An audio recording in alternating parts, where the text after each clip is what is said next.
Good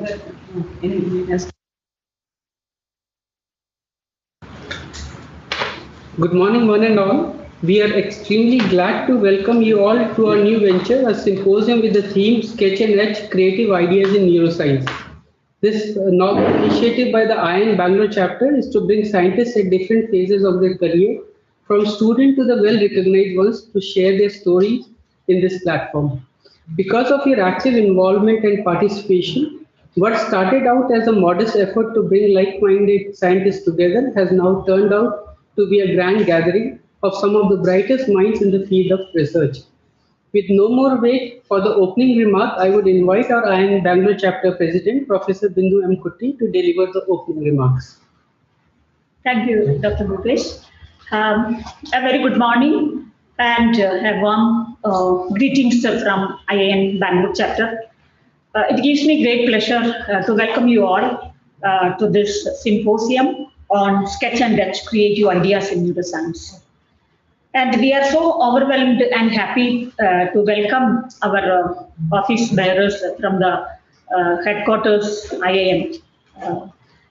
And on behalf of IIN Bangalore chapter, it gives me great pleasure to welcome our Honorable President, Dr. Shashi Bala Singh, Secretary Dr. Vinay Khanna, General Secretary Dr. Pankaj Seth to this symposium. The symposium theme, the topic is Sketch and Etch, Creative Ideas in Neuroscience.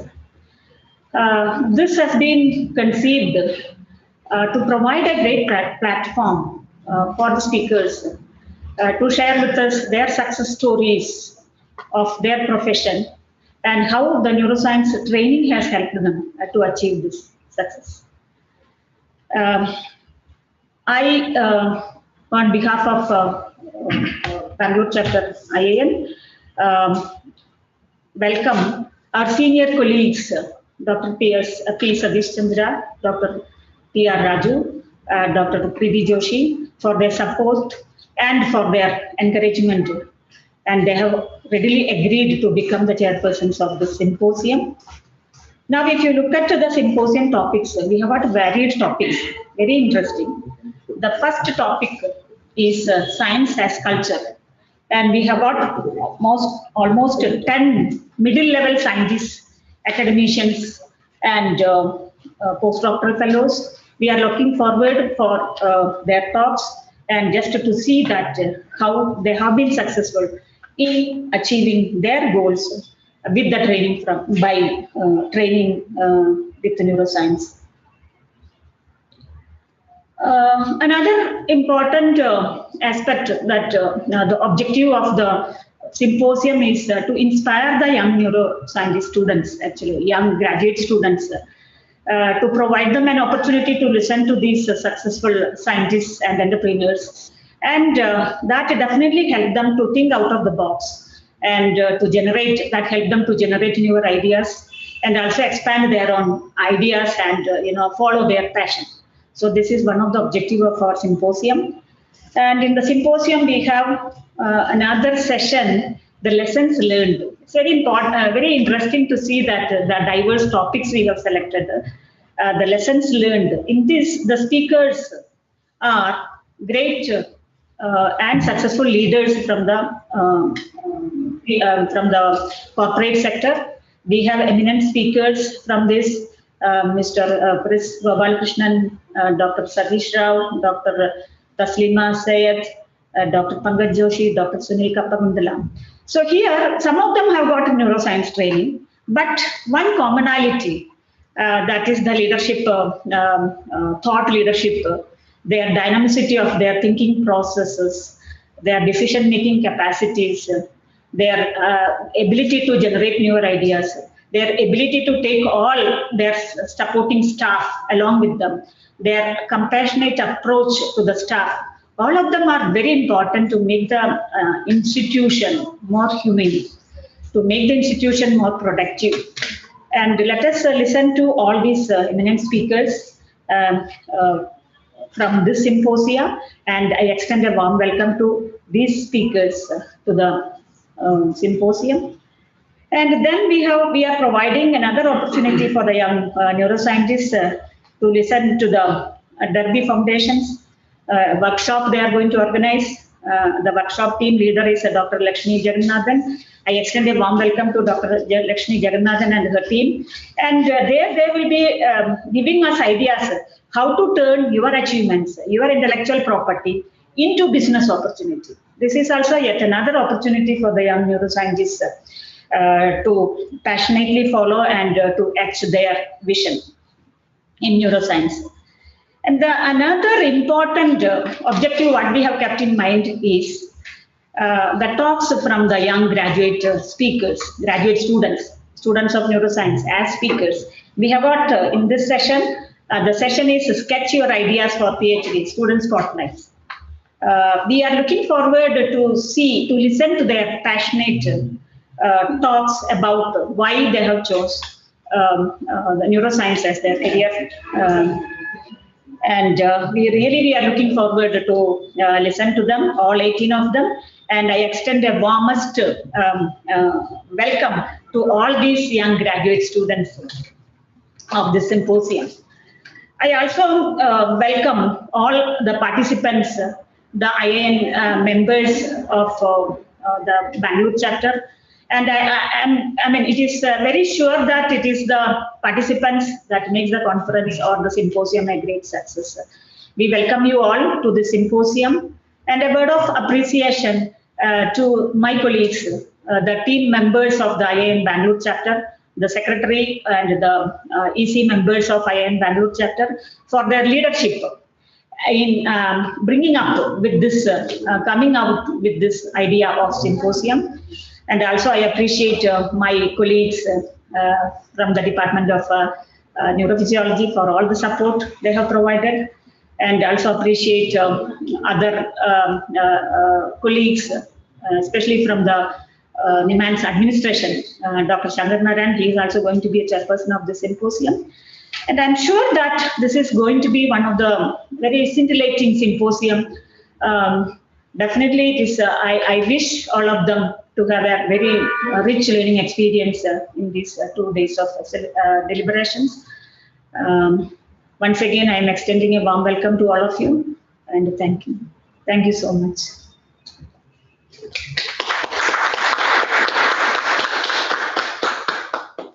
Thank you, Professor Bindu, for providing a delightful beginning to the event. Next, I invite Dr. Shashi Bala Singh, President, Indian Academy of Neuroscience, to give the opening remark. Madam. Hi, ma'am. Unmute. Hello, ma'am. Madam, please unmute. Yeah, good morning. Namaskar. Namaskar, madam. How are you, madam? Hi. Good, ma'am. Dr. Lakshmi, good morning. Nice seeing you, all of you. Yeah. Good morning. Yeah. Nice meeting you. All are here, ma'am. Online. Dr. Preeti Joshi is here. Namaskar. Namaskar. Namaskar. Dr. Preeti Joshi. Hello, Shashi. Namaskar, Dr. Joshi. How are you, ma'am? Nice seeing you here. I think we can remove this. Yeah. There's the contact. Nice. So, ma'am, you are in Bangalore all through, never went to Bhimtal? No. We are very much here. Ajay. What about you? I am in Hyderabad. I also not been out of Hyderabad for last 8-9 months. Yeah. The last I traveled was when Lakshmi invited us for a WISE symposium she organized. Okay. Yeah.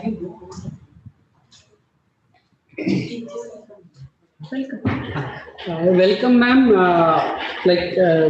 We are now like your opening remarks to the symposia people, ma'am.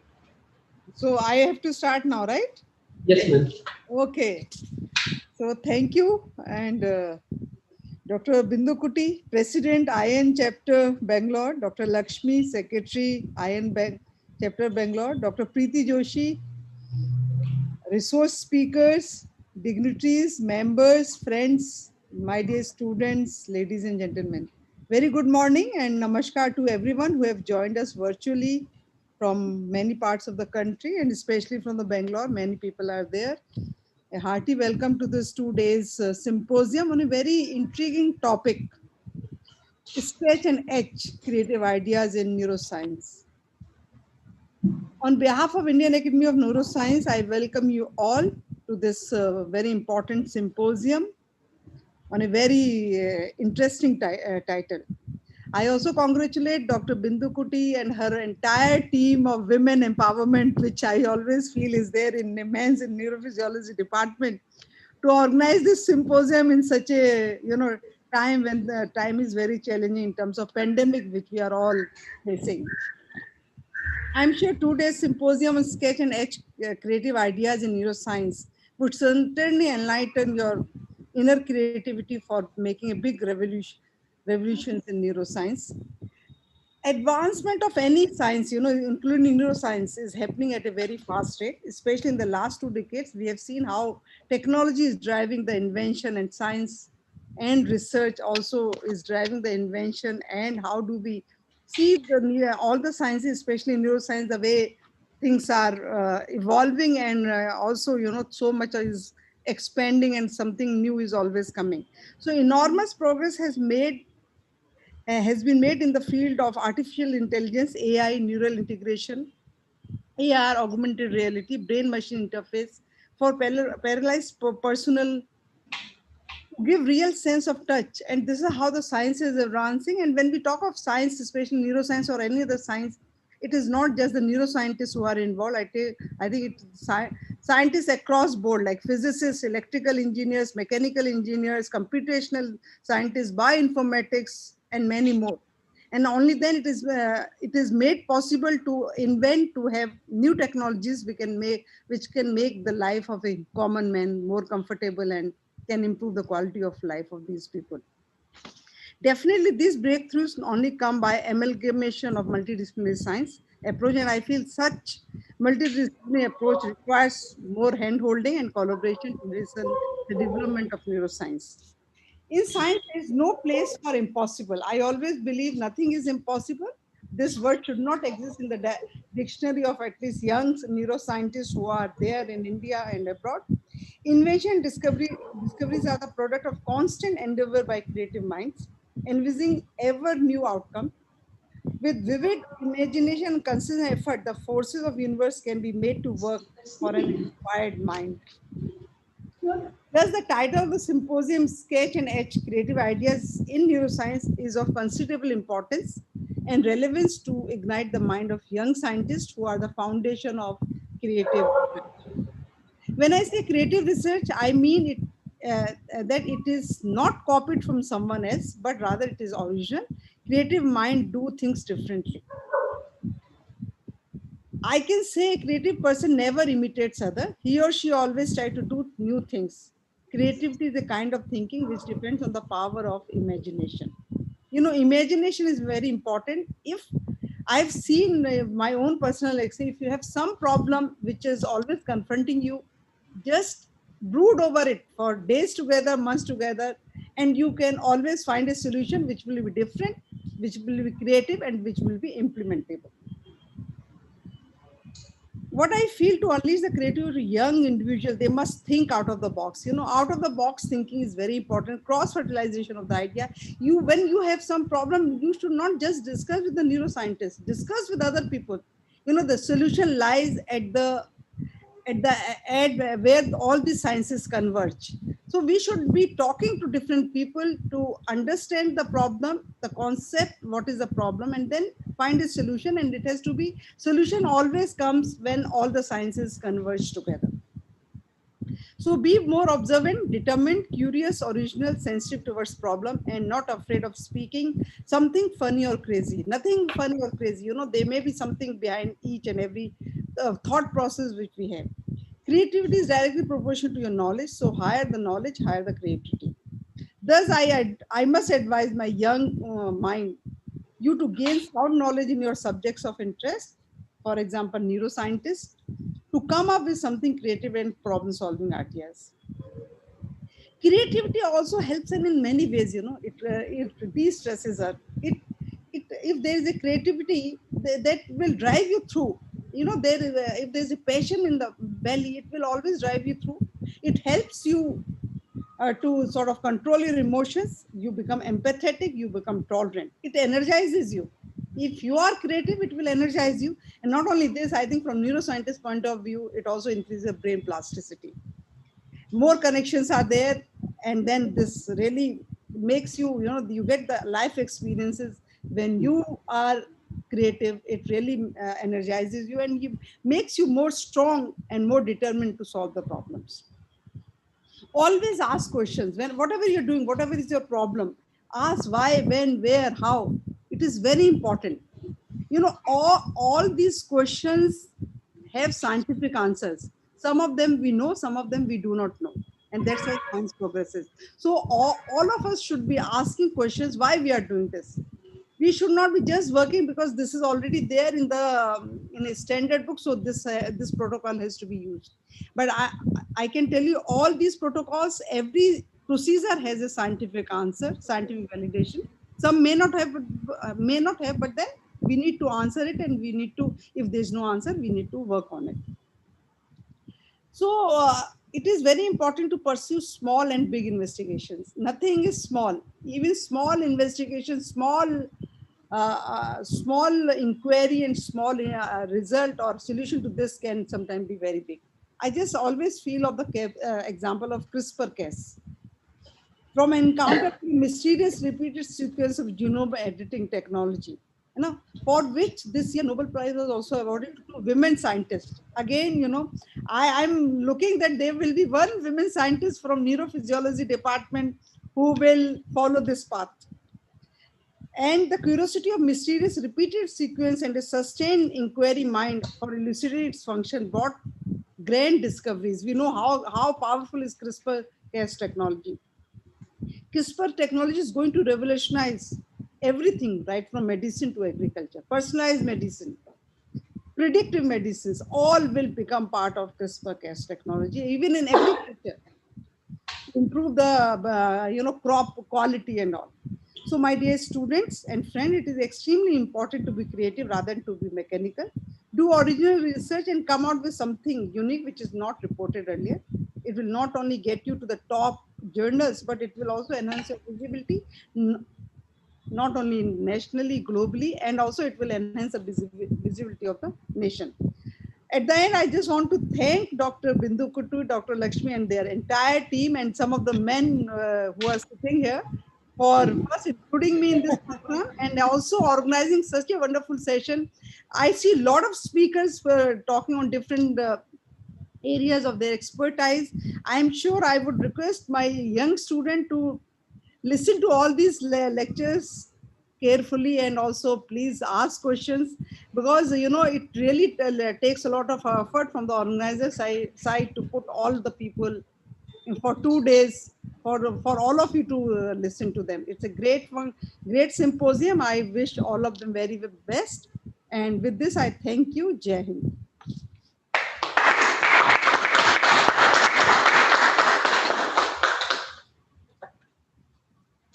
Thank you, Dr. Singh, for taking us through the ins and outs of neuroscience and the involvement of multidisciplinary field for improving quality of life. I'm sure your talk stimulated all the researchers and the young mind who are attending this talk. I thank you very much from IIN Bangalore. Thank you. Thank you.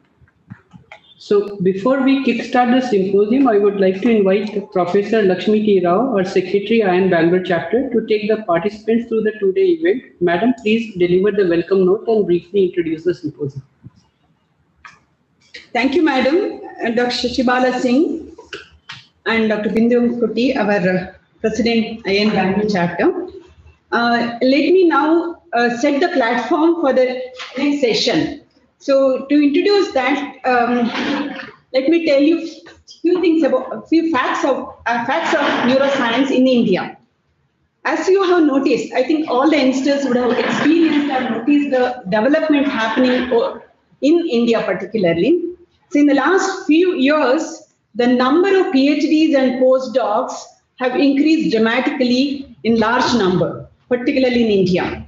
So if you notice, the permanent positions like faculty positions or scientist positions are not rising in the same proportion.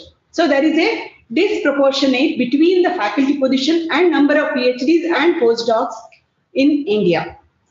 When I looked into the MHRD website, I found that in 2018, until then we had the data, so they show that every year approximately 1,70,000 people are registered for PhD, out of which 25%, around 24 to 25% of them are able to get their PhD until last 2018.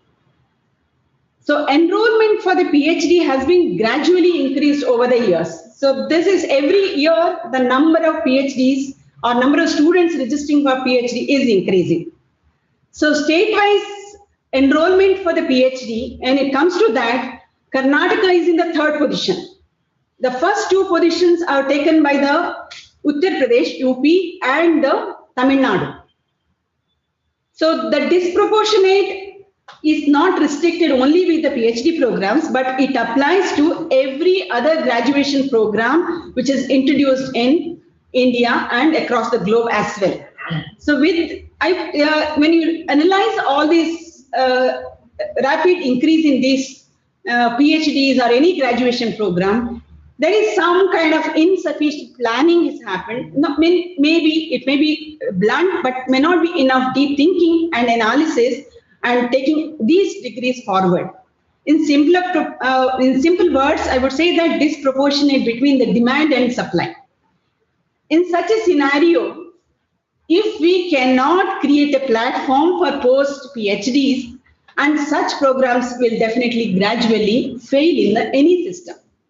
So what is required here now is the emerging countries like India. It requires we require creative scientists. So we do not lack the creativity in our minds, but we need to create a platform for the creative minds.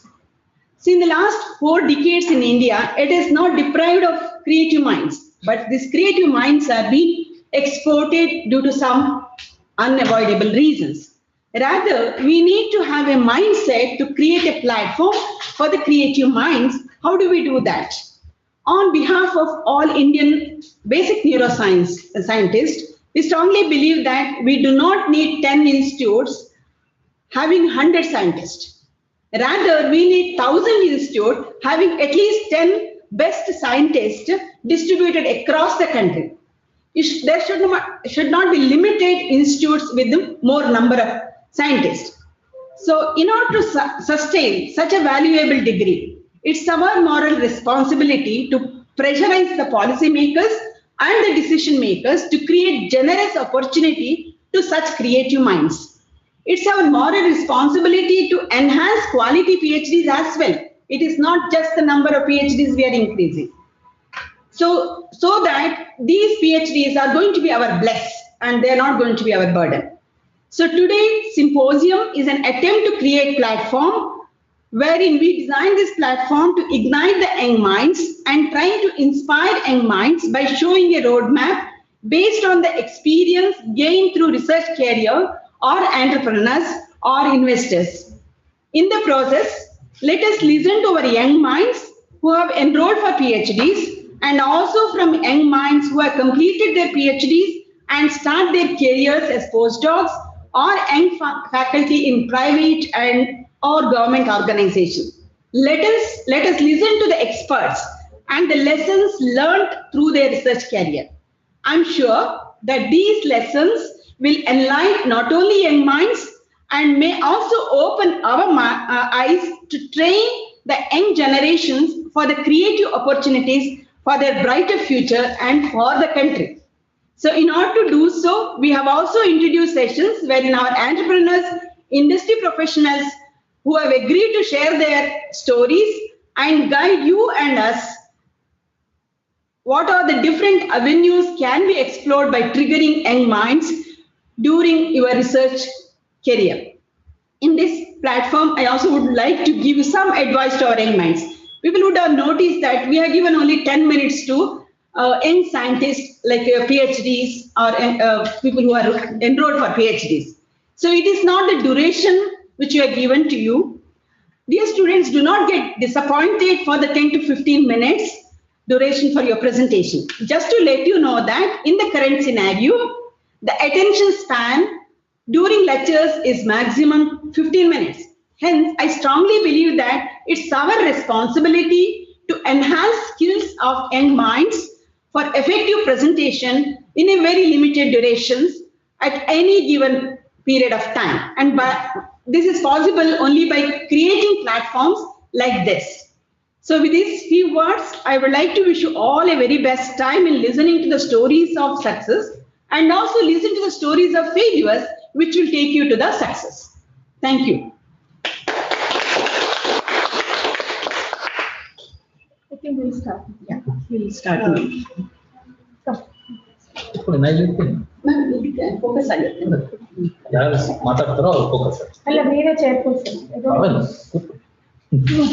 Thank you, Professor Lakshmi, for taking us through the graveness of the structure of our system and also giving us an insight into what the participant can expect from the two-day event.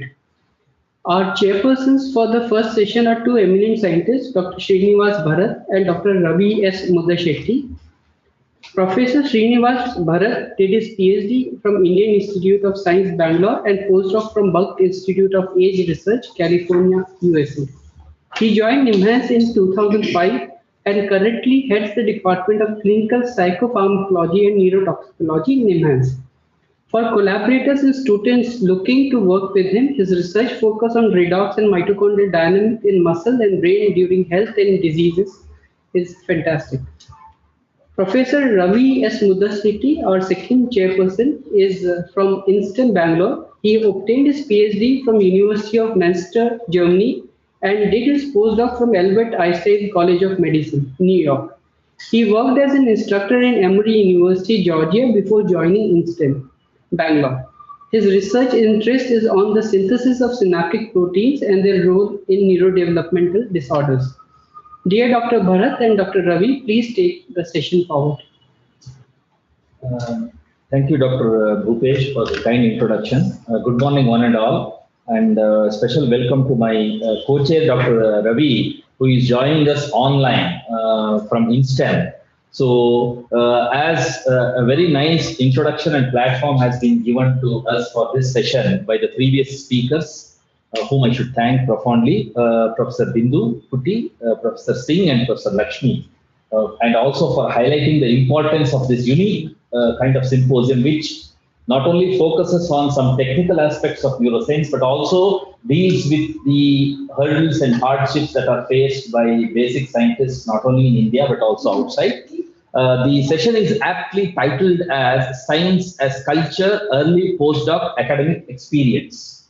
Most of you are aware and would have gone through this experience. That is the transition period between a PhD and a postdoc. A postdoc and the further career is always interesting, exciting, at the same time, a little anxious also, because people are worried where I'm going to end up, what is my career trajectory, is it in an industry, is it in an academic setting, do I have to do a teaching job, is it a combination of research and teaching, etc. and etc. So to explain their own experiences and also take us through their career path, in this particular symposium session number 1, we have 10 excellent speakers who will guide us through their experiences.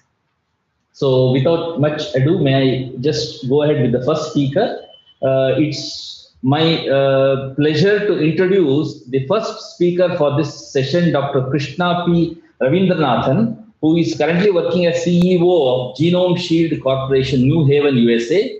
Dr. Krishna was a postdoc at Yale University working on drug design and discovery. He then founded this company called Genome Shield that matches drugs to patients based on their genomic profiles. So he also has started a second company in pharmaceuticals, which actually pursues drug development in terms of its psychiatric applications.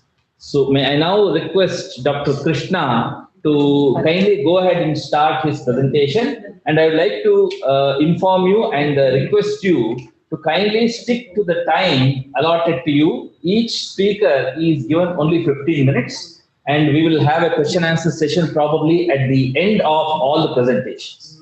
And if there are any questions, the members who are participating online can post them as a text message in the chat box. Dr. Krishna, over to you. Yeah. Hi, thank you so much, Bhupesh, for inviting me to this esteemed audience. Thank you, Dr. Bharat, for the introduction. And so just to give you a brief background about myself, I'm not from neuroscience originally. My background it's more in computational chemistry, where I was doing drug design and discovery in oncology specifically. And then because there was all this genomics work going on at that time, I ended up founding a genomics company. But that, however, took me towards psychiatry.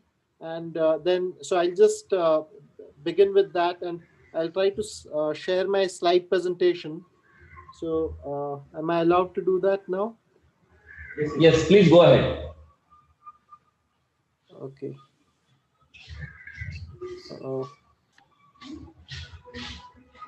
Yeah, are my slides coming? Not yet. Not yet. Okay.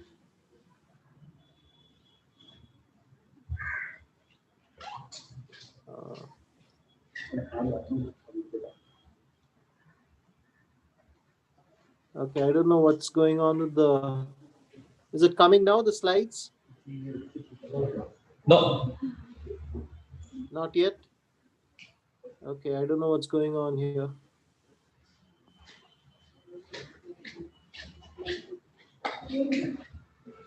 Just bear with me.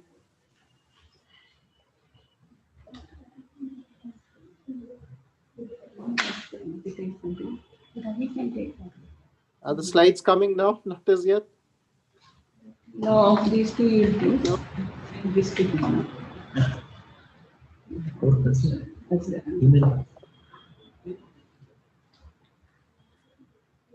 Okay, now I think it might work. Okay, is it coming now? Just a minute, sir. Yeah, now we can see your slides. Okay, okay. So yeah, please go ahead. Yeah, so I basically founded Genome Shield sometime in 2014, right? And right before that, I was at the Yale Pharmacology Department, and we were also working with Yale Genomics at that time. So that's how I ended up founding this genomics company. Okay, and this is so this has been our company has been like a small academic setup, right? And it has really been driven not alone by me, but also some of these folks here you can see on the scientific advisory board. So there's Aniva Owusu-Obeng, who's from Mount Sinai. Can you see the slide? Yes. Yeah. Yes, sir. What's going on?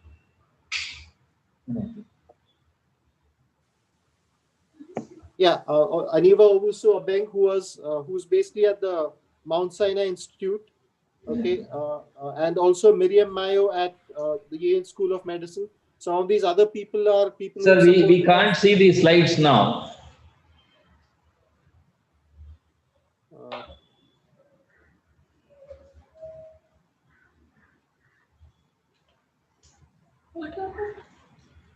Okay, you know what? I think I'm just going to try giving the talk without the slides. Okay, there seems to be some. Yeah. Yeah, that may be because we are running short of time. Okay, so essentially, yeah. So basically, what our company really does is basically we look at the DNA of patients, right, that we extract from saliva, and we've actually developed this proprietary knowledge base, right, and looking at the sequence of the DNA, okay, which we extract from saliva, we can actually find out how drugs respond, or how patients respond to drugs. Okay, so specifically the problem that is often faced, not just in psychiatry, but across the prescription drug space, is that 50% of drugs really don't work as expected, right? And that's because many of them, it's because you have adverse drug reactions, and quite often it's lack of drug efficacy. Okay, so this is a common problem which is there across the drug prescription space, but particularly in psychiatry, it's very prevalent. Okay, and the reason is a lot of SSRIs and SNRIs. Okay, the way doctors, psychiatrists prescribe to them, there's a lot of trial and error before they finally decide on what uh, drug should be taken, okay, for a particular patient, okay, and how much of it should be taken. So it's almost a few weeks, a few trials before which they decide which is the right SSRI, SNRI to be taken and what is the dosage to be given. But by looking at the DNA of a patient, you can actually tell them, okay, based on specific genotypes, okay, what specific dose should be given, what drug should be given to them first, and what particular dose should be really given to them. Okay, and so we have this database which we've developed in house. Okay, most of the sequencing work we outsource to the Yale Sequencing Center or Mount Sinai Sequencing Center. Use that information, use our database to extract this information. Okay, and that is finally fed back into an app, right? And that app can be made use at the point of care by the doctor to deliver the right kind of prescription. And the prescription would be something like, the drug that you want to give, should you go ahead with it? Okay, should you, which is the right drug to give? Do you increase the dose from what is typically prescribed, or should you decrease the dose from what is typically prescribed? Okay, so this is what really our company has been doing over the past 2 years, right? And although we started off as a company that is targeting the general drug prescription space, right, where 20% of prescriptions actually have genotypic information associated with it. Okay, one of our key target markets is really psychiatry. Okay, and and two things really drove me to the founding of my next company, right? One is that I discovered that in psychiatry, quite often what seems to be happening is a lot of drugs don't work. It's very hard to get them working, and in fact, 60% of the time they don't even work. Okay, so you need solutions to that. Okay, and then I discovered that there are these recent academic trials that are going on. Okay, in in this field of psychedelic compounds, right? And psychedelic compounds are basically these compounds that compounds like LSD.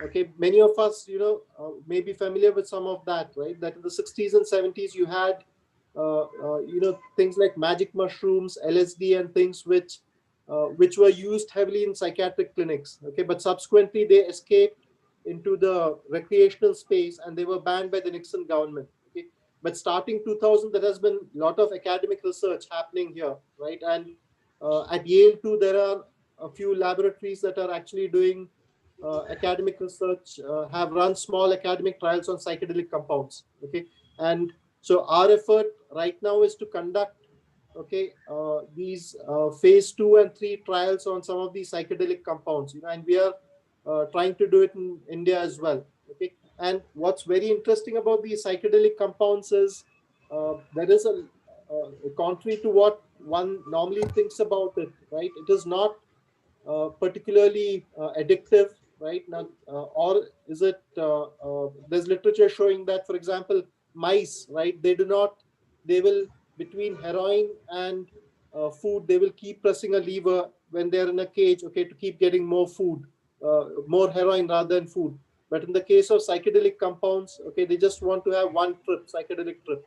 You don't want to keep going through it. So it's not supposed to be addictive, right?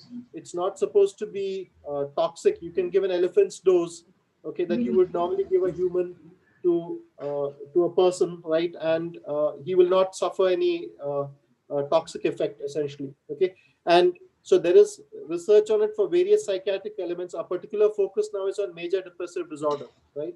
And another key component of it is a lot of this work actually synergizes a lot with what we know in our Indian system of yoga and meditation, right? So quite often the states that one reaches through meditation, right, is very similar to what one reaches through ingestion of psychedelic compounds. Okay, so that's a very fascinating aspect of it. So, and it's not surprising, because if you look at the mental health spectrum, my personal belief is that all of us at some level are not mentally healthy, right? And it's just the scale that matters, where you actually push them towards being clinically diagnosed as major depressive, right? And these compounds like psychedelics can lift you off these depressions quite often miraculously, okay, with just a single dose, contrary to SSRIs and SNRIs, where you have to keep consuming them. Okay, so essentially, so both companies that I've been involved with, okay, somehow have ended up in the psychiatric space. Okay, and so although I started off in oncology research, I somehow seem to have come towards psychiatric research, right? And so we have a few professors here who are also backing our effort, and maybe at some point, I've already spoken with a few people at Demands who are also interested in our supporting our effort. I hope to go ahead with it. Okay, so so that's about what my work has been about. And I just have some considering the audience that I'm speaking to, people who are maybe a few years younger to me, maybe a decade or so younger to me, who are entering research for the first time, right? Some of my advice is common to what some of the earlier speakers have said, right? That PhDs have a great ability to go very deep, right, in what they in what subject they are thinking about, right? uh, and I think it's very important to always keep your mind very broad, right, and to be open to newer ideas, quite often not limited within your field, right, but crossing boundaries. So I think it's very important to keep crossing boundaries in your thought and in your action, right? And that's one big thing I have learned from my experience of having been a computational chemist, okay, having started the genomics company, and now actually doing drug development, right? So, but another very important thing is quite often in our PhDs, we tend to get we tend to get lonely, right? And we tend to keep working all by ourselves, okay? But I think the other big lesson that I've learned is to move any of our ideas forward, right? Be it in research, purely in a research setting, or in an entrepreneurial setting, okay? We need to work not alone, but with people around us, okay? And my final third point, I think, is, as an entrepreneur, right? Research is really a hotbed for new opportunities, right? Because that's where the beginning of, real creative and new ideas come. So that's about what I have to say. Thank you so much, everyone.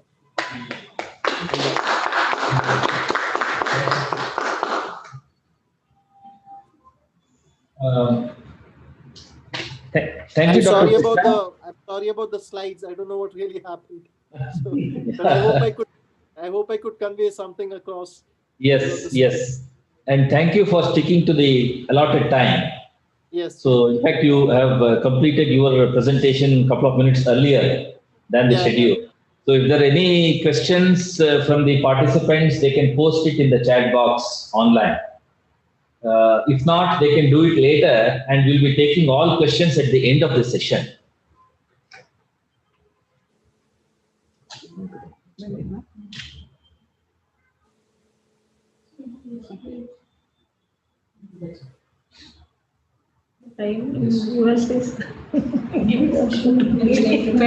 Planned for half a day.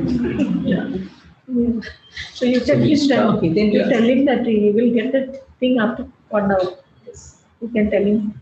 Yeah, so Dr. Krishna, thanks for your patience. As I told earlier, probably questions for you will be posted and read out at the end of the session, which is a couple of hours from now. I request you to... I'm sorry.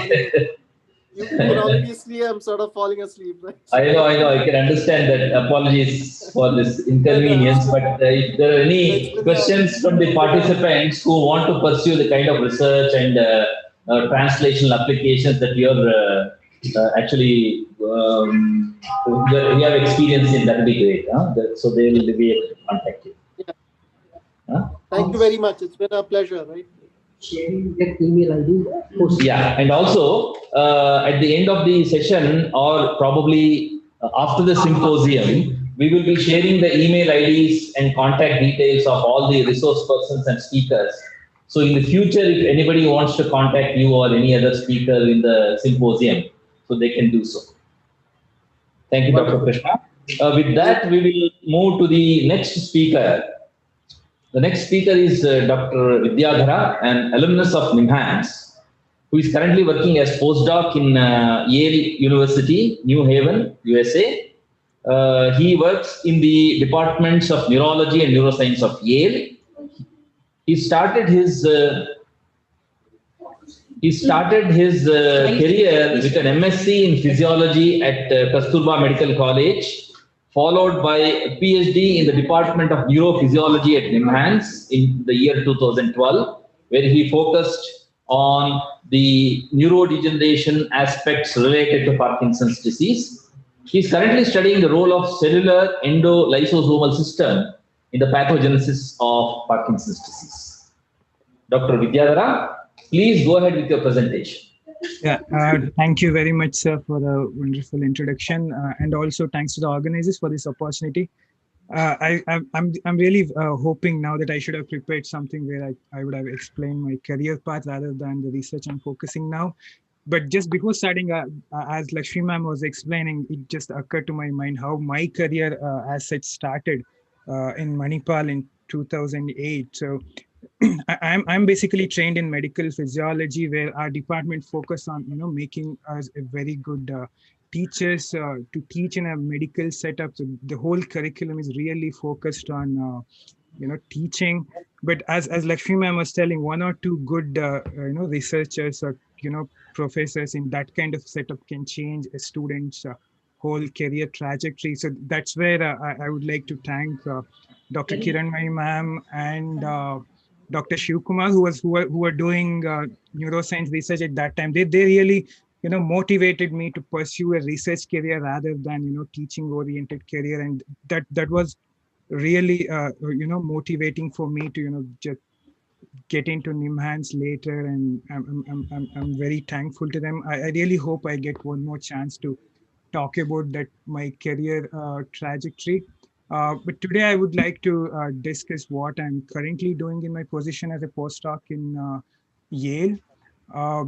So this must be very, very narrow field, but I would like to tell that I have various experiences from starting from Manipal days, then in NIMHANS, where I've seen different aspects of how research is done. But this you can take as an example of how you can amalgamate all different fields in a research setup, where behavior, histopathology, electrophysiology, and molecular biology, rather than focusing on one particular aspect, and doing how you can amalgamate all those different aspects to ask a particular question. With that, I'd like to just start this presentation. So here we are trying to understand the early mechanism for Parkinson's disease pathogenesis. And so one of the models we are using to understand that is by using oxalin knockout mice. To begin with very basics, Parkinson's disease is the second most common neurodegenerative disorders, which mainly targets this nigrostriatal pathway in the brain. Okay, I hope my presentation is coming up. Yeah. So this nigrostriatal pathway mainly constitutes dopaminergic neurons whose cell bodies are present in substantia nigra, and they send their projections all the way to other part of the brain called dorsal striatum, which includes caudate putamen. And in Parkinson's, there is degeneration of this nigrostriatal pathway, which mainly happens due to loss of dopaminergic neurons in the substantia nigra, and it finally leads to loss of dopamine in the striatum. When this loss is around 60 to 70%, it leads to various motor abnormalities. And the neuropathological hallmark is the presence of Lewy bodies in these neurons, which mainly constitute alpha-synuclein aggregates and ubiquitin. coming to cellular mechanisms, we do not have a very clear understanding about cellular mechanisms yet.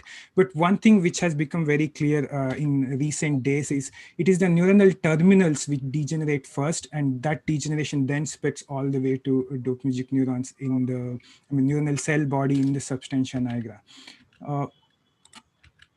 Okay, so this is a depiction of a neuronal terminal which is, in my perspective, I'm looking at it as a dopaminergic terminal, but it is also true for all different neurons. So as we see here, one of the pathways which is happening evidently in a neuronal terminal is the synaptic vesicle recycling, which is very essential for neurotransmitter release. And this synaptic vesicle recycling is heavily dependent on clathrin-mediated endocytosis. So here we can see once these vesicles come and release their neurotransmitter, these vesicles are taken back by a clathrin coat, and this clathrin coat needs to be removed to make sure that these vesicles can be reused to perform this synaptic release. And that function is done by oxalin, which is a protein of my interest today, which helps in clathrin uncoating. Okay. To a bit more about oxalin. Oxalin is a brain-specific co-chaperone. It's present only in the brain, and as I mentioned, it has a clathrin uncoating function, but it doesn't do it by itself. But it recruits HSC70 onto the clathrin-coated vesicle, and it is HSC70 which then later removes the clathrin coat.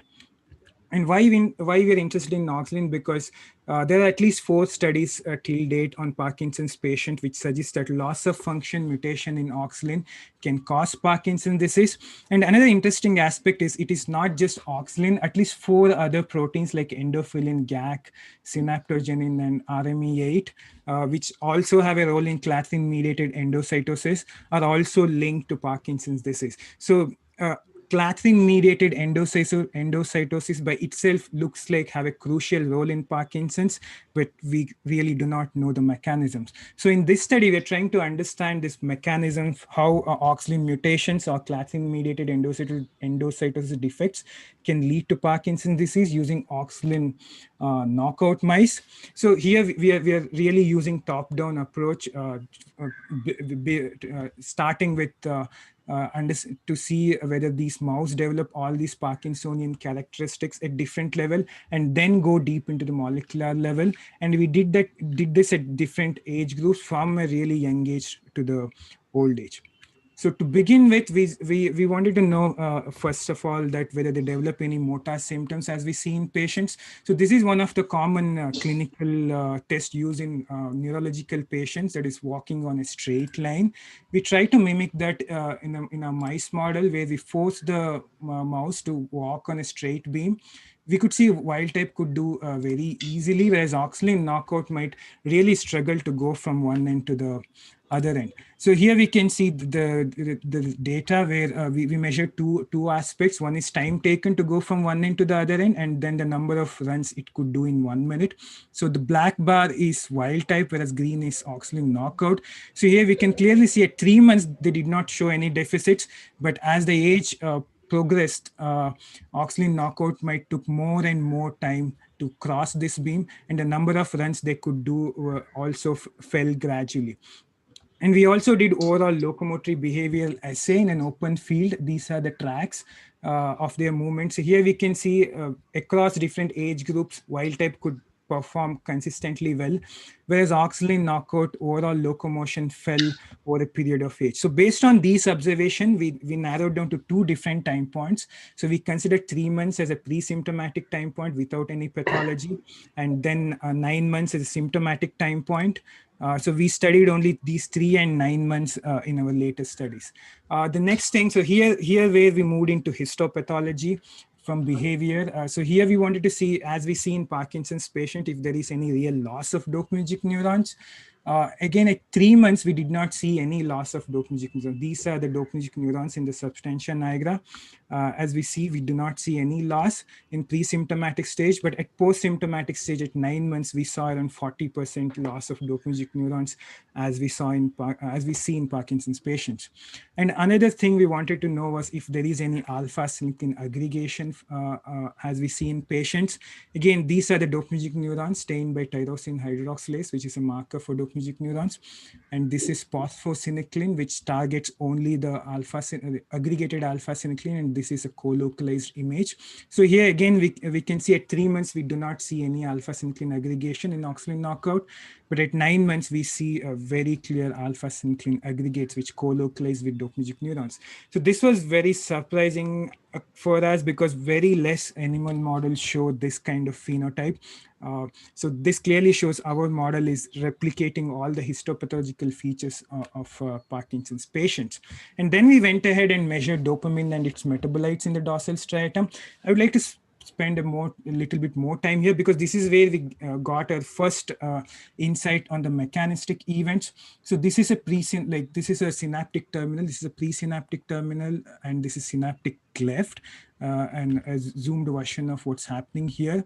So here we can see this dopamine is mainly formed by dopa and tyrosine, and once this dopamine is formed, the free dopamine or cytosolic dopamine or non-vesicular dopamine is very toxic to the cell. It's highly unstable. It immediately gets oxidized and it just kills the cell, which is very well established in the field. But it doesn't really happen in a physiological situation because as soon as the dopamine is formed, it is immediately pulled into the synaptic vesicle through VMAT, which then go and release the neurotransmitter to the synaptic cleft. And any extra dopamine that is lying around in the synaptic cleft is being pumped back through dopamine transporter. And if there's still more dopamine left, they're broken down to 3-methoxytyramine and homovalenic acid. So we measured these 3 dopamine metabolites along with dopamine. So as we were expecting, we could actually see loss of dopamine as early as 3 months, but the loss was much more at 9 months time point. But what was interesting was at 3 months, at a pre-symptomatic stage, we saw DOPAC accumulations. There was upregulation of DOPAC, which indirectly suggests that there must be a dopamine accumulation happening, which might be due to defective synaptic vesicle release, which was also kind of validated by less down regulation of homovalenic acid and 3-methoxytyramine that shows that there is less dopamine available in the synaptic cleft. So it looks like there is dopamine accumulation happening, which might be leading to neurodegeneration. So to validate this finding, so this is where, from histology to neurochemistry, we moved into electrophysiology, where we try to measure dopamine kinetics. We took help of Sussler lab in Columbia University, and where they stimulated the dopaminergic neuronal cell body in the substantia nigra at a very high frequency of 50 hertz and recorded dopamine release in the dorsal striatum. So interestingly, like what we saw was dopamine release was actually upregulated or almost did not get affected in oxalin knockout mice. But when we're thinking why it's happening, we were expecting that there is, there's something wrong with dopamine release based on this observation. But then we really cannot delve into this too much because we are stimulating these dopaminergic terminals at a very high frequency of 50 hertz, which is not physiological, but that is needed to make sure that there is enough dopamine release that can be caught by fast scan cyclic altimetry. So this data do not really tell us anything, but it at least says there are still, this is done at pre-symptomatic stage. This data suggests that there are still components available to make sure that the synaptic vesicle release can happen. But what was interesting was dopamine reuptake, which was not evoked, which is a very passive function where any extra dopamine that is being retaken into the vesicles. So that dopamine reuptake was, significantly, this is the time taken for dopamine reuptake, which was significantly increased in oxalin knockout mice. So here we can see the dopamine coming back to the basal level, the oxalin knockout took more time. So this kind of shows that there's something wrong at the level of dopamine reuptake. So not just synaptic vesicle defects that might, synaptic release defect that might be happening. There must be something wrong at the level of dopamine transporters also. Not to assume too many things at this level. Before that, we actually probed for dopamine transporters by immunohistochemistry. We could see a very weird dopamine transporter positive structures, which kind of suggests that there is something wrong with dopamine transporters. But that's what, as I mentioned, we did not want to assume too many things at this level. To get a very real unbiased view of what might be happening at a mechanistical level, we did proteomic analysis. And again, we did it at 3 different levels. We performed it at whole brain level and then extracted only the synaptosomes and performed proteomics. And then we extracted clathrin coated vesicles alone where oxalin has its function and did perform the proteomic analysis. And we did this at Dr. Vidyadhara, you have 2 more minutes, sir. Sure. Yeah, I'm done. Thank you. So I wouldn't go to the details of the results, but this is a whole brain proteomics where we could see the upregulated and downregulated proteins. But when we ran this, all those proteins in an Ingenuity pathway analysis, all those pathways which showed up in the top panel were related to monoamine neurotransmitter metabolism. So dopaminergic neurons are one of the monoaminergic neurons. So it clearly shows that monoaminergic neurons are sensitive for oxalin mutation. And in synaptosome proteomics, we got all those pathways which were affected were mainly related to dopamine metabolism. So again, it shows that these dopaminergic neurons are kind of vulnerable to oxalin mutations. And at clathrin-coated vesicle level, we got all those hits which were related to, synaptic vesicle protein sorting defects. So I would like to end here by telling that until this point, we did not know how exactly oxalin mutations or clathrin-mediated endocytosis is finally leading to dopamine phenotype, Parkinson's phenotype. But through our study, we got a hint that there must be vesicular, synaptic vesicle sorting defects happening. And at the same time, there must be something wrong with dopamine transporter, which is ultimately leading to this dopamine compartmentalization defects, which is very well established to be toxic to the cell and leading to Parkinson's pathology. So we have really hit a stage where how far we can use an animal model to understand the mechanisms. We are now using primary dopaminergic cultures, and we also have patient iPSCs from oxalin mutations, which we are using to further probe the mechanistic events. With that, I would like to thank my lab, especially my mentor and the Suzzler lab who helped us in electrophysiology. Thank you. Thank you very much. Yeah. Thank you, Dr. Vidyadhara, for a wonderful presentation. As mentioned earlier, questions will be taken up at the end of the session. Sure. So with this, we move on to the next speaker. May I now welcome Dr. Ravi. Sorry. You have a question? Yes, sorry. Before we close, Dr. Vidyadhara, there is one question to you from Professor Bindu Kuti. Yeah, Hi, sure. Vidya. Hello, ma'am. So, what is your advice to the new graduate students on neuroscience training and their passion for research? Yeah, I think so. Like, we all have different experiences in life, and we make our decision based on our previous experiences. So there is no one advice which suits everyone, but I would really ask them to persevere and do not get demotivated by short-term failures they tend to meet in their research career. And I think in a long run we could really make it into something good if we persevere for at least 5 to 10 years in pure research, because I started in 2008 and I really start seeing now, like, I feel like I am into hardcore research, but it took really a long time to make sure that I feel inside as a scientist before I go out and behave like I'm a neuroscientist. So I really ask them to persevere and be patient. Yeah. Very nice. Thank you for your response. Thank you. Yeah. Thank you. Thank you. And congratulations. So we will move on. I'll invite Dr. Ravi Mudashetty to take over and introduce our next speaker. Dr. Ravi. Yeah, thank you, Dr. Bharat, and good morning, everybody. So our next speaker is Dr. Dinesh Chandra Joshi. He's again an alumnus of NIMHANS. He is currently assistant scientist at University of Wisconsin. So he did his postdoc previously at Loyola University, Chicago, also at University of Wisconsin.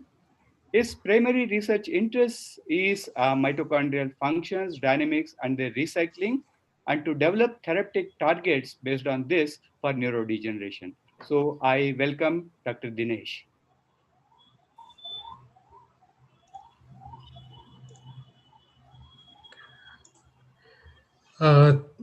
Can you see my screen? Yes. Yes. Okay. Thank you, Dr. Mudashetty, for a kind introduction. And I would like to thank all the members of IAN Bangalore chapter for organizing this symposia and inviting me to share my journey in this research career.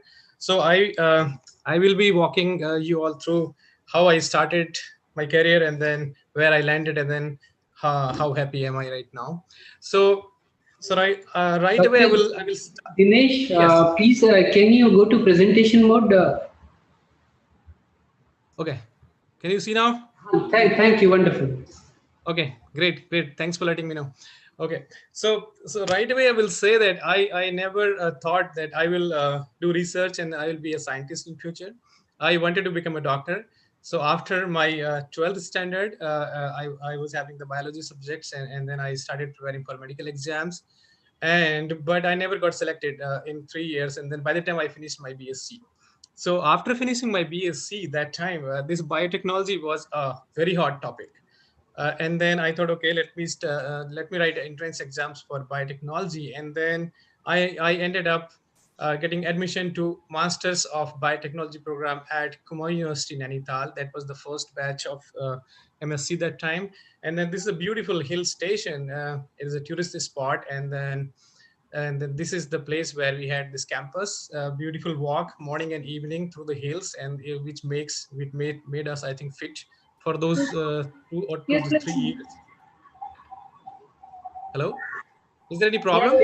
Yeah. No, it's working good. Okay. I thought there is some problem with the presentation. Okay. No. So and then, yeah, and to be frank, that we were having a great time there, and then I was in a mindset that biotechnology has a great industrial job opportunities, and then after finishing 2 years in biotechnology, I will be landing up in some industry and then settling my life, getting married, and then go on from there. So this is like a typical group of boys in the biotechnology. This I think it's a blurred image, but this is what I found in my collection. So this is me at the Masters of Biotechnology, and this is Dr. Mehta.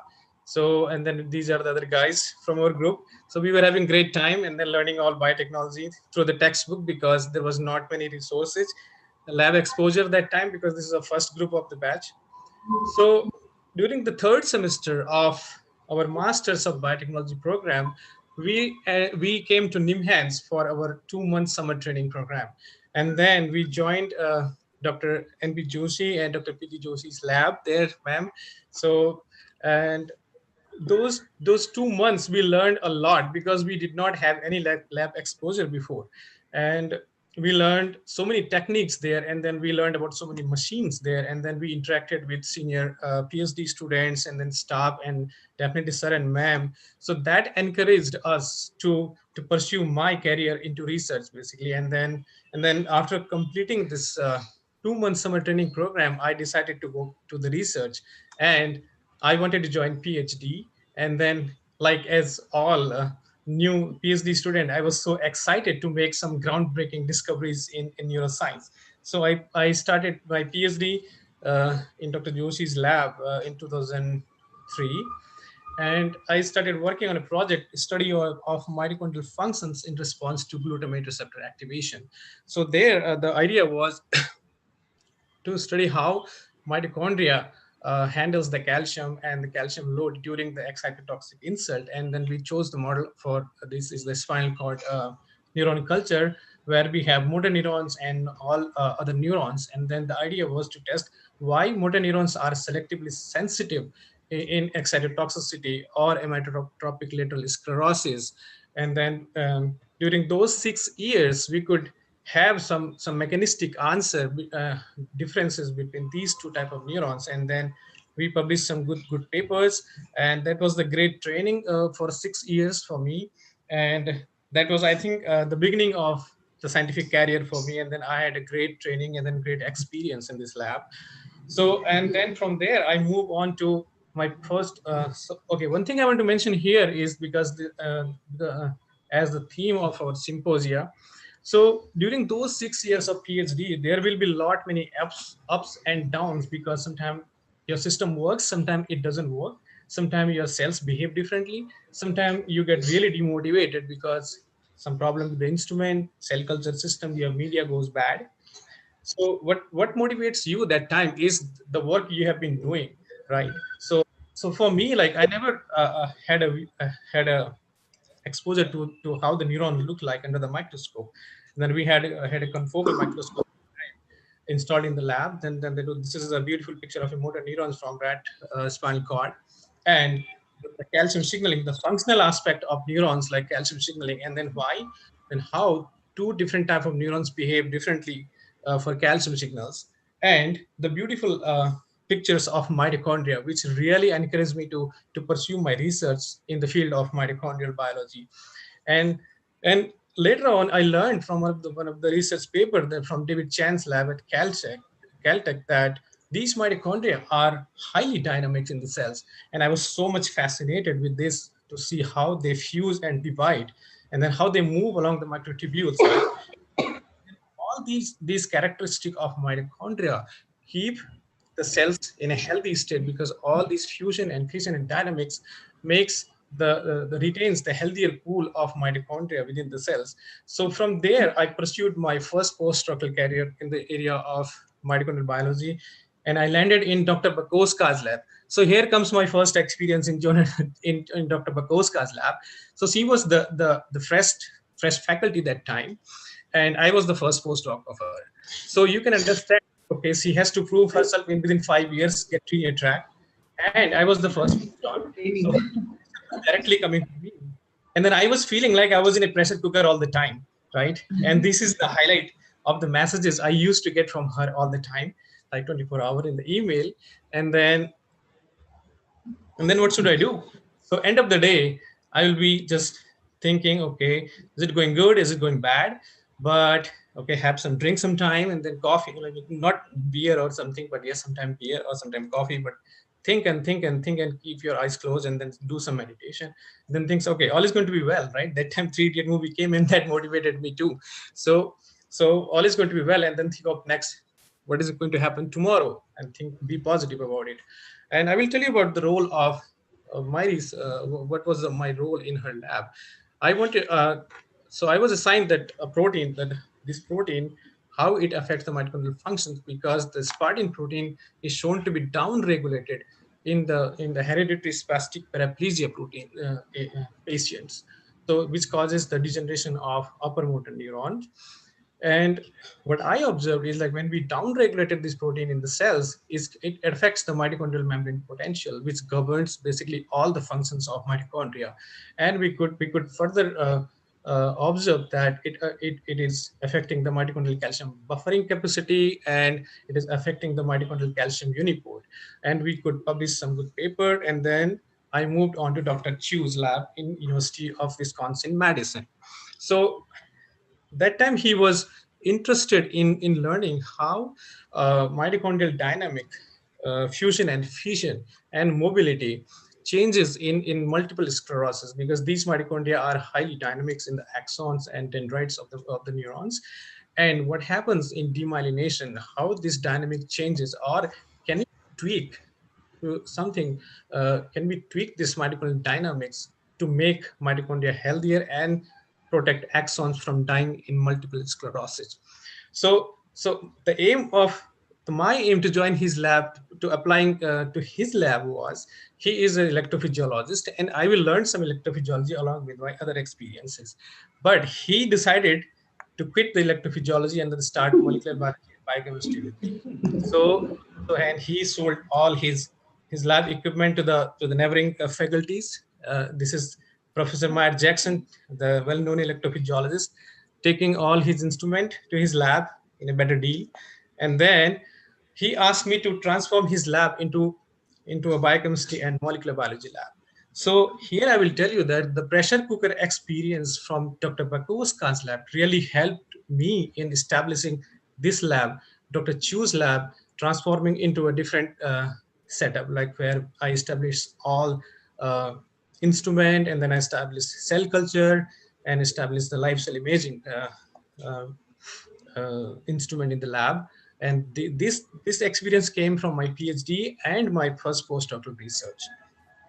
And what was my role in Dr. Chu's lab? So basically, what happens? So here I have given you as illustration of axons of multiple sclerosis. Basically, it has two different phases of disease.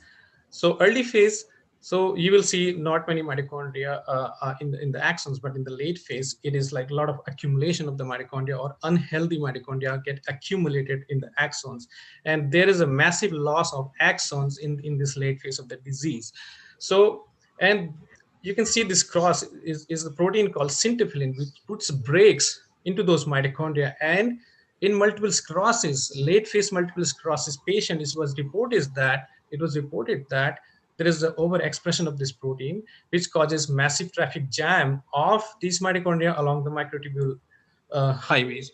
So it is very similar to, you can compare the traffic jam on the Hosur road, like massive traffic jam, and then you can see the smoke all around, and then the bad environment, right? So it will create a similar environment here, because mitochondria produce a lot of free radicals along with the ATP.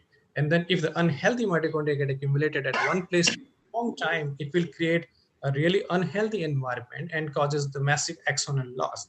So my hypothesis was, you have 2 minutes more. Okay, if we delete this mitochondrial break, what happens? Can we protect neurons? Yes, we deleted this protein in a mice model, and we could see a great differences in the viability of those mice, and then we could protect the neurons in multiple sclerosis. And later on, recently, what I showed that this syntrophin protein, which is axon-specific protein, invades into the dendrites and sensitizes these dendrites for NMDA toxicity. Thus, it is causing the loss of gray matter as well as the white matter in multiple sclerosis. And now we are pursuing with the gene therapy, CRISPR-Cas9 gene therapy in mice model. And if it works, we will pursue that with the non-human primates. And my dream to do some breakthrough research in the neuroscience might come up true. If it works in non-human primate, we will target the human patients with this. So the take-home message from me is, the research will be really frustrated. It will keep you frustrated. 70% of the time, it might not work. And this is a job which does not leave you anytime. And all of the time, you will feel, what am I doing here? You will get nightmares. But trust me, it requires your resilience, your stubbornness, and your ability to push yourself, even you don't see a reason for that. And at the end, you see, like, you will publish good results in a high impact journals, and then you will get recognition, and you can continue your career as a scientist or as a faculty or so on. And 10 years down the road, you can see there are a lot of other opportunities in the science, even after doing your PhD. And with this, I will thank my mentors and my collaborators. As as I heard in the introduction, that you need to keep your eyes open all around and ear open, so I collaborated in many of the faculties within the campus to get things done. So one more thing I will tell you, that what keeps you motivated is you need to have some extracurricular activities along with your research, because research keeps you frustrated most of the time. So if you have some curricular activity which keeps you happy, it keeps your body, it circulates the good hormones in your body, good blood circulation, and then maybe your mitochondria are healthy, so you will be more active in your research and your thinking, right? So with that, I will take some questions. Thank you very much, Dr. Dinesh. Nice job. Thanks again. you very much for your message and your resilience. So with that, I think as we decided, we will keep the questions to the end and we will move on to the next speaker. If I may, yeah. Madam, you want to talk anything to him? I'll talk to him later. It's okay. Yeah. Okay. So we will thank Dr. Dinesh and we will move on to our next speaker. Our next speaker is Dr. Mansoor Ali Khan. So again, another alumnus from NIMHANS. He did his PhD from NIMHANS and he did a postdoc. I'm not sure where, but he did 6-year postdoc, out of which 1 year he worked as application scientist and 1.5 years as a global product manager. He is currently in Leica Microsystems, Chicago. So with that, I welcome Dr. Mansoor Ali Khan to give his talk. Good morning, everyone. Can you hear me? Yeah. Okay, that sounds great. Good morning, IN members and my NIMHANS team back from Bangalore. I'm really excited and humbled to share my professional journey with all of the young minds today who are attending this symposium. And I'm thankful to the IN community for this opportunity and hope this session will help prepare for their post-PhD career. To begin with, I started after my post-graduation in biotechnology from Gulbarga University in Karnataka. I started in teaching, and very few people know about that. And after that, I got into a MPhil course in neurosciences for a couple of years. That gave me a end-to-end understanding of what neuroscience is. We were posted in 22 different departments at NIMHANS. So you can pretty much count me of knowing what all the departments are there, who works there, what all research they do. So pretty much with depth and width of NIMHANS, we have scoured through those departments. And I briefly worked as a project assistant before I joined my PhD in Dr. P.R. Raju's lab at NIMHANS. I did my postdoc at University of Illinois at Chicago in 2 of the neuroscience labs. This is when I realized that there is much to science than the lab work. And many of you people might feel the same down the way or maybe during PhD. So yeah, that's a great moment for you to take a look at, like, hey, what other things can you get done with the science rather than just being at the bench work. The first break that I got was in scientific writing, which is pretty natural for a researcher because you guys are well trained in grant writing, in presentations, and in research papers. My next move was in a medical device industry as an application specialist, where I put my scientific writing and neuroscience training to good use. As of today, after a year or so in Leica Biosystems, I got promoted to a global product manager role, where I manage Leica Biosystems diagnostic consumables and neuroscience portfolio. So I'm still in neuroscience after being out of NIMHANS. So it's been almost 2 decades of my relationship with NIMHANS. So today, I manage a $25 million portfolio at Leica Biosystems, and my portfolio includes neuroscience instruments like the ones which you see here. These are pretty basic instruments, which I believe anybody who works with neurophysiology should be pretty much aware of these instruments. They are the stereotaxic instruments, and with a global customer base. Apart from this, this is a part of my portfolio. I got a diagnostic consumables portfolio that includes class 1 and class 2 medical products, which is used in both histology and cytopathology labs.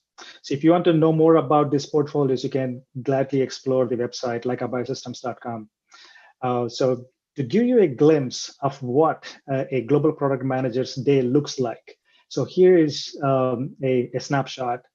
How does a product manager begin the day?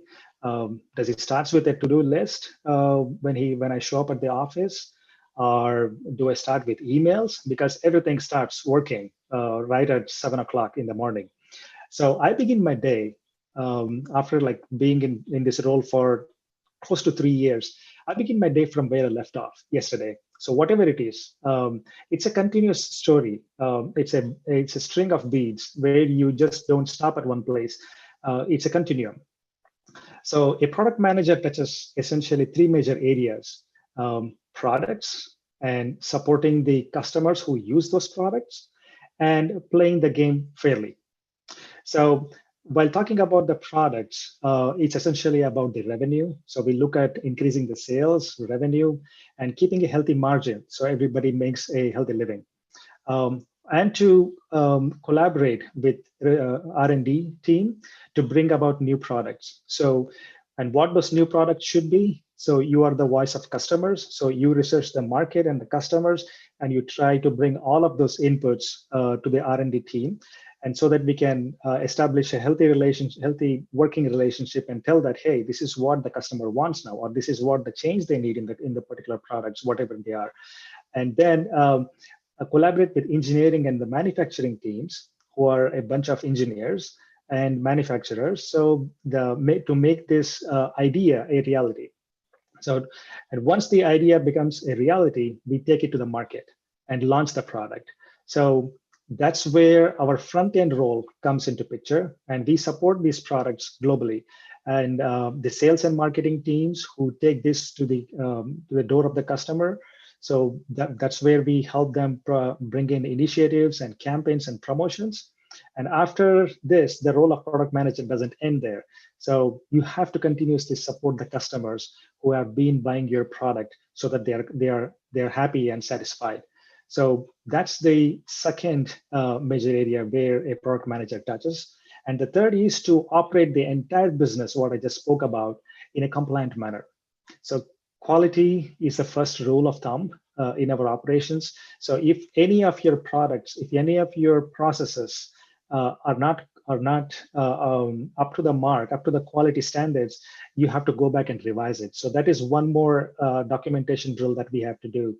And to abide by global regulations and legal rules. So all of this constitutes my particular day, and my request and my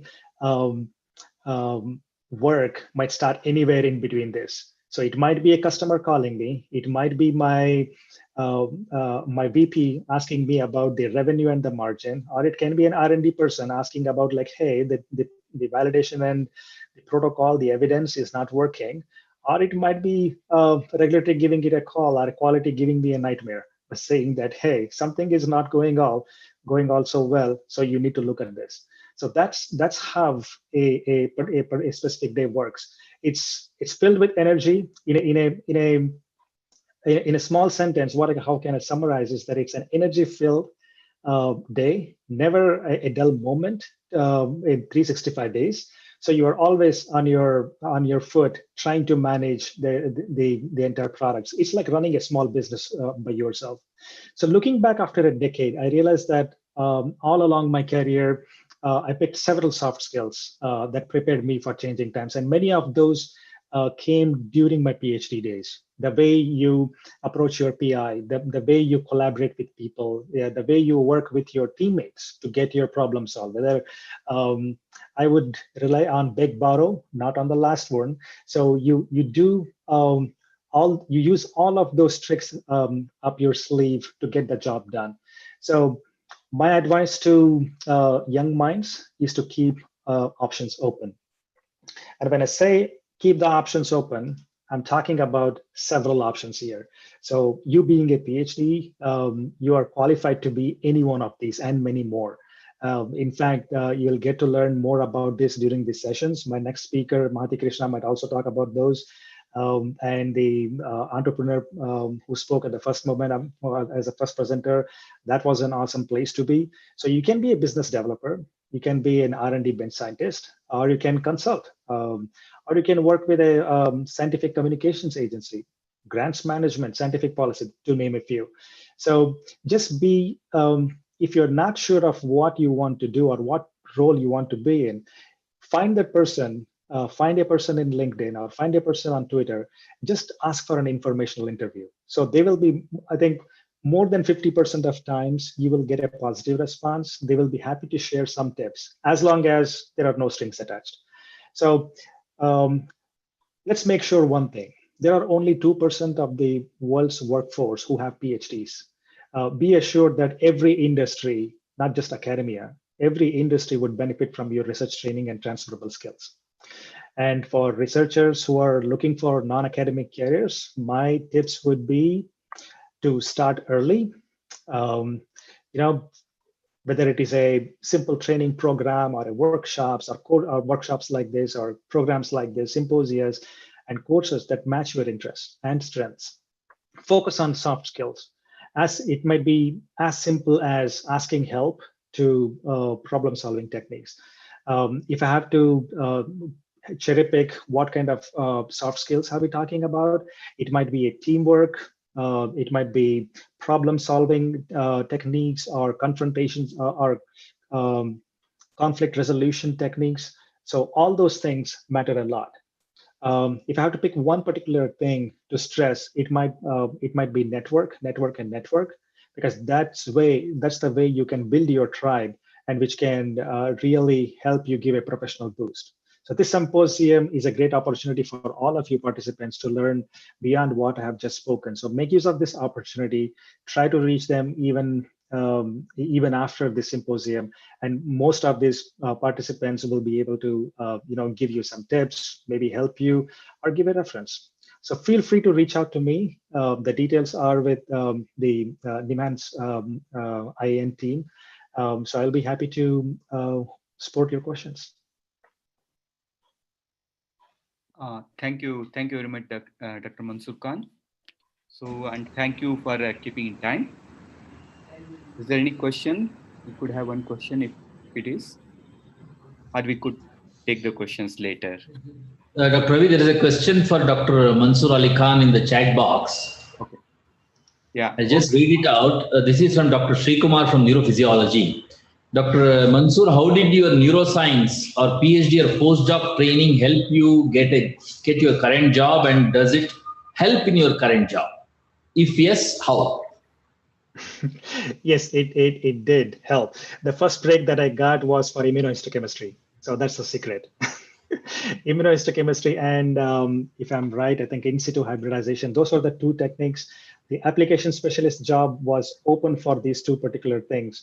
Anybody who knows the techniques. So there were two products which were available, and they wanted somebody who had a specific background. And let's say right person at the right time, got my foot in the door, and this is how the journey started. And my soft skills, I would say, and my commitment to the job, of course, that every PhD can do it. So that brought me up to the speed to learn new skills on the job. So that qualified me for the product manager, and here I am still doing the job. Great. Thank you for your response. Yes. Over to Dr. Ravi. Thank you very much. So we will now move on to Dr. Mahadevi Rangaswamy instead of Dr. Mahati. She will talk later. So Dr. Mahadevi Rangaswamy is Associate Professor of Psychology in Christ University in Bangalore. She did her MPhil and PhD in NIMHANS, and her postdoctoral was in SUNY Downstate Medical Center, Brooklyn, New York. She worked on addiction, and she has published 45 papers and many book chapters. And she is currently Associate Professor in Christ College, and she is interested in studying cognition, affect, and behavior. And she is involved in research aiming understanding the cognitive decision-making and working memory. And we look forward to hear you, ma'am. Okay, thank you. I'll just share my slide. Thank you so much, sir.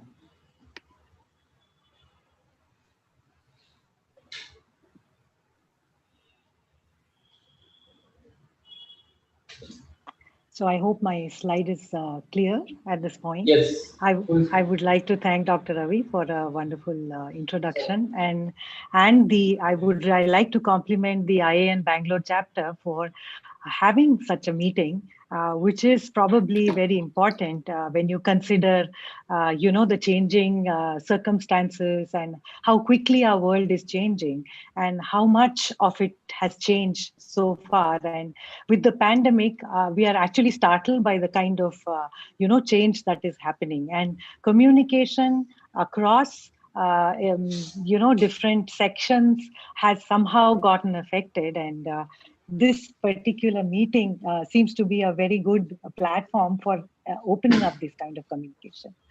It is storytelling. Since I belong to the psychology department in Christ University, I've become aware of a lot of techniques that are used in the field of humanities and social sciences. And one thing that really is an important and very powerful tool is this tool of storytelling, right? And through the narratives, to the stories, we pick up certain cues, we understand a more in a holistic sense of what our journey is. And it's important to continuously make sense of our journey by looking back at it and by sharing it with those who are starting their journey. So I really thank you all for allowing me to talk to you about my journey. Like the introduction mentioned, I got my PhD at NIMHANS, but it was not a very traditional Excuse me, path madam, to kindly it. switch over to slide view mode. Okay. I don't have too many slides. I would, okay. Thank you. Right. Yeah. Sorry about that. Thank you for letting me know. So I did do a conventional PhD. It looks like a conventional PhD on paper, but nothing about it was conventional. I jumped departments at a time where more disciplinary ideas were in the grip of, all our universities and institutions were in the grip of a very tight disciplinary organization. And at that point, everyone told me I was being a little foolish, but for some reason I held on to my ideas. Now, I was trained as a neurophysiologist. I got my MPhil in that. I'm a biologist by training. So life science is a very important part of my understanding of neuroscience. And however, I was more interested in a more global human behavior in that sense. So and somehow I felt like studying neurons, how one neuron spoke to another, didn't necessarily give me a window into human behavior. So at that point in time, I did a pretty daring switch, but for me, it just seemed very intuitive. And I have just moved on to work with a professor in the psychology department. And a discipline which has now grown to acquire its own status, known as cognitive neuroscience. It's not a traditional path, but if today you look at my CV, you probably won't make much of it because you think, okay, these are the sort of things that people do. Now, what was interesting about that was moving from working with animals to working with humans. It's a serious paradigm shift. How the amount of control you seem to have when you work with animal systems, you normally don't have when you talk about human systems, right? I mean, you can't just open up a head and stick some electrode in there somewhere. So these are all, that's a very sort of, an obvious difference, but there are a lot of subtle differences which make it so difficult to translate your ideas. To actually wrestle with that and to come up with something. That was my basis, or rather my formative experience of trying to become comfortable with ideas that I'm not necessarily having too much knowledge in or too much comfort in. And as people say now, is becoming comfortable with ambiguity. Now, that is one important soft skill. Our previous speaker spoke of soft skills. One important soft skill in the world today is to be comfortable with ambiguity, to know what you bring to it, and make sure you take your small but sure steps into that space of ambiguity. So for me, that experience in NIMHANS was formative in understanding myself and my drive and my interest in achieving a certain goal, and to utilize the environment to provide the best sort of support for whatever I wanted to do.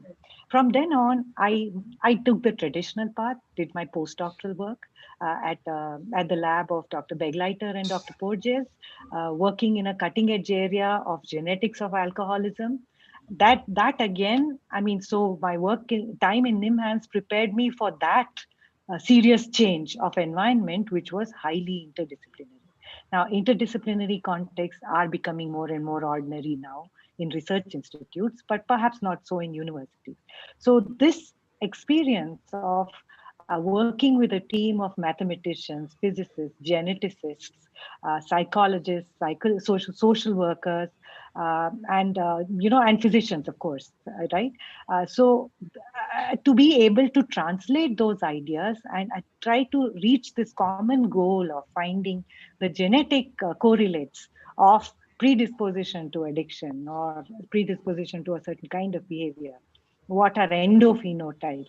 That has been a very invaluable experience in itself. And somewhere along the line, you realize you grow into it.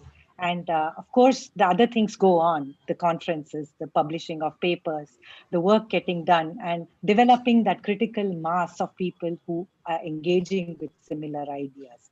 All these things happen, those environment is there, you have to seek it out. So one lesson that I have learned is to not fear changes. And that is something, again, as a sort of a soft skill that you develop, is to not fear changes.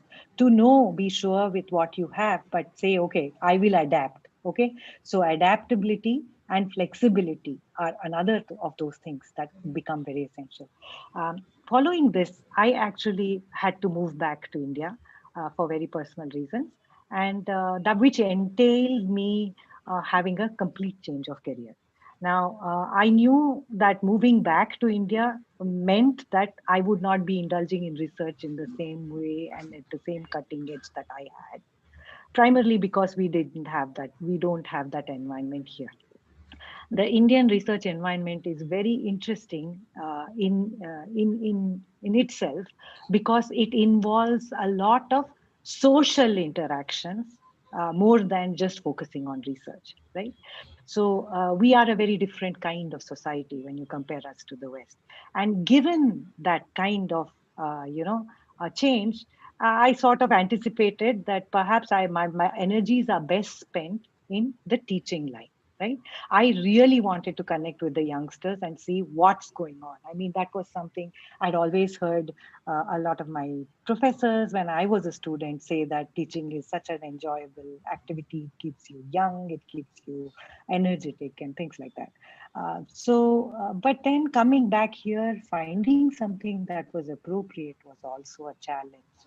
But like always, and like my experience has prepared me before, I just did a deep dive and ended up coming with a very interesting pearl in my hand, and I feel very fortunate for that. Christ University is where I work now, and I think I would like to express my gratitude to this university for being adventurous and for seeing beyond just the current times. So I was hired in the psychology department, and part of my mandate was to enhance research and also to perhaps update the way psychology is being taught in universities, right?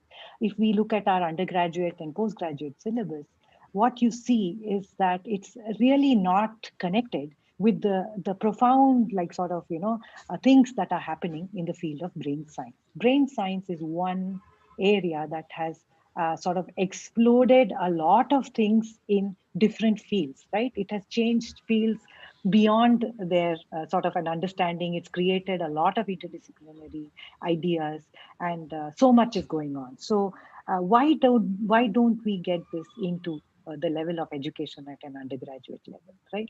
So that interesting sort of an approach of this university had me join its folds, and the journey was not easy. It was difficult. You have to counter a lot of biases, and I was in a department surrounded by colleagues who come from different disciplines. So one thing is about finding acceptance there, not being seen as a threat, there are a lot of these things that you encounter when you encounter people. I mean, as people, we are very interesting people. Like, we never know how we react sometimes given the situation. So, in engaging with people from different disciplines and making a space, it has been a very interesting journey and something that I would sort of really welcome a lot of new PhDs into that sort of a space because it's very exciting. There are a lot of private universities which are doing a lot of innovations when it comes to the kinds of courses that they teach, the sort of skills that they offer the student population, and it's a great opportunity to work with setting something up. Now, what I discovered when I came back, I said I would do teaching. I thought I would just come prepare for my class, teach, and go have fun with my students. Once in a while, have some interesting journal clubs. But that's not it. So now at a university level, you do teaching as well as develop a really sound research track along the way. Okay, so I'm just not changing my slides because they didn't seem relevant, but I want to show you what we've done there. Um, so what we have now in Christ University is a lab. Now psychology department and labs we are only in the context of doing practicals, right? The psychology practicals. But now we have research labs. So the university has invested I could skill to the department. We've invested in a laboratory. We have a EEG system, and we have these are the machines that are there, the eye tracking system, as well as the EEG system. Okay, and the way we are trying to work with it is to develop research at different levels. So one thing is at a level of teaching, bring in and capacity building. There's peer teaching for the enhancing faculty, expertise, and then enhancing student expertise, right?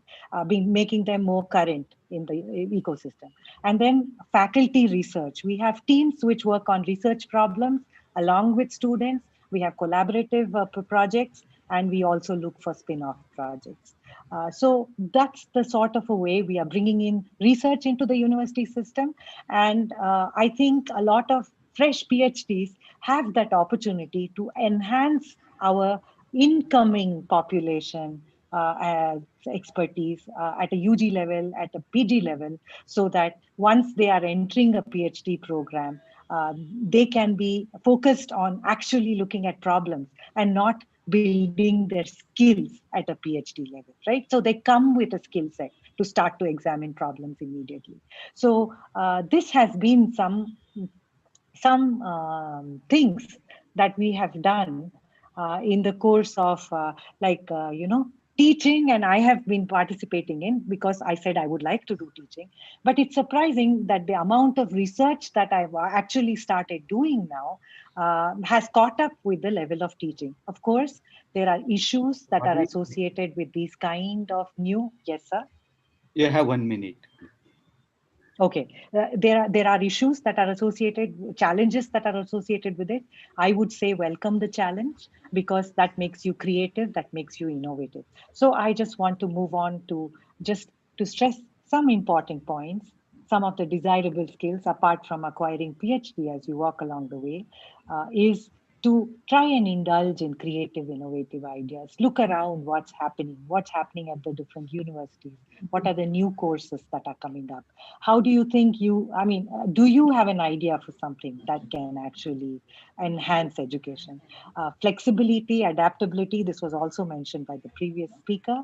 Of course, another thing you need to work on as you, lock yourself in your lab, work on your own projects, you must also make sure you give enough space to have good interpersonal communication. So go out, give talks, meet high school students, explain to them what you're doing, improve your communication.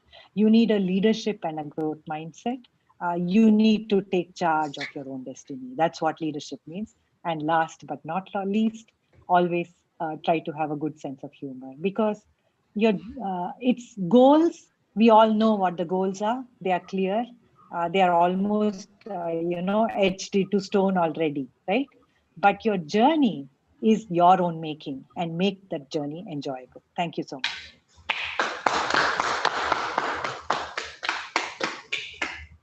Thank you very much, Dr. Madhavi. It was very interesting talk. So with this, actually, we will take around 12 minutes break now, or 11 minutes break. And we will come back in at 11:30. Yeah, please be there.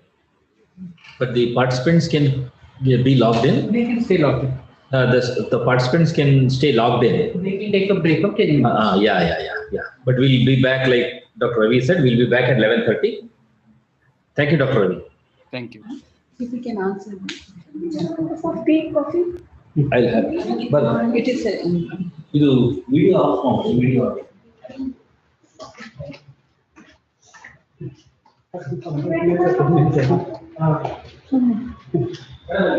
Mute.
Welcome back to all the participants who are joining this Indian Academy of Neuroscience Bangalore Chapter Symposium. So we had a wonderful first half of the session till now, where there were 5 speakers speaking on various aspects, including technical data of their research experience that they had gone through during their career, from PhD to postdoc and to various other jobs and other programs. So now we move on to the next set of speakers in the second part of this session. I'm happy to introduce our speaker number 6, Dr. Damodar Gowda KM, who is currently working as assistant professor in Chema, Mangalore. He teaches human physiology to undergraduates of various courses in his university. And as a researcher, he had postdoctoral training at the College of Pharmacy, University of Florida. And he is a basic science researcher, and also he has teaching experience. So without much ado, I would like to welcome and request Dr. Damodar Gowda to go ahead with his presentation.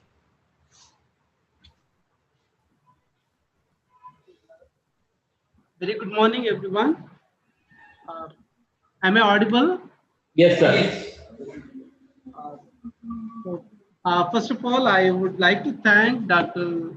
Lakshmi Rao, Dr. Bhupesh, Dr. Ravi, and other organizers for having me in this prestigious symposium. I was excited to listen to the previous speakers who achieved very much in their research field by working in sophisticated labs at US. But now I'm concentrating, or I'm focusing mainly on the young scientists who enter into the academia and who take the academic activities and the research in academia. Usually, I speak about the challenges and opportunities of a basic researcher in academia. So usually when we speak of research in academia, especially in medical schools in India, we have many negative connotations. But I am, as an optimistic person, I always see the positive things regarding any events with respect to the teaching or research. So let me start with the words of Joshua. The challenges are what make life interesting, and overcoming them is what makes life meaningful. Okay. So when I was at University of Florida, I come to know about a famous neurologist by name Michael Dyer, who is working as a junior faculty at St. Jude's Children's Research Hospital. And I wanted to share his story because it may be something inspiration to the young minds. So he was a junior faculty member a few years ago, and head of the basic development and neurobiology laboratory.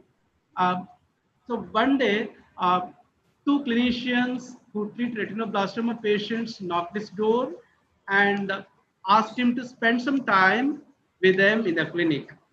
He eagerly accepted the opportunity because for many years, though he is working on retinoblastoma, he had no chance to meet any patients or the patient family. So he accepted the opportunity and he went to the clinic. He discussed with the clinicians, and though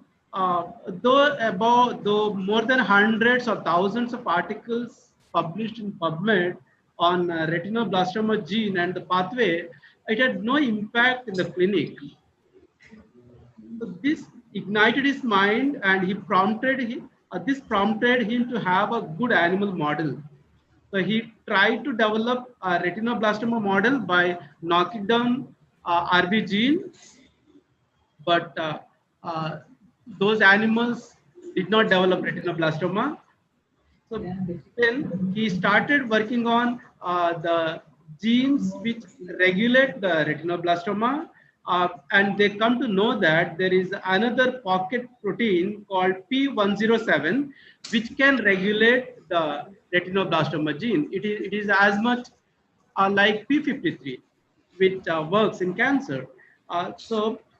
Then they deleted both retinoblastoma and P107 gene, and they could able to achieve the good animal model. So this clinical reality. So then he started seeing many drugs, the combination of several chemotherapies, and he able to achieve, I'm sorry, some disturbance.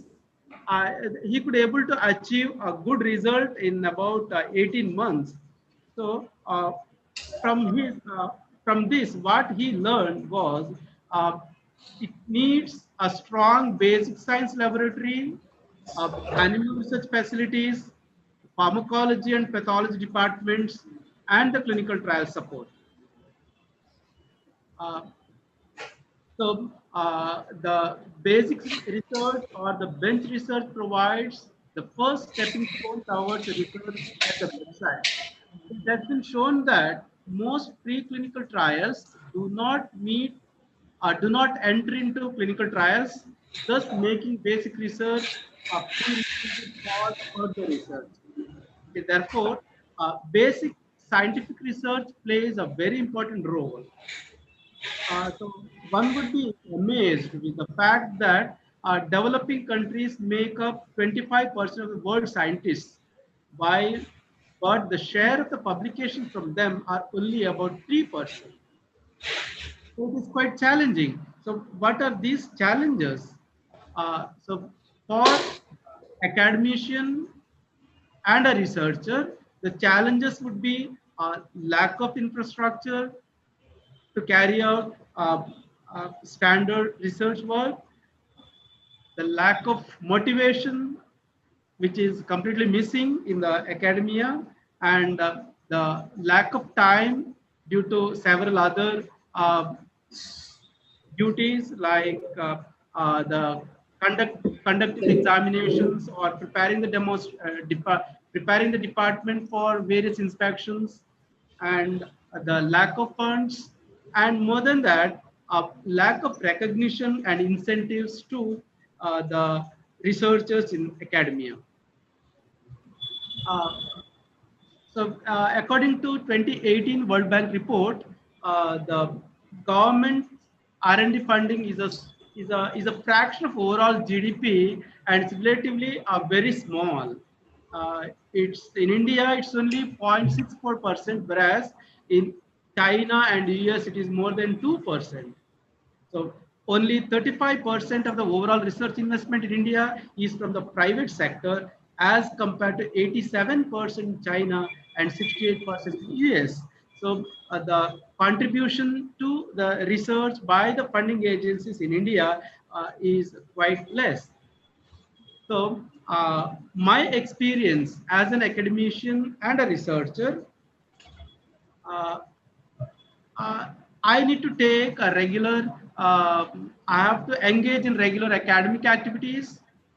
I have to take the theory classes for many courses like medical, dental, physiotherapy, and all allied health courses, even the practical classes also. Even we need to conduct the examinations, and we have to participate in faculty development programs and the other activities of the departments, and we need to do research. So there are several challenges to the academic researcher, like the financial crunch, the research accessibility, the publishing cost, the library facilities, because if you see in the Western countries, especially in the US, so we can access each and every article published on the same week or on the same day. But here we won't be having such a facilities to access the or we cannot update ourselves. It's a little bit difficult to update ourselves because of the lack of such facilities, and the networking and connection is slightly less in academicians, and the access to resources, like the lack of availability and access to source of support, including networking, which demanding official institutional affiliation, etc. Uh, Career progress in academia is measured by uh, how many papers are published or how much grant funding is received, rather than attempting to produce a new drug. So this is what the academic researchers are facing. Uh,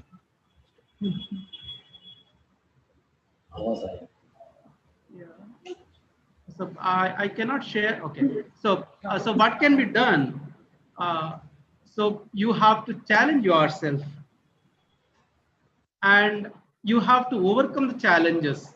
So what an academician need to do? He has to set the goal, and he has to achieve the goals. So if he come across any challenges, he has to find the solutions by himself. He has to get the support from colleagues, or the interdepartmental collaborations, or he can inform the difficulties, and he can motivate others, and he can get motivated by himself. So never give up anything in the research activities as an academician. So even we have lot many opportunities also as a basic researcher. So we can have an institutional collaboration. So we can have the collaborative research with the Department of Medicine. So we can have the collaboration with the clinicians from the Department of Pathology or Pharmacology or Neurology, etc. So this close association of clinical researchers and the basic researchers will help to bridge the gap.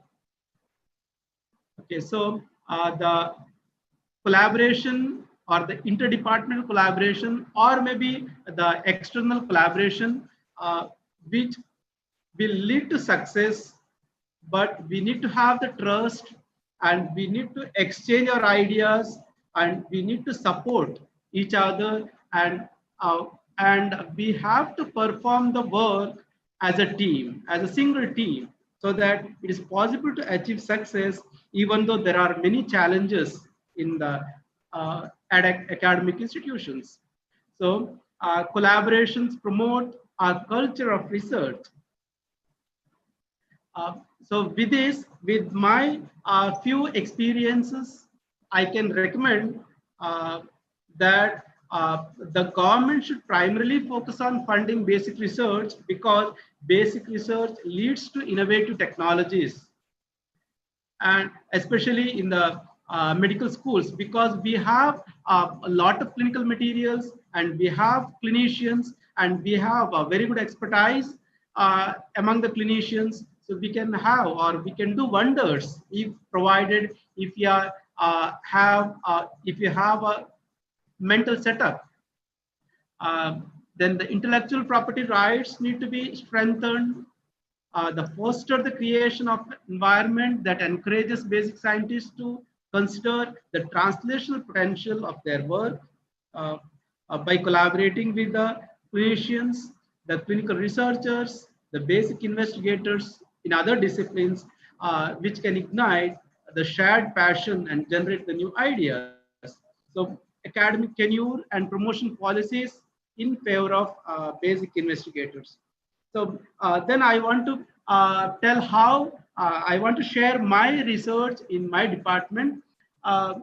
when I moved to the University of Florida, I got to know, or I had trained in molecular biology techniques, which Sir, you have 1 minute. Okay, thank you. So those molecular biology techniques I'm using here to continue my research. So at present, I'm continuing my research in the field of cognitive functions, where we are assessing the undernutrition, the perinatal undernutrition, and the cognitive outcomes in the offsprings with using some molecular technologies. Uh, and so these are some of the references, and I hope the challenges in academia is too much or too many, but we can come across or we can overcome those challenges uh, by having a good rapport between the clinicians and the basic researchers. So, thank you one and all for giving me an opportunity to share my ideas in this prestigious symposia. Thank you.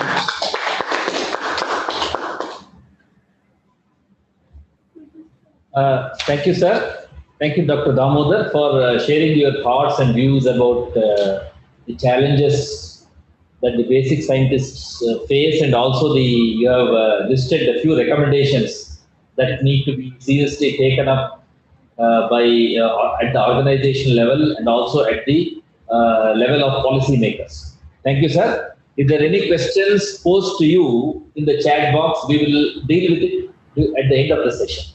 Thank you, sir. We move on to the next speaker, Dr. Asha B, who is from University of Science, Bangalore. She is a biomedical engineer by training, and she has completed her PhD from IISc from the Center of Biosystem Science and Engineering. During her PhD, she worked at the interface of engineering and biology. Her research interests include behavioral and computational neuroscience with a focus on the control of human movements. I invite Dr. Varsha to begin her presentation. Hello, am I audible? Yes. Yeah, thank you, Professor, for the kind introduction. Unlike many of the previous speakers, I think I am pretty new, like early in my journey of research. Before I start, I would like to thank IIN Bangalore chapter for this initiative and this wonderful opportunity they have given me. So my presentation would be mostly technical on the work I've done during my PhD, but towards the end, I'll try to tell what in this initial period I've learned during my PhD. So today, I would like to talk about how we can use variability in movements as a tool to investigate human movements. Particularly, I'll be talking about saccade control. I will tell you as I go on what all this means. So when normally if you ask a robot to make a movement from the start to any of these numbers, every time the robot does the movement, it would look like this. It would be a straight line. Now, but if it's the same movement is to be made by a human, every time you make the movement, this is how it would look. It will not be exactly a same straight line like the robot. So there is behavioral variability, and this behavioral variability is because the motor control system that humans have is inherently noisy at various levels, where we perceive, where we plan for the action, where we execute the action. So we have a noisy motor system leading to behavioral variability. Now, why is all this important? This is important because what people have observed is that from a novice beginner to an expert, this pattern of this variability changes. So what is shown here is when initially you're learning to throw a dart, where you throw a dart is spread out more, it's more variable. But as you become an expert, you almost always end up at the bullseye. So the variability reduces when you become an expert. And then when you go from a normal person to a patient, so here what is shown is the displacement of eye for a particular type of movement called saccades, which I'll tell you what it is, for a normal person and for an patient with cerebellar infarction. So what is seen is that the variability in their movement increases from normal to patient. So if variability is changing like this under different conditions, does it imply that there is possibly active control of the noise in the motor system in case of a normal person in normal motor system? So the idea with this motivation, we wanted to see if movement variability can be used to gain any further insights about the principles of a motor system which is inherently noisy. So we set out to ask whether intertrial variability, that is when you repeat the same movement in saccade trajectories, which is a type of eye movements, can be used to understand how these movements are made, how the control of these saccades happen. So before diving into the question, let me, okay, I am not able to change my slide. Yeah, so a saccade is a particular type of eye movement in which we are making very fast movements of the eye in order to focus the image which we are interested in on the fovea, which has the maximum acuity of vision. So when you look at the position of the eye, how it changes during a saccade, it moves fast to the target. Say if you have something you want to look at 30 degrees, then you move fast there and settle down there. And this is how the velocity of that eye movement looks. There is a high peaking in velocity, and then you slow down and rest on the target which you are interested in. So these are movements which we make in daily life a lot of times when you are viewing a face in front of you or reading a book and everything. These movements are being studied very well, and how these movements are generated are kind of pretty well established. So what is known about how the saccades are controlled is that the higher areas in the frontal areas plan for the saccade and then give that information to a node called the superior colliculus in the midbrain. And the superior colliculus actually conveys this plan to the brainstem neurons, which conduct or which execute these saccadic movements by giving signals to the muscles. So the saccade plan is in the higher areas, and then what happens is you have the eyeball is like a mass which you want to displace very fast.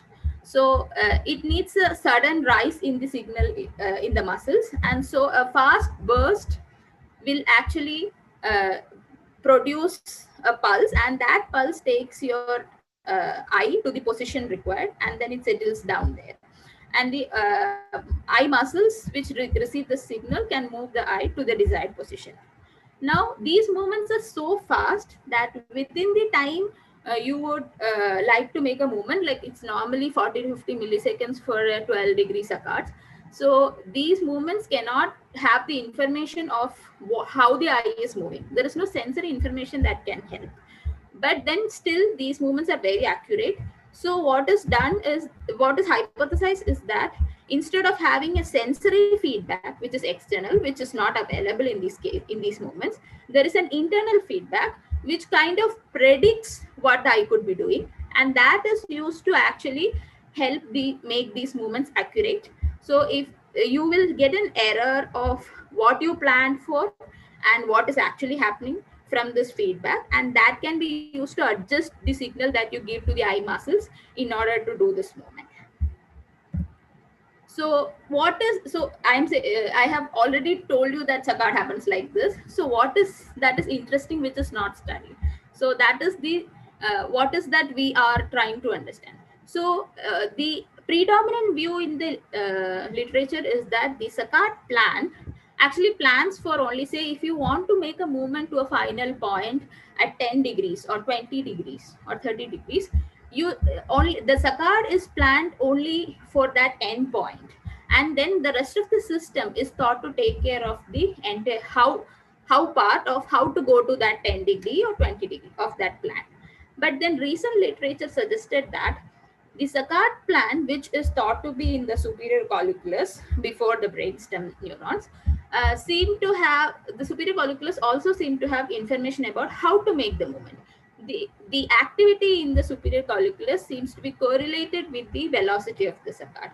So given this, there are two ways saccade could be controlled. One is an endpoint based control, where the desired input signal, which is there in the superior colliculus, is in the form of a final displacement. So it's a static information about the final value. And then the burst generator, which is there in the brainstem, produces a burst, and this burst is given to the pulse width generator and to the eye. Now, in this case, people have already seen that the burst here seems to correlate with velocity of the saccade. So if the input is the final displacement, this velocity needs to be integrated in order to get a displacement signal. So the error is in the form of this displacement, instantaneous displacement, which is used to control the saccade. Now, another possibility based on the latest studies which suggested that the desired input signal could be in the form of velocity is that there is a dynamic information of how to go.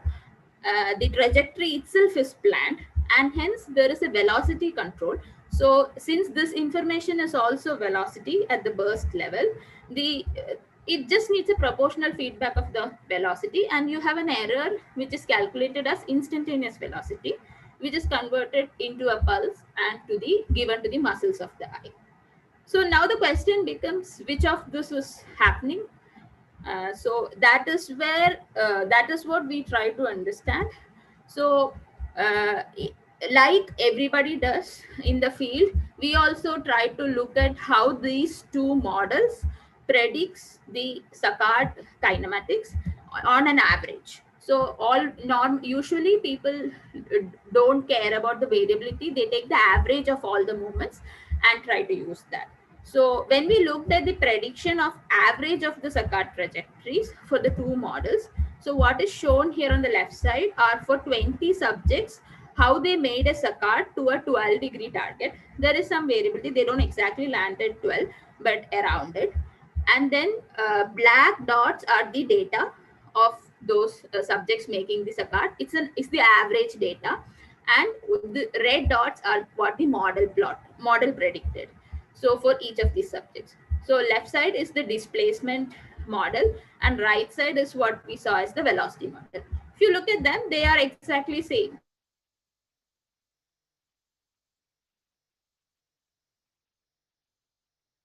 Of how the people behave during saccades made to same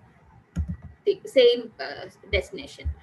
Now, but what we have is a new tool which we are trying to investigate, that is the variability in saccade trajectory. So when they are making movements to 12-degree targets, they can go in multiple ways. The how can keep changing. So the average of these trajectories is what we looked at in the previous slide. But then there is some variability in the trajectory which we think we can quantify. So we quantified this variability for all the 20 subjects, and what we found is that the variability has different profiles. Although in this figure the means all look monotonically increasing, if you look at the variability, there are profiles which are increasing, there are profiles which come down towards the end, there are profiles which just saturate and come down. So there are various types of profiles.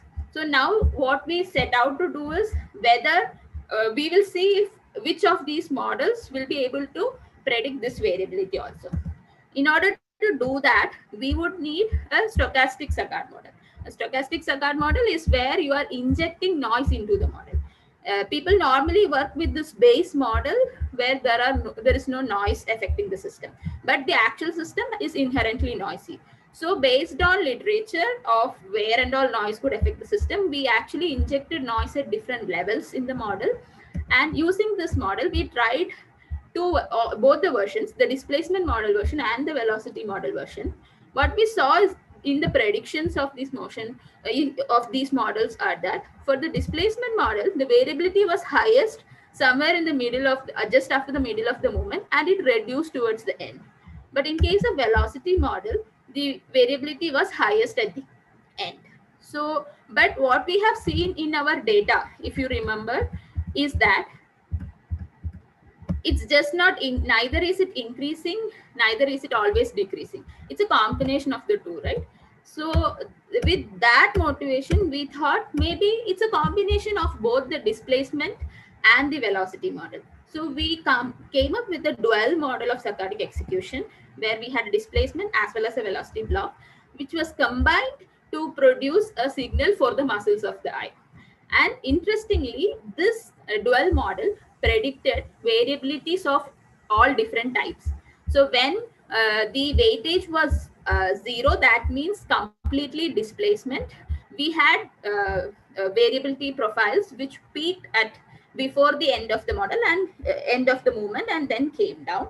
And then as the alpha was changed from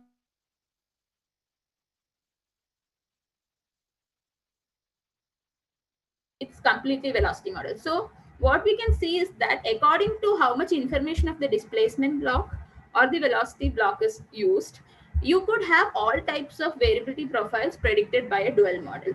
So we thought maybe this is our answer. And then that's exactly what we got when we tried to fit this new model into the variance of saccade trajectories. It could, unlike the individual models of displacement or velocity, predict all types of variability profiles in the data. Not only could it predict the variability profiles better than displacement or just velocity model, it could also perform similar to displacement or velocity model in case of displacement mean fits. So what is shown here is the fit of mean data, and what is shown here is variance data. The errors are least for dual variance, and it is similar to those of displacement or velocity model in case of... Dr. Varsha, you have 1 minute? Yes.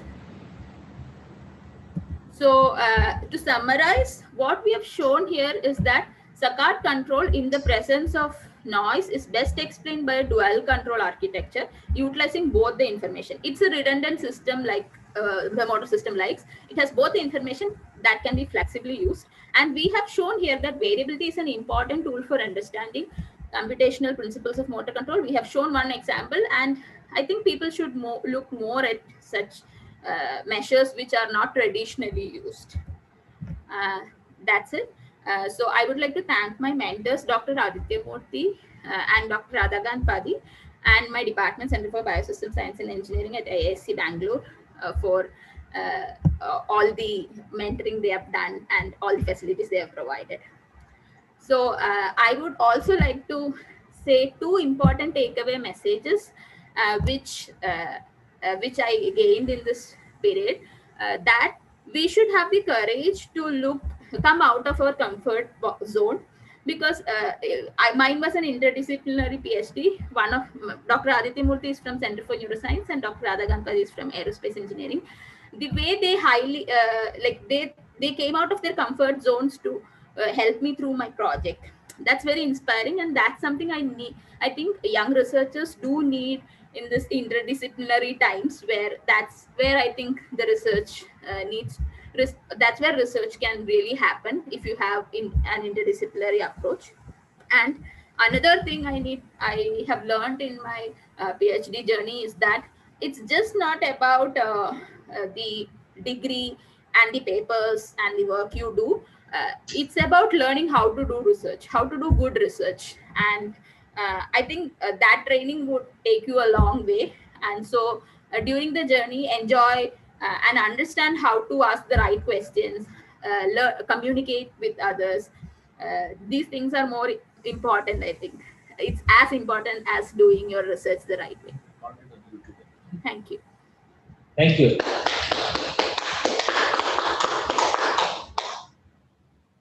Thank you, Dr. Varsha, for your presentation. We'll take questions at the end of the session. Before we move on to the next speaker, I would like to inform the participants online that the sessions are available on YouTube. The link has been sent in the chat box and also in the email circulated by the organizers. And since it's being recorded, it can be viewed at any point of time. We move on to the next speaker, speaker number 8 in this session, Dr. Devapriya, who is currently working as assistant professor in the Central University of Punjab, Bhatinda. He has a PhD from IIT BHU Varanasi in 2015. He has 8 years of teaching and research experience in various organizations, during which he has trained 3 PhD students and 24 postgraduate students. His research interest is related to pathophysiology of mitochondrial dysfunction in amyloidogenesis, astrogliosis, and demyelination. Welcome, Dr. Devapriya, and I would like to invite you to begin your presentation.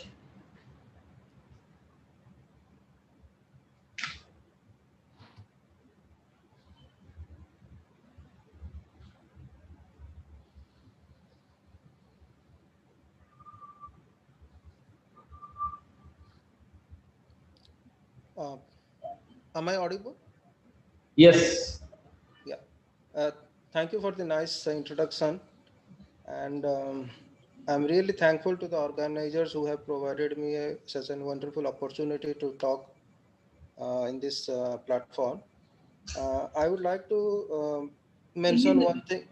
I would like to mention one thing that our small team has worked in a establishment of a model where it can be useful. Devapriya, can you please increase the volume in your mic? We are able to hear you, but it is not very clear right now. Actually, I'm from Vatinda, and here the cold is very severe, and I think the network issue is there. So my volume is, I think, 100%. Okay, okay. Yeah. Please bear it. Okay, please. Since few days here the hello. We can hear you, sir. Please go ahead. Yeah, am I audible now? Yes. Please go ahead. Yeah, please. Actually, I do not have any control over the climate. So let me talk about the topic. We have developed a model where we have injected intracerebroventricular streptozotocin, and we established the mitochondrial dysfunction in the animals. First, I would like to suggest what is Alzheimer's disease. You know, there is the decrease in the brain volume, and which is due to the deposition of plaques and the neurodegeneration. You can find the different progression of the Alzheimer's disease, the healthy brain, then mild Alzheimer's disease, and then several severe Alzheimer's disease condition. There are several hypotheses where the pathogenesis of Alzheimer's disease can occur, and that is the amyloid beta genesis, then cholinergic dysfunction and oxidative stress and the excitotoxicity. So what we have found is that the oxidative stress leads to the mitochondrial dysfunction, membrane disruption, amyloid beta, and cellular metabolism. And you can see this, it is reported that amyloid beta causes the oxidative stress. However, you can see the different stages of Alzheimer's disease where different types of oxidative stress can occur. Mostly in the late stage of the disease, you can find this depolarized mitochondria. So as we know that the mitochondrial dysfunction, it's well proved that this either the cellular oxidative stress leads to mitochondrial dysfunction, or mitochondrial dysfunction can lead to the neurotoxicity. Hello, am I audible? Hello. Yeah, audible, sir. Yeah, thank you.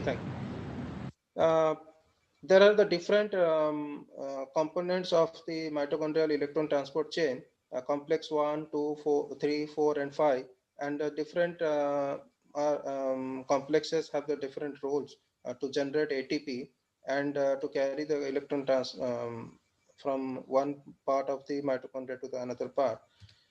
You can see there are number of drugs which has been developed in the management of Alzheimer's disease. However, it is not well proved to be a successful candidate in the management. However, recent studies suggest that the mitochondrial drugs are mostly would be preferred. So what we thought that there is no specific model to evaluate the mitochondrial targeted drugs in the in perspective to the Alzheimer's disease. So what we thought that we should extrapolate the validation of the model so that it can be used. So it is well accepted that the ICB streptozotocin model is an Alzheimer disease-like model. So before coming to the model, I would like to give this the mechanism of streptozotocin, how it works to develop neurodegeneration. So when we are giving this streptozotocin through the intracerebroventricular route, the glutamate 2 GLUT2 transporter, it enters into the cell neurons, and it causes several neurophysiological changes, and ultimately it leads to the neuronal and synaptic loss. You can see from this figure that the streptozotocin causes free radical generation and this glutathione depletion and DNA demethylation, and ultimately it leads to the oxidative stress. And this neurodegeneration is mostly considered to be happen in cholinergic neurons. So as we know that when this excitotoxicity or this cellular oxidative stress check happens, this calcium enters, and this calcium entry through these NMDA receptors or NR1 receptors, it triggers to release calcium from the endoplasmic reticulum, and this mitochondria plays a significant role during the healthy condition, that it uptakes this calcium and maintain the cellular calcium buffer. However, in this cellular death condition, this calcium overload takes place, which leads to the mitochondrial membrane rupture and the subsequent apoptosis. So that's the reason why we thought that, because in the streptozotocin, it causes neurodegeneration, but these NMDA receptors are playing significant role in this model. However, it has not been developed that how this streptozotocin causes this mitochondrial dysfunction and this mitochondrial calcium homeostasis. So on the basis of that, we have formed the objective to study the effect of ICB streptozotocin on mitochondrial function, integrity, bioenergetics, and calcium homeostasis in memory sensitive rat brain regions. So we have developed this model for 18 days, and the first and third day we have administered streptozotocin at the lag of 48 hours. Then we have kept those animals for 12 days, and then on the 14 to 18 days, we have performed this Morris-Water maze, and on 18th day after the Morris-Water maze, we have performed Y maze, and subsequently we have killed the animals and collected the brain parts, and further the molecular and biochemical estimations has been performed. So what we found that when we have performed this Morris-Water maze, ICB STZ impaired learning and memory in the animals, and you can find from this escape latency and time spent in the target quadrant and percentage traveled, distance traveled. Um, from the Y image, you can find this ICV STZ decrease the spontaneous alteration behavior, which suggests that there is an impairment in the molecular learning and memory aspects of the animals. From the we have collected the different brain parts. Those are hippocampus, prefrontal cortex, and amygdala. And what we found in these brain regions is that there is a significant decrease in the choline acetylate transferase activity and the level of acetylcholine, and the increased activity of acetylcholine esterase activity. As we know that this streptozotocin increases this NMD activity, so we found from this figure that this NR1 level increased in all these brain regions, and this glutamate level also increased. This suggests that streptozotocin causes the excitotoxicity. And what we found is that the cytosolic calcium level increased, as well as the mitochondrial calcium level increased in all these brain parts. Subsequently, in the mitochondrial fraction, we found that this mitochondrial formagen produced means the MTT assay, the formagen produced level is decreased in all these brain parts, and this which suggests that there is a decrease in mitochondrial function. And then there is a decrease in the mitochondrial membrane activity, that is MMP, TMRM fluorescence level decreased, which suggests that there is a loss in integrity. And in the oxytherm, what we found is that the oxygen consumption significantly decreased in all these brain regions when we have performed this experiment for about 10 minutes. You can find is that this respiratory control rate significantly decreased in all these brain regions, and this ATP by oxygen ratio is also decreased. So this suggests that this mitochondrial bioenergetics also decreased in all these brain regions. So this suggests that this ICV-STZ significantly impaired this mitochondrial function, integrity, as well as this bioenergetics. What we found again in that is mitochondrial calcium uniporter. As we know that this mitochondrial calcium overload takes place because of this mitochondrial calcium uniporter. And here we found interestingly that this mitochondrial calcium uniporter expression increased in all these brain regions, as well as there is a significant increase in this sodium calcium exchanger. So this suggests that this mitochondrial calcium overload is because of this tetrodotoxin ICV injection. However, it is subject to analysis, proof, or provide the evidence that how this STZ causes this elevation of this expression of MCU and NCX. So this is a small attempt to explore this model. And in the conclusion, what we found is that NR1 dependent mitochondrial calcium accumulation could be considered as a major attribute to the animal model of ICV-STZ induced AD-like manifestations. And drugs targeting to manage mitochondrial calcium homeostasis could best be studied in this animal model. I would like to thank to all these persons who are directly or indirectly involved in this research. Thank you so much for providing me such a wonderful opportunity to talk in this session.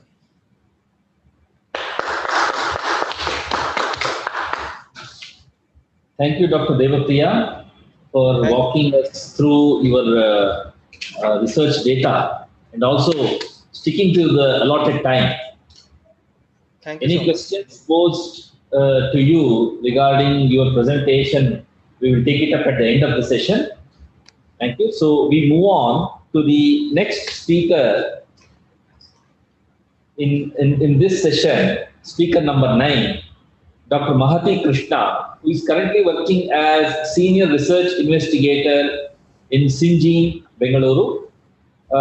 She is an alumnus of NIMHANS. She completed her PhD in the Department of Neurophysiology, NIMHANS, where she worked on environmental enrichment and its role in depressive disorders and the interplay between positive environmental stimuli and antidepressant drugs. She started working in Sinjin International Limited in 2014, and she currently works as a senior investigator in pharmacology. So welcome, Dr. Mahati Krishna, and I invite you to begin your presentation. You have 15 minutes. Thank you, Dr. Bharat. Thanks for that very generous introduction. At the start, I'd like to say I'm very grateful to be here. It's a pleasure to be here. I'd like to thank IIN Bangalore, specifically also Dr. Lakshmi and Bindu ma'am for this opportunity.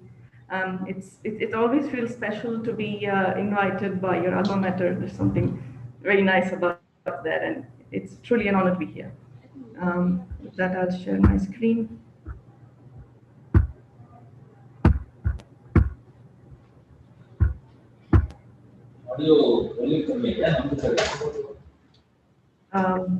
Dr. Mahati, can I request you to kindly increase the volume on your microphone? Yes, let me try that. Yes. Is it any better now? It's better. Yeah, slightly better. Okay. Yeah, please go ahead. Okay. Right. So I'd be talking on how my employment and life has been in the biopharma sector. I've been here for the last 6 years now, and I'd like to share my experiences in this forum. As Dr. Bharat very generously said, I am an alumnus of NIMHANS. I did my master's in biomedical genetics, and I was interested in understanding how we learn and remember. That brought me to NIMHANS. It was fortunate enough that I got a PhD position in Dr. Shankar Narayan Rao's lab, and I started working on understanding synaptic plasticity, learning and memory in depression, work with understanding the effect of positive environmental stimuli as well as antidepressant drugs. I did my PhD from 2008 to 12, continued for a couple of years as a CSIRA. And when the opportunity came, I joined Syngene in 2014. I'm currently working as a senior research investigator at Syngene. Syngene is India's largest CRO. It was part of the Biocon group of companies until 2 years ago, where after a very successful IPO, Syngene is now a company in its own right. Syngene is a contract research organization and manufacturing services. We would like to say that Syngene does everything from ideas to drugs. So that's how the profile of Syngene is. It encompasses different disciplines within the drug discovery process, all the way from chemistry till end of the line, which is clinical trials. Right. So when I wanted to join the industry, it was not a choice or a decision that I have to quit academia and join industry. It was really a chance that I explored, and at that point, my seniors were really good to me, and they gave me a lot of guidance in a time when I was very confused about what to do. At that point in time, it looked as though my academic career was stagnant, and I was looking for something else. And the opportunity came to join the industry, and I took it. And there was, to be very honest, an equal percentage of people who told me that a career in the industry is good, whereas there was an equal amount of people who thought the industry was exactly what it was portrayed as, the big bad evil, company that does not allow you to do your own research, no flexibility. You end up losing your intellectual independence, so to say. So I received both parts of the equation, and of course was able to decide one or the other, fortunately, and I'm glad for that decision today. It's not a decision I repent. Just to tell you how it works, there are perception on both sides of the wall, in academia as well as in the industry. In academia, we feel that I've spent, before I start this, I've spent equal time now in both sides. 6 years in academia and 6 years in the industry, right? So in academia, we feel that we're free to pursue our passions. There's no sort of block on what you want to research. You own all your intellectual property. Nobody else owns it. On the industry side, you often feel that it's dictated by the company. The company says you have to work with blood-borne disorders, and you do it. You have to work with COVID-19, and that's it. But it's not often that way. You also get to exercise a lot of your research interests as well. And it's often thought that the company owns your IP, but it's not true. You can always have your own patents, publish papers, as long as it does not violate the confidentiality of the client. And academia is thought intellectually stimulating, whereas the industry is thought of always assembly line science. Again, I'd like to dispel that notion. Science by nature is also routine work.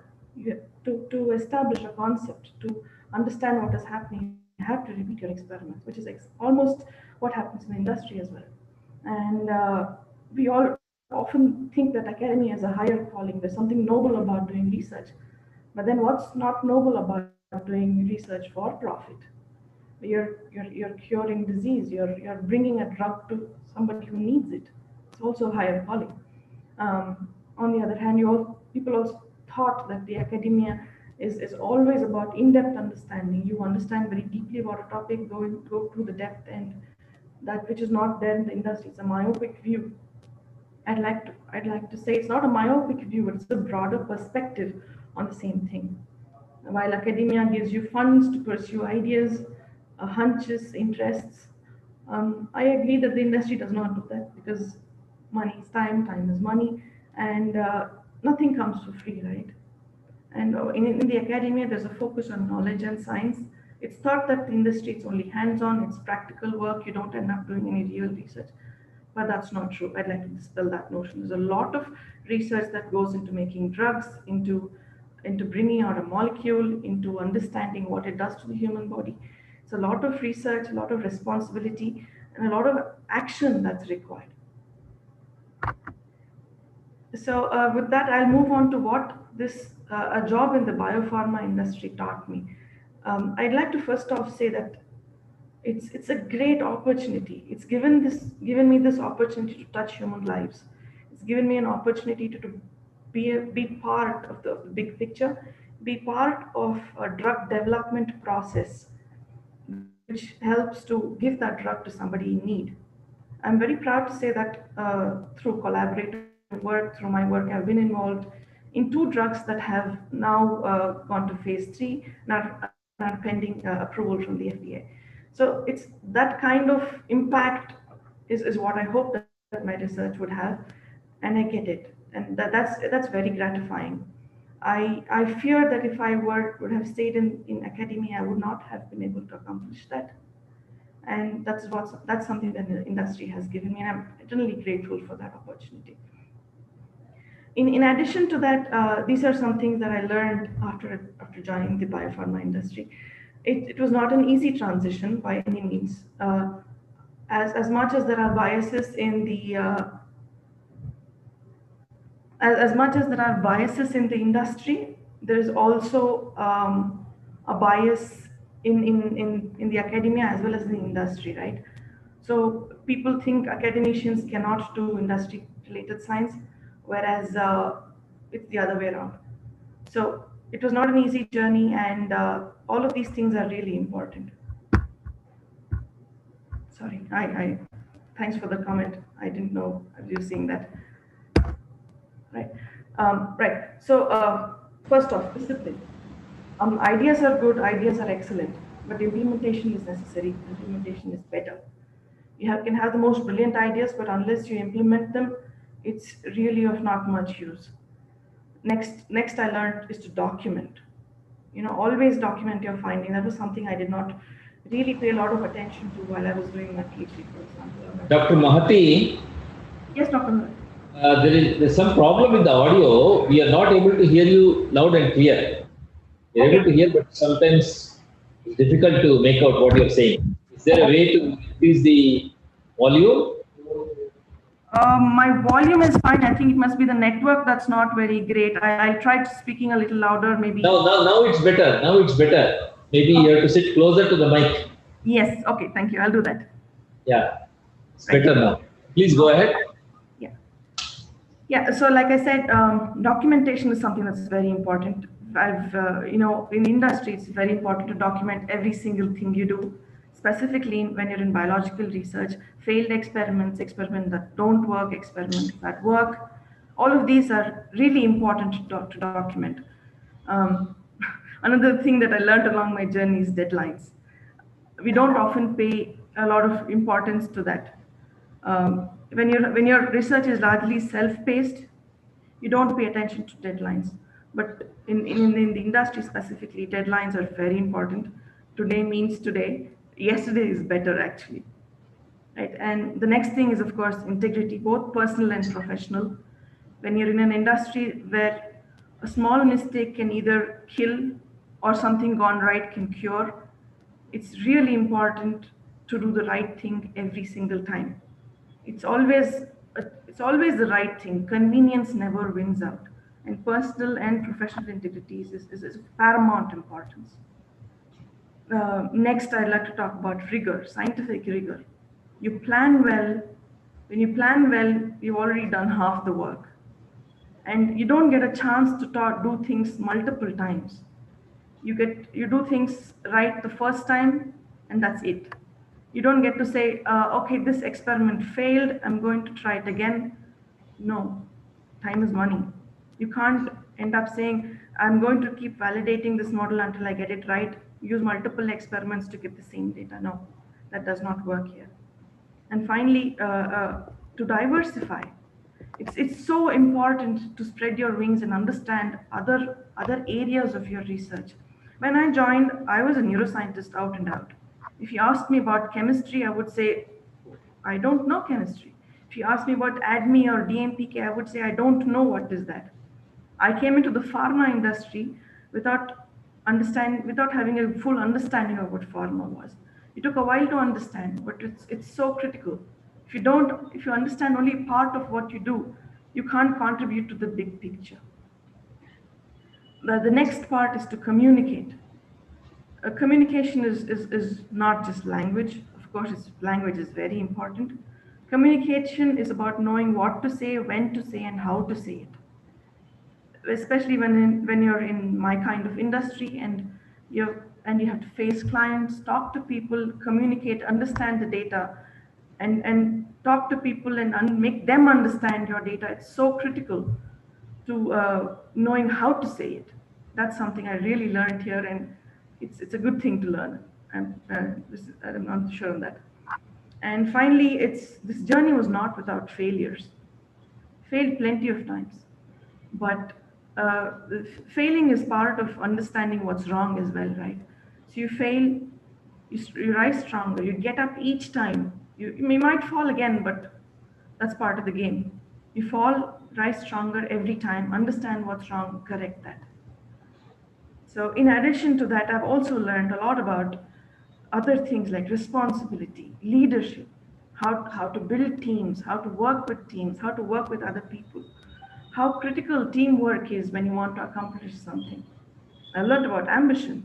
I've learned that I have a goal. I want to know how to get there, and when to get there is something I plan now, right? So all of these things have been a learning that I've got from the industry. Some positives, many positives, and some negatives, but you live to learn, right?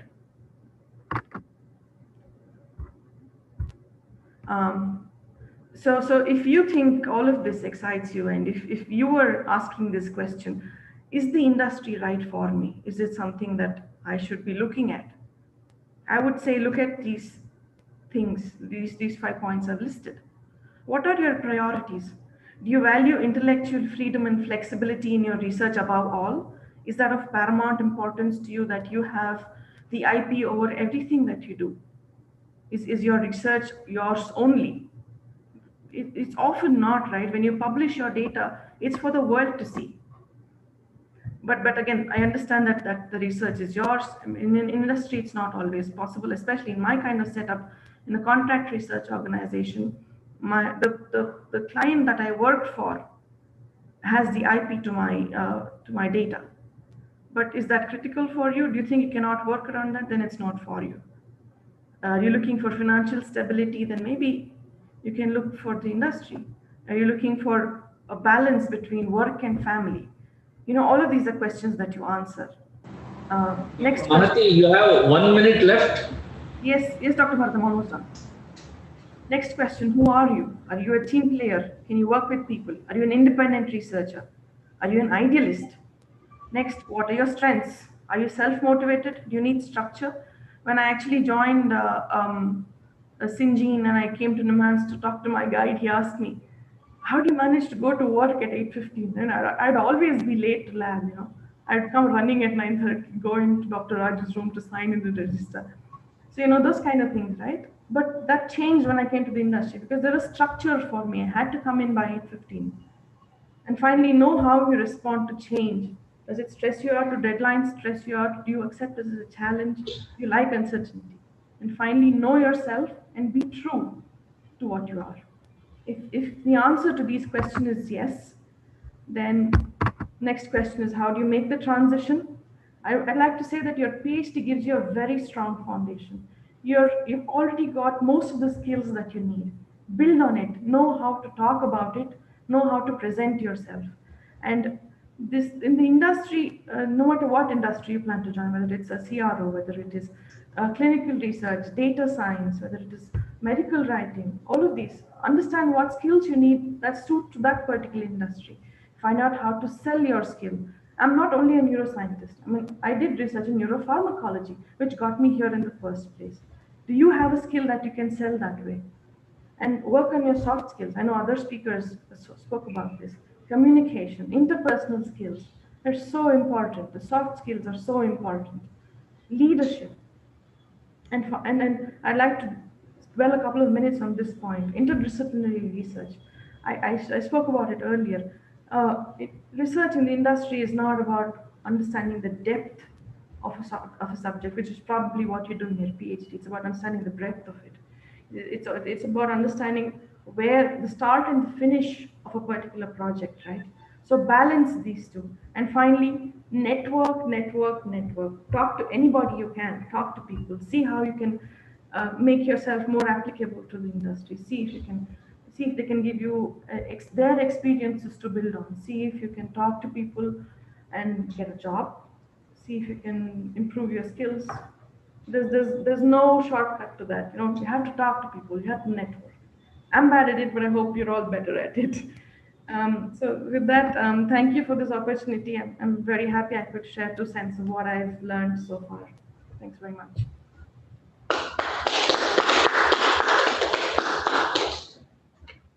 Thank you, Dr. Mahati, for your presentation. We will move on to the last speaker in this session. I'm happy to introduce Dr. Shilpa BM, who is also an alumnus of NIMHANS. She is currently working as assistant professor in the School of Basic and Applied Sciences, Dayanand Sagar University, Bengaluru. She completed her PhD from the Department of Neurophysiology in NIMHANS, where she worked on the role of chronic stress in inducing depression and anxiety in experimental models. She did her postdoctoral work at Nathan Klein Institute for Psychiatric Research, New York University Langone Medical Center. I would like to invite and request Dr. Shilpa to kindly start her presentation. Good morning, all of you. I think you can see my slides, sir. Yes. Yeah. Okay. Today I will be talking on the challenges for a science faculty in a state private university. I'm just emphasizing on state private university because I will be talking more on the problems and the good opportunities what you really get here. This is the campus of the Dayanand Sagar University at Kumaraswamy Layout, and we are having 3 or 4 campuses. And Dayanand Sagar University is mainly known for engineering, currently for medical and other interdisciplinary courses. Now we are put up in the School of Basic and Applied Science. We usually teach BSc, MSc for microbiology, biotechnology, and biochemistry students. So to start my talk, when actually I chose this job not by chance, by my choice, because after my postdoc I wanted to carry out a teaching professional, so I came into it. So here when we come as academician, we are answerable for 5 stakeholders. The first thing is the parents who admit their kids in any kind of discipline. It can be engineering, medical, or BSc, MSc, anything. And basically what we need to do here, the challenge is to take care of them. Either if they are having any difficulties, we have to counsel them, and we have to continuously watch what they are doing, whether they are doing good with their career, they are doing good with their academics. Everything should be watched. And the next thing is the university. And since we work under university, we have to follow certain things and maintain some kind of relation with our colleagues, HOD, register, vice chancellor, and the entire management. This is by default we have to do, and we cannot escape out of it. And this is the biggest responsibility what we have to do all the work which is been assigned by them. And also we have to follow the state government rules, because it's a state private university. We have to follow these rules and regulations. If they declare holiday, we have to declare holiday. If they say they are coming for a visit, they want to see the labs, they want to see the curriculum, and we should be ready and document all the documents with respect to those visits. And also we also come under any private university, come under UGC or AICTC if it is an engineering college. And there are a lot of accreditations which really takes very, it will be very painful when we are filing an accreditation for NAC, and we have to make all documents. Because why I'm explaining all this, because teaching is just a fraction.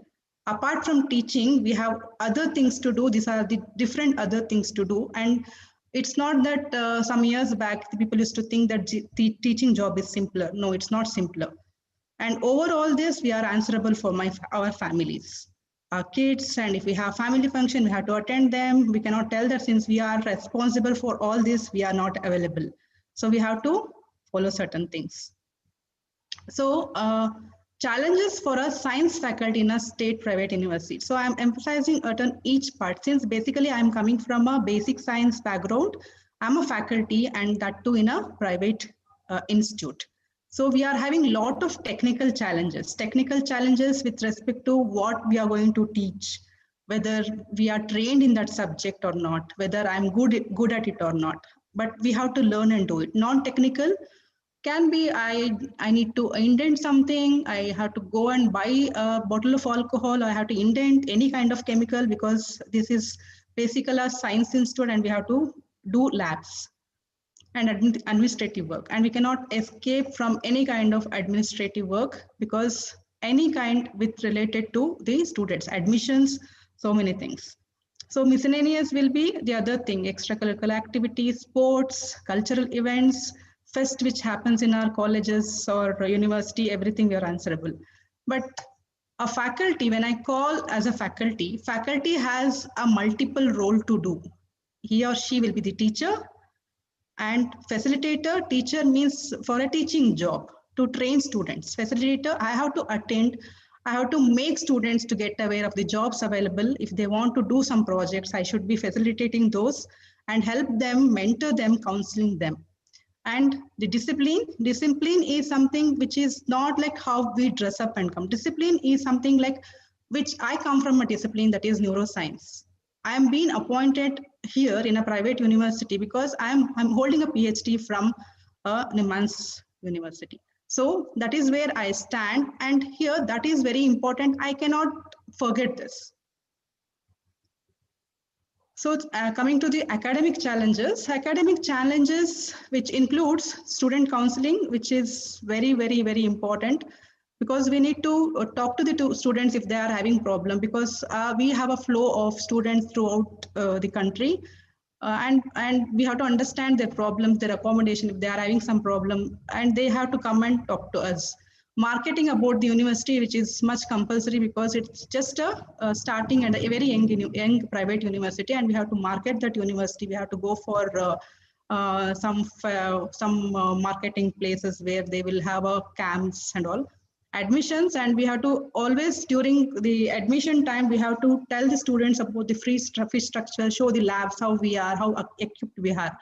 Along with that, it's a job, and we have to explain, if the BSc student is there, we have to explain what kind of jobs after you do a master's, what kind of exposure you get, what kind of higher studies you can do. That is the job opportunities. And for this respect, I will be calling many of my seniors or my colleagues or our lab mates who are already taken up any kind of jobs. Take for example, Mahati, I will be talking any freshers you need, I have MSc students which have passed out. And apart from this is just kind of academic or administrative kind of job. Apart from that, I have been appointed in the Department of School of Basic and Applied Science to do a teaching job. So for which I need to plan my academic schedule. It can be, if it is given of 2 papers I'm taking or 5 papers along with the practical class I'm taking, I have to plan the split of lesson plan, make timetables, lab schedules, and equip my lab, indent certain chemicals which is required for that particular semester or that particular class which I have to conduct. Class, along with this, I have to be prepared for the class, because some of the subjects is not related to neuroscience. I will be taking some industrial biotechnology. It can be microbiology. It can be different parts. So it's this part I might have read when I was doing my master's. Now I have to prepare that. And after preparation, as we know that we have to assess students continuously. Internal assessments at the end, exams, overdoing all that, students will give us the feedback about how we are, that we are good, we have to improve all this. In part of doing all this, I might have completely forgotten what I am, why I am, what I'm doing here. So, but But that doesn't mean that it looks like a bit disturbed and depressed. But no, some point of time, what I feel now, after I just completing 3 years in the Anand Sagar University as assistant professor, by now I have made the preparation and I just have brushing out all that. I know how much time I need to counsel the students, what kind of counseling I have to do, what I have to speak when the administration things will come. And I know some places where job opportunities are there. It has happened over the days, over the years. Now I'm okay with that, but some kind of, I have developed myself a kind of adaptability to this. Now I'm doing pretty good, I'm okay. So I started loving my job after close to 3 years. But initially I will have all this problem, but once days goes and you will be set with whatever we are having. So moving on to the challenges when we come for a teaching job. When I finished my postdoc, the very first job I got was at the Reva University. Within a month or so, I just went and joined there. And the subject what they gave us was cell biology.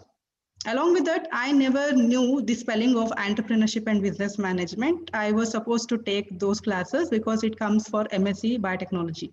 So here, cell biology, I liked cell biology because I had an opportunity to work with Dr. Vani Santosh, who is in oncology, means in pathology department of NIMHANS.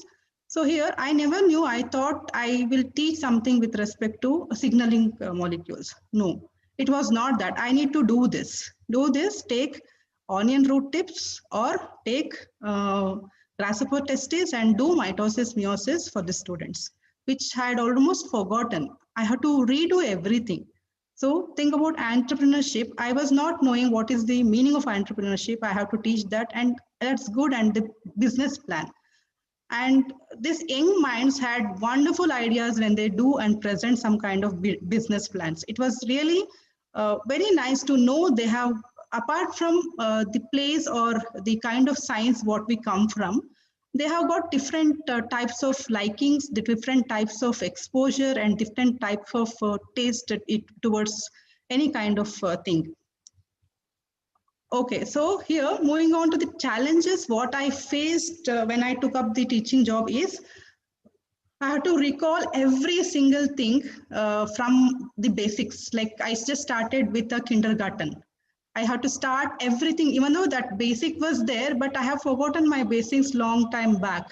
I have to restart everything, make notes, read this, because some certain subjects which environmental biotechnology, environmental microbiology, I have not read many times. Just for my passing or for my academic career, that time I might have read that. Again, I have to do everything fast.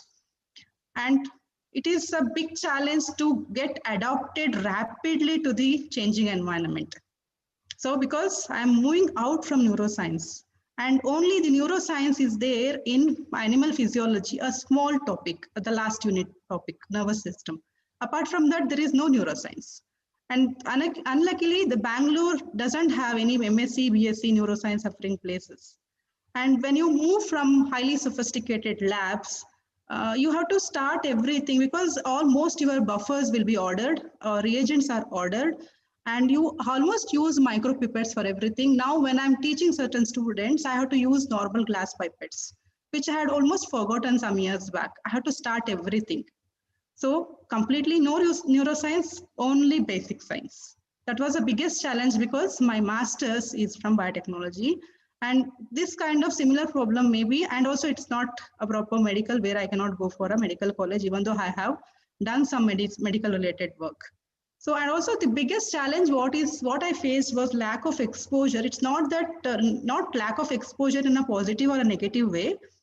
We are not exposed to places where they do a private thing, kind of papers they publish, because we are completely into neuroscience, papers related to neuroscience. We don't have any kind of exposure with any kind of different things. Like plant biotechnology, we don't know, plant science, we don't know, environmental, we don't know. That was the biggest challenge which I faced when I started my career with respect to this. And the second challenge can be the accountability. It's kind of a completely administrative job. Accountability of whatever you do, that means documentation. documentation with respect to their assessment, internal assessment, which is a continuous form. We have to continuously assess the students. So it is in terms of formative form. And evaluation at the end of the semester, you have to give exams and assess the students and make the report or give the mark sheets. So when I was doing this, and in this form of assessment also, you have to give an assessment in such a way that it has to match the Bloom's taxonomy, and which I never heard about this term before. That was a very big challenge.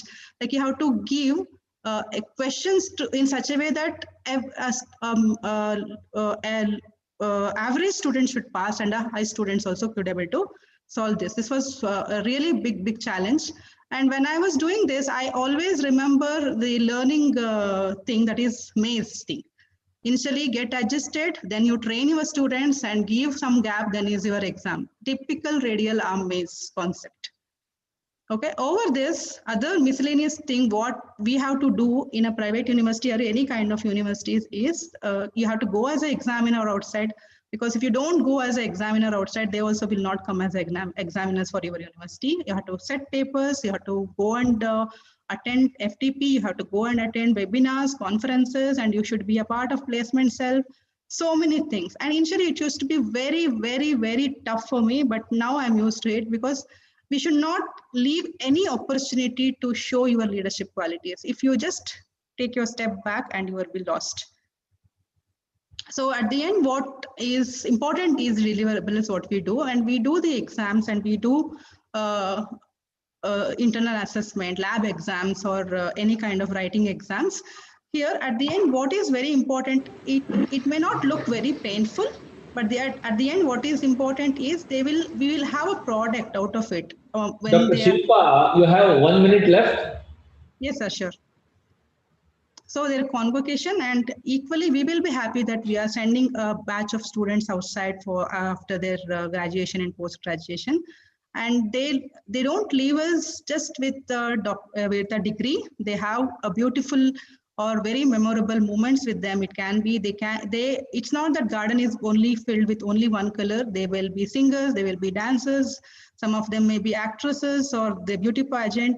And if you see this, and a few of my students have won the awards in Open Science Day at NIMHANS, and I'm very happy, and few of them go outside for their PhD or their masters. So here the major challenge was shaping up the career with or with neuroscience. I was sitting like this for quite a few years, thinking that what will I do? Then finally it was something which I was satisfied with this, and this was what I was missing. So here, because the major problem is most of my work was related to animals, which I cannot think out of my box. Now I started doing certain things with respect to Petri plates. It's not that cell culture work I'm planning to, I'm doing. Again, it needs a very sophisticated thing, but I shifted myself to microorganisms, not exactly something which is not the pathogens, or normal microorganisms. Now, this is not just to tell that I have something with this, it is to show that antimicrobial activity, because certain things which is doable in our lab, we can do it. So here, this is something which I shifted myself to some work which can be doable in our college. And the liking towards neuroscience has never stopped me. So I started applying. I applied for TARE grant, early career grant, VGST, and also seed money grant. Eventually, I didn't get anything. I will be trying to do that, because here this part is still pending. So what I request or appeal for a grant or amendment is, as we know that there are a lot of grants which are being given for 25-30 lakhs. It's a kind of suggestion or a request. Can we NIMHANS also is place, it is considered as the Institute of National Importance. If you start giving any kind of grant for 1 or 2 lakhs for the students, or for a private university who are interested in doing neuroscience, that will be a great help, because somewhere we lack, because we are neuroscience person, we lack certain things, and which is, as we know, that it's very difficult to do certain neuroscience concept work in private colleges. This is all about thing. I'm very thankful to Department of Physiology, especially my guide, Dr. Shankar Narayan Rao, all the faculty members of Neurophysiology Department for constantly helping me, Lakshmi ma'am, Bindu ma'am, Satya ma'am, just to add so many people. I'm very thankful to Bharat sir because he is not only continuously supporting me, but he comes to our college as an external person. Suggest for any changes. Neurochemistry department, Dr. Rita Christopher is a part of our BOS committee. She comes and gives suggestions. And neuromicrobiology department, since I am doing some work with respect to microbiology, I go and always take help from Dr. Nagaratna ma'am, and she'll be very generous. And she has always, she tells me always that you are from NIMHANS and you are most welcome. If I'm not helping my student, who will help? That was a really very encouraging words what she uses. I'm very thankful to IAN for giving me an opportunity to share my thoughts on this. Thank you, sir. Thank you so much, all of you.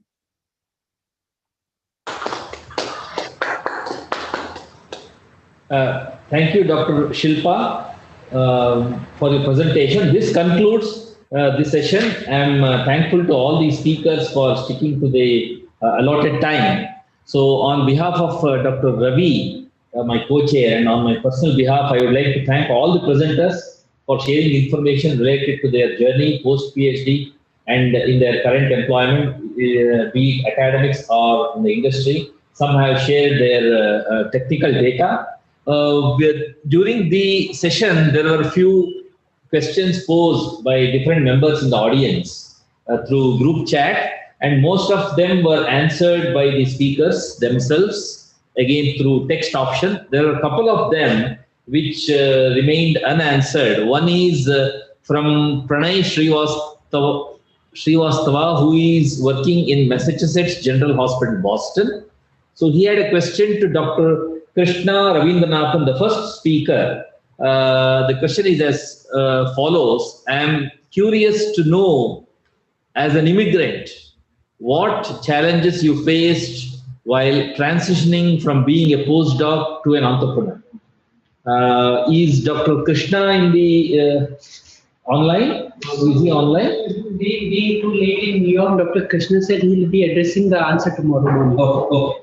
Considering the time difference, Dr. Krishna will be answering it through text option. There was one general comment from Dr. Dinesh Joshi to everyone. It is as follows. My $1 million advice to younger generation is never give up. You will be under tough circumstances which will teach you so many things and help you down the road. Keep moving with a positive mindset. Also, you have many opportunities after PhD in non-academia. Good luck. So that is last question is to Dr. Madhavi. Dr. Madhavi, can you please expand on the biases that you faced when you came back to India and joined Christ University? I don't know what is the meaning of biases, but if it is not too political, maybe Dr. Madhavi can answer. Is Dr. Madhavi online? Ilva? Okay, maybe with permission from Dr. Bhupesh, this question can also, this is already appearing in the group chat. If Dr. Madhavi is available after this session, she can probably answer it online. Yeah. Correct. So if there are no further questions, I would like to close this session.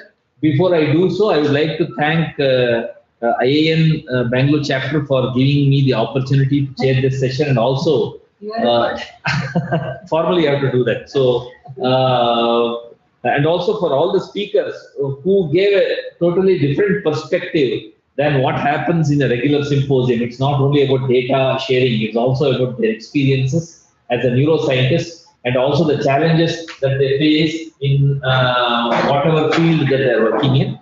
Thanks to the speakers and also thanks to the participants.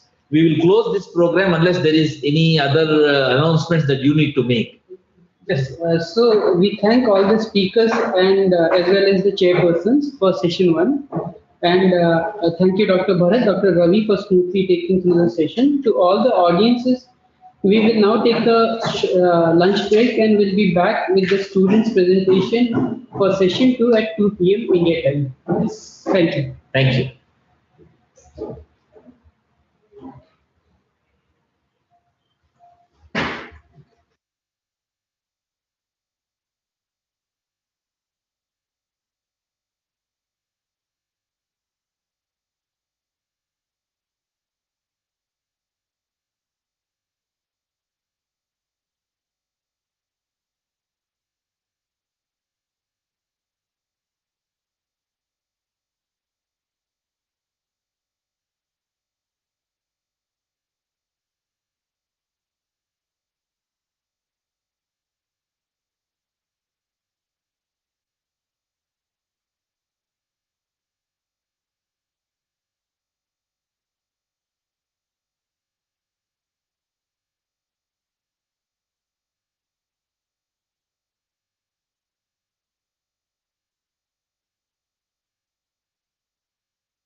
Welcome back all. Taking forward the second session, I would now introduce you to the chairperson of the second session, Professor Bindu N. Kut, and retired Professor Dr. Preeti G. Joshi. Dr. Bindu Kutty, our beloved President IIN Bangalore chapter, is currently working as a professor at the Department of Neurophysiology in NIMHANS. She is also the Associate Dean in NIMHANS and is heading the Human Sleep and Cognition Research Laboratory and also heading the NIMHANS Center for Consciousness Study. Our second chairperson is Dr. Preeti G. Joshi. What can be better than a student getting an opportunity to introduce his mentor? Dr. Preeti Joshi served as professor and head of Department Biophysics in NIMHANS. She is member National Academy of Science and has also served as vice president and secretary of Indian Academy of Neuroscience. Dr. Joshi has wide research experience in the field of cell signaling, in particular calcium signaling. Her work on neuron-associated signaling is well acknowledged. She has mentored several PhDs and have several high-impact publications. I welcome Dr. Bindu and Dr. Preeti Joshi to take up the chair. Good afternoon, everyone. Thank you, Dr. Bhupesh, for kind introduction. And it is a pleasure for me to be here today. First of all, I would like to congratulate the organizers for creating such a beautiful platform where people of all different levels can come and discuss about their scientific journey as well as the difficulties we have to face. But at the end of the day, I think everybody is doing well and actually quite well. So we end up being successful. We have to be resilient. That's the message we are getting from each one of the speakers. And I'm a retired person, but I also have the similar experience. But interestingly, you know, this kind of talks were never arranged. Informally, we have talked at many forums or with among the students, and you know, students also among themselves, they discuss and talk. But then when you listen the actual stories from the people of different levels, I'm sure that this will instill some confidence in you and it will motivate you to work much harder and not to worry too much about the hurdles which you face in the research that we face always at every level. So it's not only for the PhD students or postdocs. So it's a great platform. We enjoyed the morning session very well. And I'm sure that now students will also have very interesting stories to tell us about their science as well as other experience. So I'm very thankful to the organizers for inviting me to be here. And I'm very happy to share this dais with Dr. Bindu Kutty, my beloved colleague, who has been very kind to me always and a great scientist. So without wasting much time, I would like to now invite CS Deepak from JNCSAR, Bangalore. CS Deepak. Yeah, he's sharing. This is a common project here. This laptop. Yeah. Dr. Deepak, I think you can start your talk. 10 minutes. Yeah. Lakshmi, time. Yeah. And I request all the speakers to keep the time, please, because we have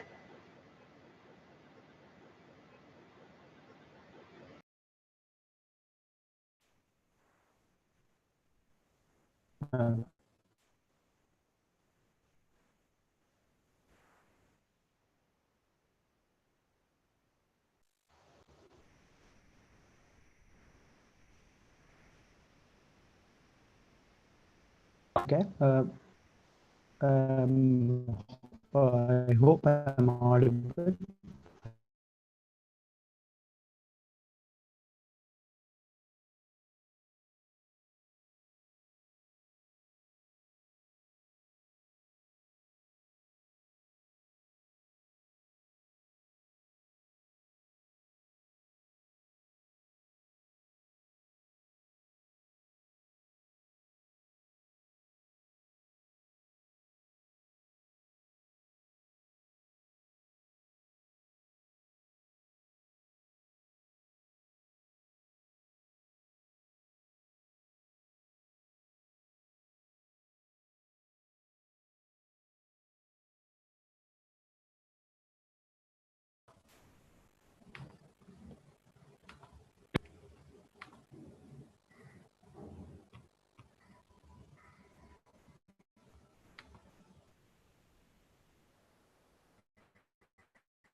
Okay.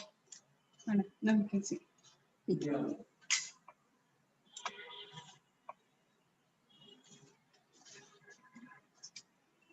see what happened. This is not working. Cannot tell me. Oh, this is not working. Something. So I would like to invite Dr. C.S. Deepak. Hello. Deepak, are you there? Can you hear us? No. He's saying no, huh?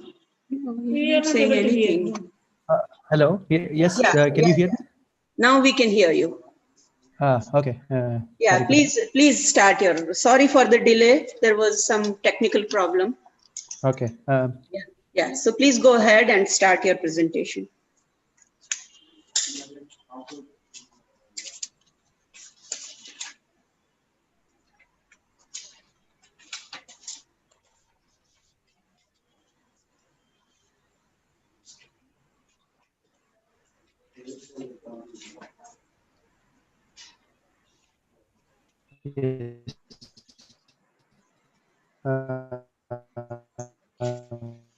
So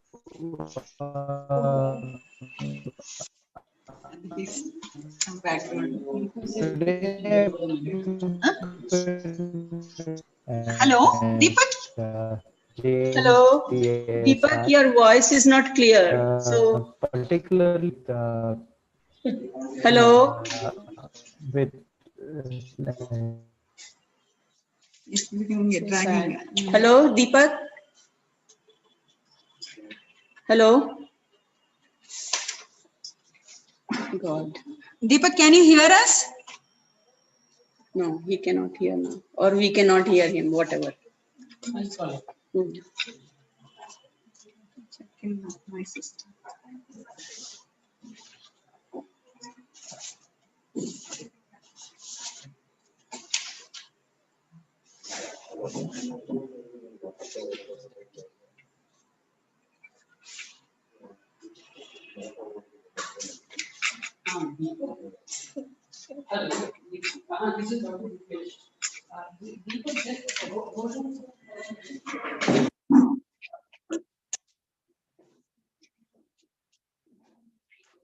Water.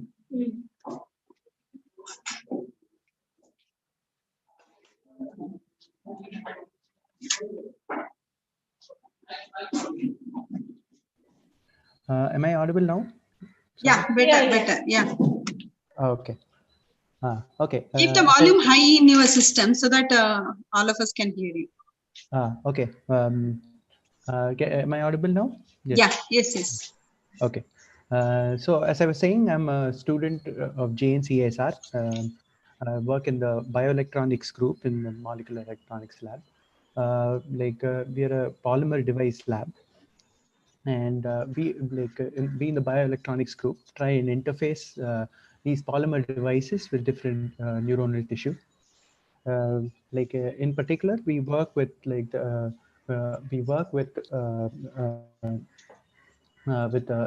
retina. Now, we use semiconducting polymers as they are biocompatible substrates, and they are a potential could potentially be used to treat different degenerative retinal diseases. What is a retinal processes? It is something which provides sensory substitution to in the absence of photoreceptors. There is a light response. A light signal is converted to electrical response in these polymer devices, and they end up being a potential substitute for photoreceptors which are which have degenerated in different diseases such as retinitis pigmentosa or AMD. Now, since we have access to these polymer devices, So the next step is to find a model system. Like we use a blind chick retina as our model system. Now the chick embryo, as we know, hatches like in 21 days. The interesting thing about the chick retina is that maturation happens from the ganglion cell layer to the outer retina. So a chick retina between days 14 and 17 acts as like a model for blindness, wherein you have like the inner retinal layers which have like fully developed, while the photoreceptors are yet to mature. So this blind chick, like embryonic blind chick, behaves as a model system like for different degenerative retinal diseases. Uh, so so as you know, this is like a representation of like of the different layers of the retina. Um, uh, like Here I'm just showing you tau staining which has been done on the right hand side of a mature chick day 21 just post hatch, and on the left side of a day 14 chick retina. As you can see, like the inner retina is not innervated like yet, the synaptic connections have not yet formed. And hence the immature retina on the left behaves as a blind chick retina in the absence of the synaptic connections in between. I'm just showing you a mature chick retinal response over a long term of to a simple LED flash. This is what would constitute electroretinogram. And the first thing I would like to point out is that with our optoelectronic polymers, we are able to elicit like a light evoked response in a blind chick retina. As you can see down in the figure below, is the light response or an elicited ERG in a blind chick retina, which has been interfaced with a polymer device. It has been interfaced with a polymer in what is called the subretinal configuration. I'll go back to what the subretinal configuration is. So now you have different prosthetic devices which can be interfaced with the retina in principally two different ways. One, as you can see in the figure below, is like an epiretinal implant, wherein the electrodes are going to electrically stimulate the ganglion cell layer directly. The ganglion cell layer is the final layer of the retina, which constitutes real neurons, which carries the visual scene in the form of spike trains to higher processing regions in the brain, like the lateral geniculate nucleus and the visual cortex. So the epiretinal configuration ends up stimulating the ganglion cells directly. While on the other hand, the subretinal implant, as you can see at the bottom, is ends up stimulating the inner, more outer parts of the retina, and uses the remaining retinal circuitry, which is still there in the degenerated retina, such as the bipolar cells and the amacrine cells. So here the response I am showing you in the bottom is this polymer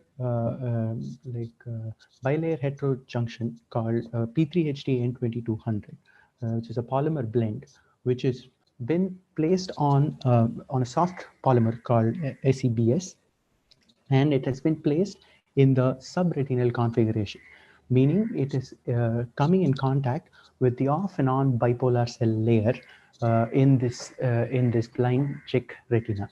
As you can see, it is like an E17 retina, and the raster plot, as you can see, shows shows light evoked periodic light evoked activity, like just as you would see in a mature, like you see in the mature chick retina in the figure above. Now, subsequent to this, like the question arises: how is this polymer device eliciting like light evoked activity in a blind chick retina? So the first step we took was to we tried the effect of like different on and off bipolar blockers and their effect on the light evoked response. Like here you can see the average bar of like firing rates. This again is to a full field flash of a green LED, which is shown on a retina, which is placed on multi-electrode array. Like as you can see, like the average firing rate reduces with the addition of this off bipolar blocker called CNQX, and with the wash off of this blocker, like we get back the light the firing rate which was seen prior to addition. I will move on to the addition of like a non-bipolar blocker here. Deepak, yes, you have 2 more minutes, and we would like to have a quick question answer session also. So can you yes, please? Sure. Yeah. Yeah. So, so just as I had shown, like the effect of like an off bipolar blocker, like similarly we use.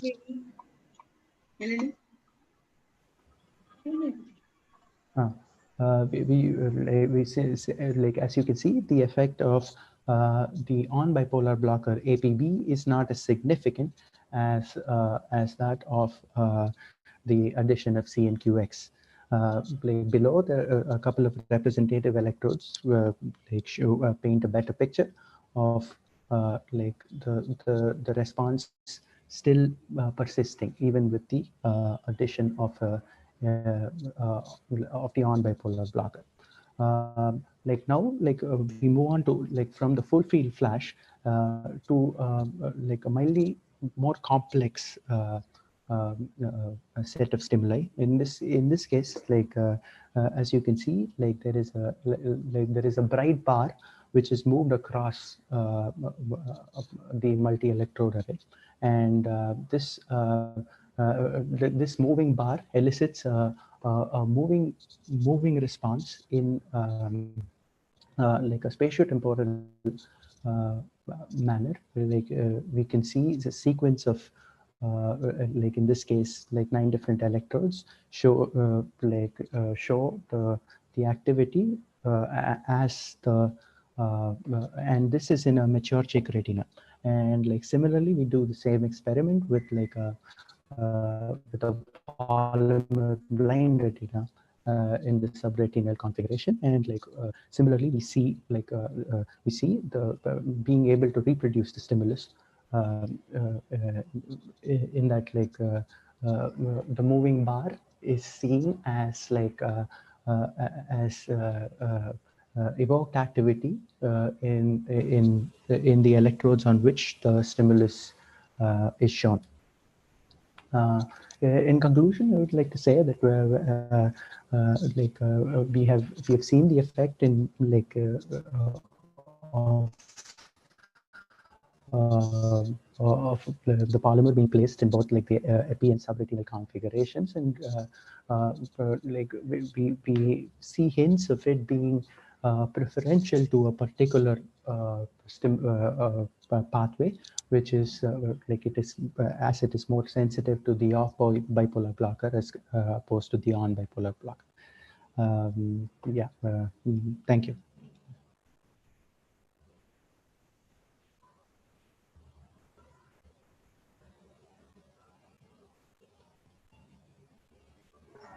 Any questions, please put it on the chat room.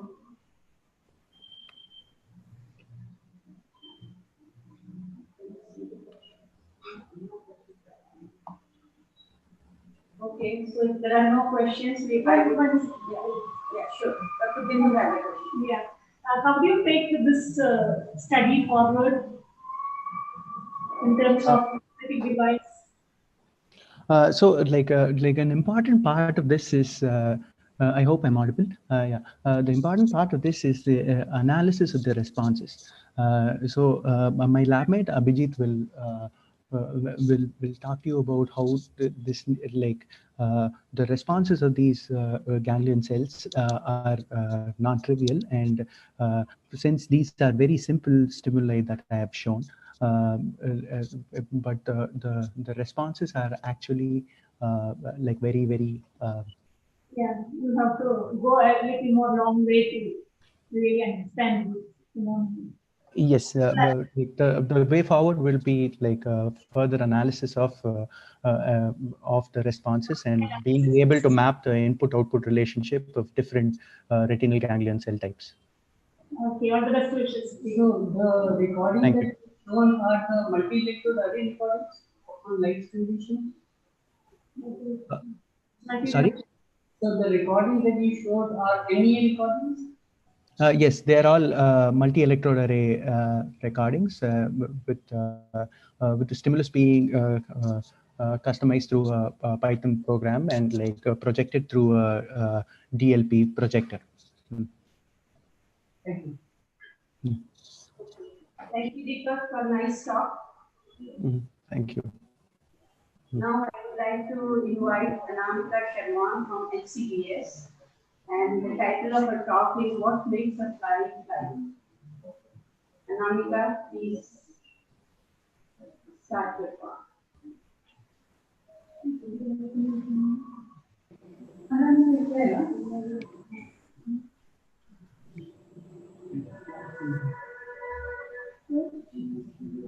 Hi, I hope I am audible to everybody. Yes, you are. Go ahead, please. Uh, can you enable my screen sharing? It's disabled.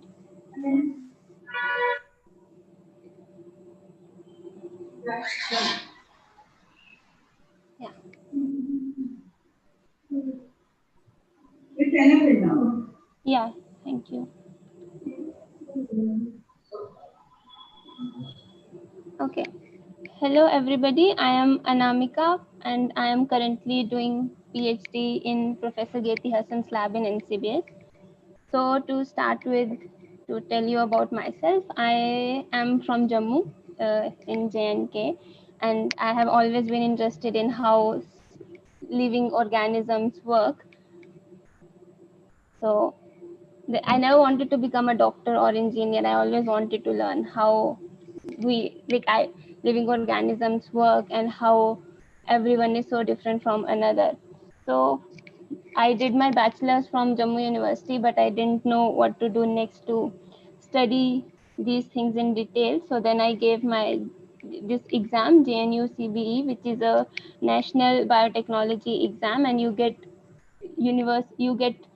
to study masters in biotechnology in many universities in India, and then I did my masters in Pune University, and where I actually got to know a lot of things about how research and science works, which I did not know before, and which further motivated me to do PhD. And then I joined as a PhD student in NCBS in 2016. And when I joined NCBS, so NCBS has this open lab session as soon as students join, in which you get to rotate to all the labs and see what kind of work those labs are doing. And that's when I got to know, like, we were never taught neuroscience in bachelor's or masters very well. So I was very fascinated that we can actually decode behavior at different levels by studying neuroscience. And then that's why I joined Professor Geti Hassan's lab, in which we are trying to decode behavior called flight in Drosophila melanogaster. And so behavior can be decoded at different levels, like the muscles which control it, neuronal circuits, then in neuronal circuits different neurons which make that circuit, and then in the neurons different intracellular signaling mechanisms and then proteins which dictate how neuron works. So we are trying to understand how IP3 receptor mediated calcium signaling affects flight. So to start with, what IP3 receptor mediated calcium signaling is. So it's a downstream signaling of a GPCR. When a ligand activates a GPCR, it converts a PIP lipid on plasma membrane called PIP2 into DAG and IP3. IP3 then binds to IP3 receptor and releases calcium in the cytosol. So we wanted to know how this IP3 receptor mediated calcium signaling affects flight. So we made a dominant negative form of IP3 receptor which does not release calcium and in the cytosol. And then, so to know if we can further narrow down to neurons in which this calcium signaling is important, so that we can further study how it affects behavior, we express this dominant negative in different set of neurons, and we found that if we express them to perturb calcium signaling dopaminergic neurons, we see flight defect. And then we further narrow down to different dopaminergic subtypes in Drosophila brain, and we found that a dopaminergic neuron, which is marked by a Drosophila fly line called MB296B, which is this cell, it projects to a region in the Drosophila brain called mushroom body, in which when we perturbed IP3 receptor calcium mediated calcium signaling, it gave us flight defect. Flight defect means their flies could not maintain their flight bout for longer times. So with this, we concluded that IP3 receptor signaling is required in certain dopaminergic neurons to maintain flight bout duration in flies. Then we wanted to know that how is it affecting behavior. So then so in neurons we can check different. So we first checked if the excitability is affected by, because since it was affecting the behavior, we thought it must be affecting the output of neurons somehow. So we imaged using GCAM. We stimulated our neurons with KCL and optogenetically using crimson and image using GCAM, and we could not see GCAM response in these neurons, which told us that excitability was affected in these neurons. Then we wanted to know if the output of neuron also is affected when we perturb calcium signaling in these neurons. So we expressed a marker for dopamine. So when dopamine binds to this fluorescence marker, fluorescence increases, and we found that if we perturb calcium signaling in these neurons, the amount of dopamine release was lesser. So this was fine, but still we could not understand how a neuron was affecting a behavior, how output from a neuron was affecting the behavior. So this is a dopamine neuron in the Drosophila brain. It makes a synapse with two set of neurons. So this set of neurons called Kenyan cells receive sensory input. These different kinds of sensory inputs, and these sensory inputs get processed in a region called mushroom body, and then it sends processed information to output neurons, which then talks to descending neurons and execute behavior. So dopaminergic neuron affect this flow of processed information from mushroom body to output neurons. And so the same neuron was also implicated in hunger. So we checked if we perturb IP3 receptor mediated calcium signaling these neurons, does it affect any kind of food seeking behavior in a hungry fly or not? And okay, I can't get so and we see that if we affect IP3 receptor signaling in these neurons, even the starved flies were taking longer than the control flies to find food. So it was affecting the food seeking behavior in starved flies. So to summarize to my topic, what makes a fly fly? So a sensory input comes from different senses, and this input gets processed to execute a behavior. Dopaminergic neurons lie at this center, in which they assess the internal state of the fly, if it's hungry or not, and then filters the information to execute behavior. And that's how a intracellular calcium signaling, a signaling through a set of neurons, was affecting behavior. Yeah. So this is published now, and I will be wrapping up my PhD soon. But so to answer next question, sorry, I can't change my slide. What is my future plan? I'm not sure about it because there are so many options. Like you can go for postdoc, industrial jobs, teaching, scientific communication. But if you want to stay in India and do something, there are very few opportunities to do stuff. Yeah. So with all this, I would like to thank my PI, Professor Geti Hassan, my lab members, and NCBS TFR to give me opportunity to do PhD here. Thank you. I'll be happy to take questions. Yeah. Questions can be posted on the chat box.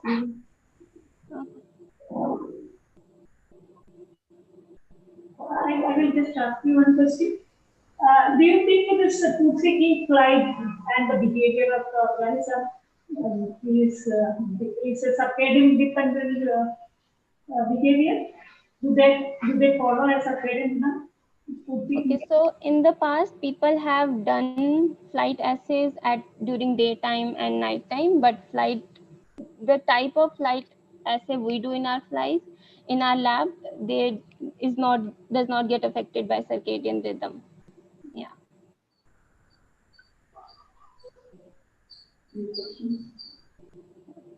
All the best wishes. Yeah. Thank you.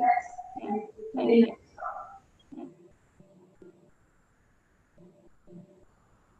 So now I would like to invite the next speaker, Abhijit Krishnan from JNCA The title of his talk is Spike Detection in Multi-Electrode Recordings.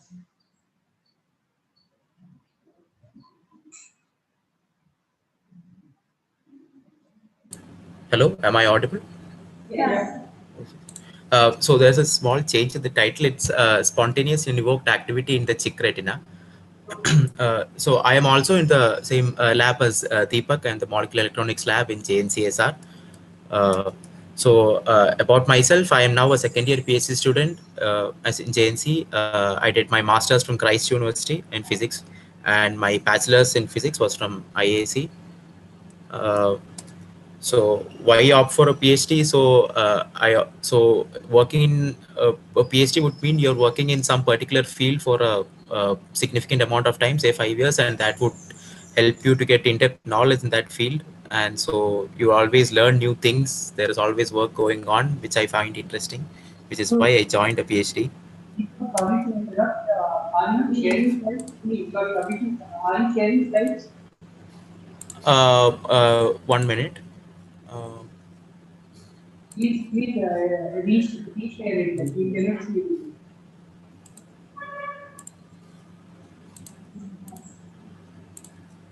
Are you able to see now?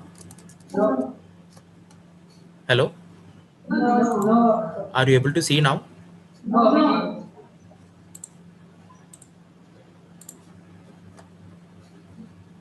You're not able to see.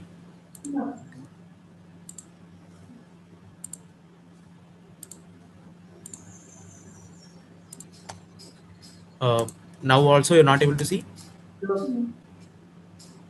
Hello? Yeah.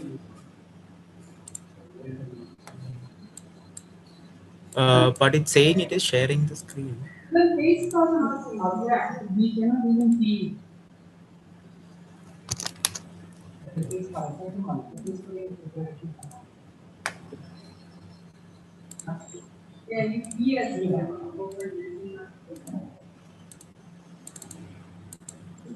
Better rejoin.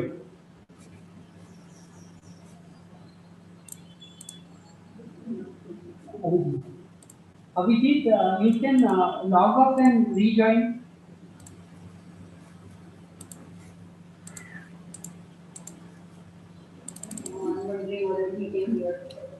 Abhijit, can you hear us? Yes, I can hear, but like. So can you log off and again join us?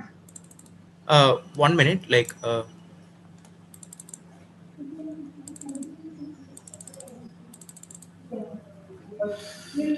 Just check with Deepak till now. Like, what we'll do, we'll go ahead with the next speaker. Yeah, and then call you back. And then come after like another 10 minutes, please re-log in.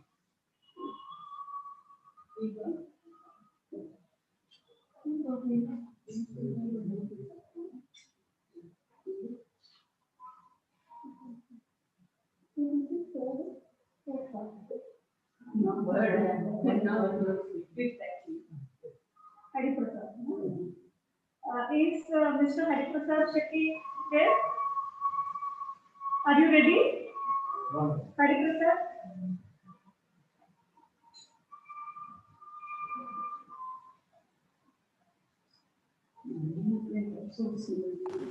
Yes, ma'am. Hariprasad? Yes, ma'am. I'm present. Are you ready? Yes, ma'am. Can I Now, share? we will invite you to give your presentation on bio-behavioral changes on LPS challenges in DE and treated visceral rat model of hepatic cancer. Hariprasad, over to you. Ma'am, screen is visible, right? Yes. Yes, ma'am. Good afternoon, all. Myself, Hariprasad Shetty, Assistant Professor, Department of Zoology, St. Aloysius College, Autonomous. And also, I'm a part-time research scholar in Biotechnology Division of Department of Bioscience, Mangalore University, Mangala Gangotri, Karnataka, India.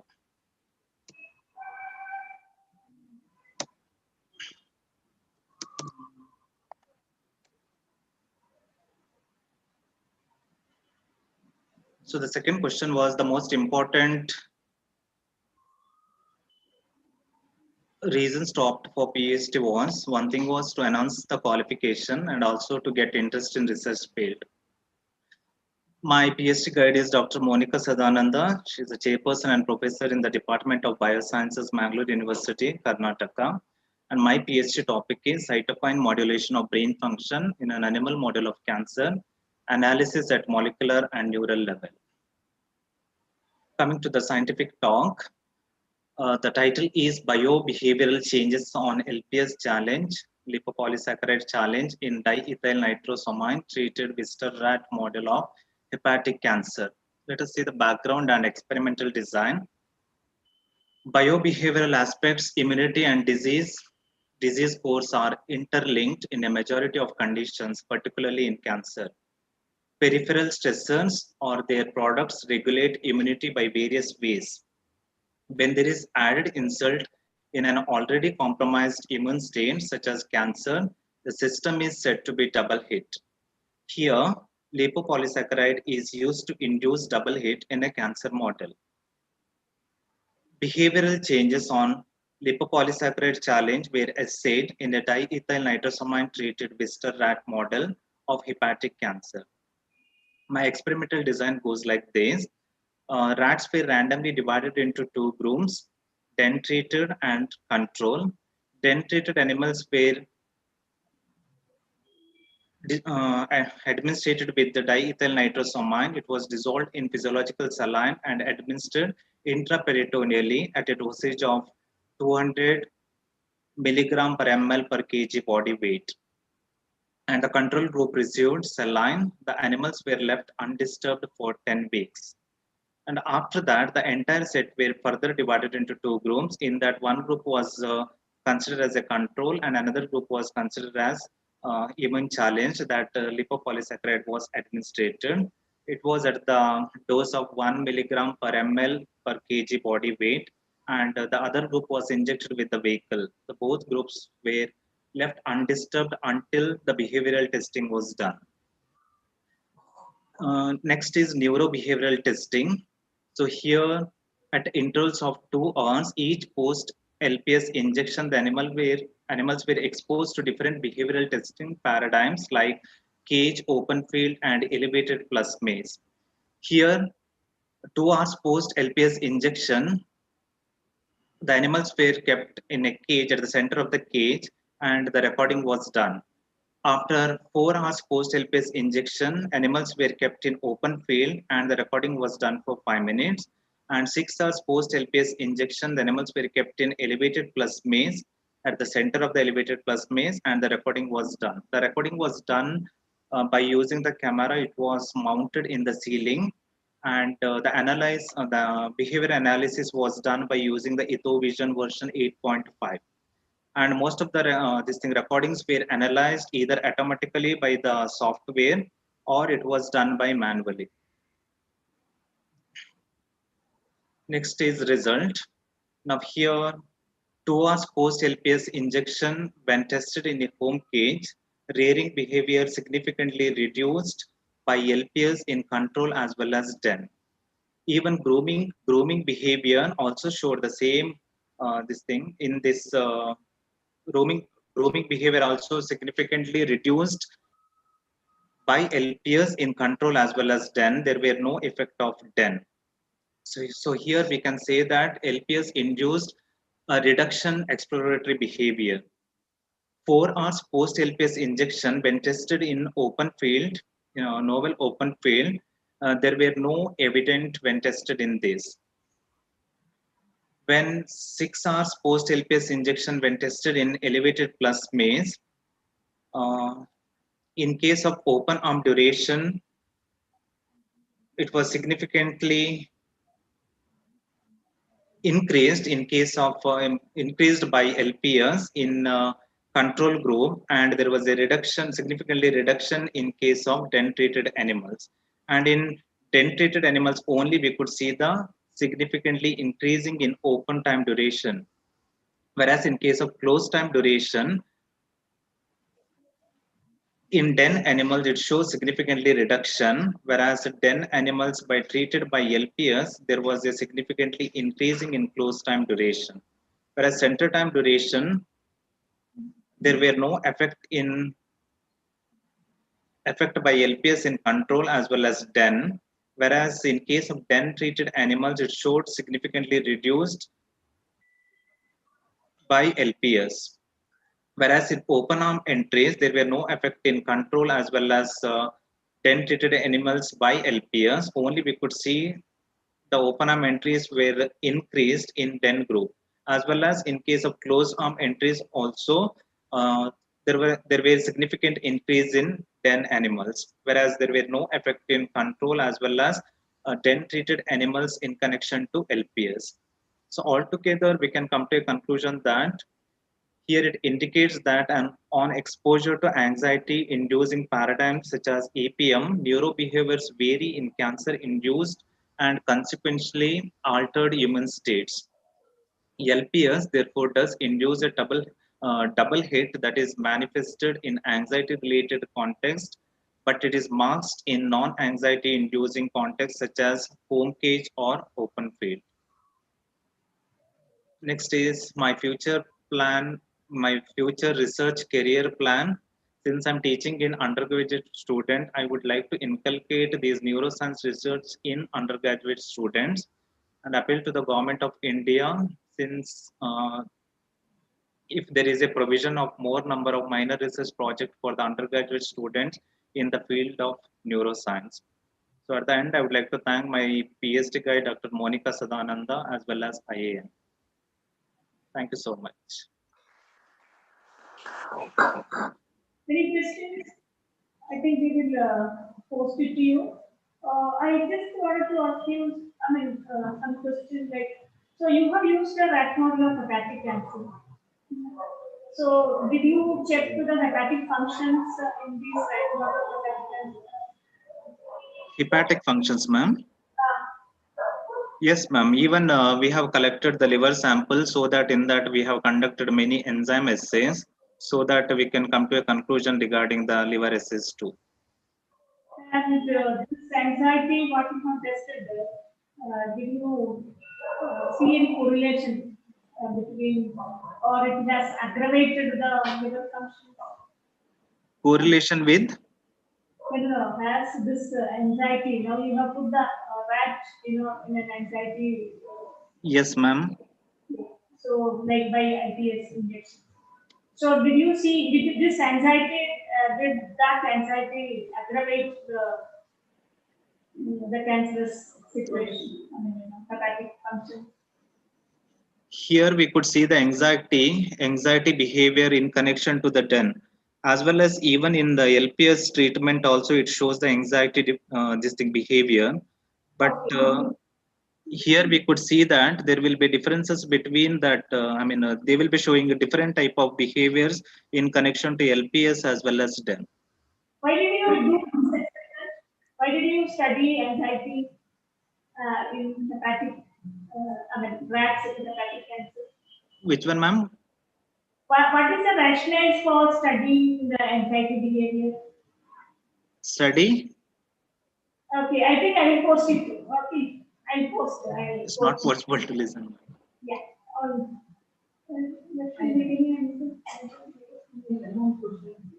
Okay. Thank you, ma'am. Okay, thank you so much. So, is Abhijit there now? Yes, ma'am, can you hear me? Good to see you. So, please share your slide. Is the screen visible? Slides visible? Yes, it is. So I have titled my talk "Spontaneous and Evoked Activity in the Chick Retina." I'm also in the same lab as Deepak, the Molecular Electronics lab in JNC. So I'm a second year PhD student. I did my master's from Christ University, Bangalore in physics, and my bachelor's in physics I did from IAC. So why opt for a PhD? So as I tried to say earlier, so we work for a significant amount of time in a particular field, and that would mean like we get a lot of knowledge and idea of how things work in that field. So you always get to read and understand new things in a PhD, which I am interested in. So that is why I opted. So in our lab, what we do is we do multi-electrode recordings. So we can record from either from the tissues like the retina or like a hippocampal slice or something, and also from primary cell cultures. So on the left side, you can see there, this is a diagram of simplified diagram of the multi-electrode array. So there are, what we do is we have 60 electrodes and they are placed separated with a distance of 200 micrometer between them. And so we place the tissue on top of this and we get extracellular recordings from the tissue. So in our case, we do we work with the chick retina, and like so the recordings were done for 3 different stages. So day 14, day 18, and the mature chick, which is the day 21. So here, so we can just see this is an example of a 1 second of bandpass filter data from a single electrode. So here you can see spiking activity and like areas in which there is no spiking and areas in which there is like high spiking activity. So now we need to know like if these spikes are from a single neuron or from multiple neurons. So the way to achieve this is a process called spike sorting.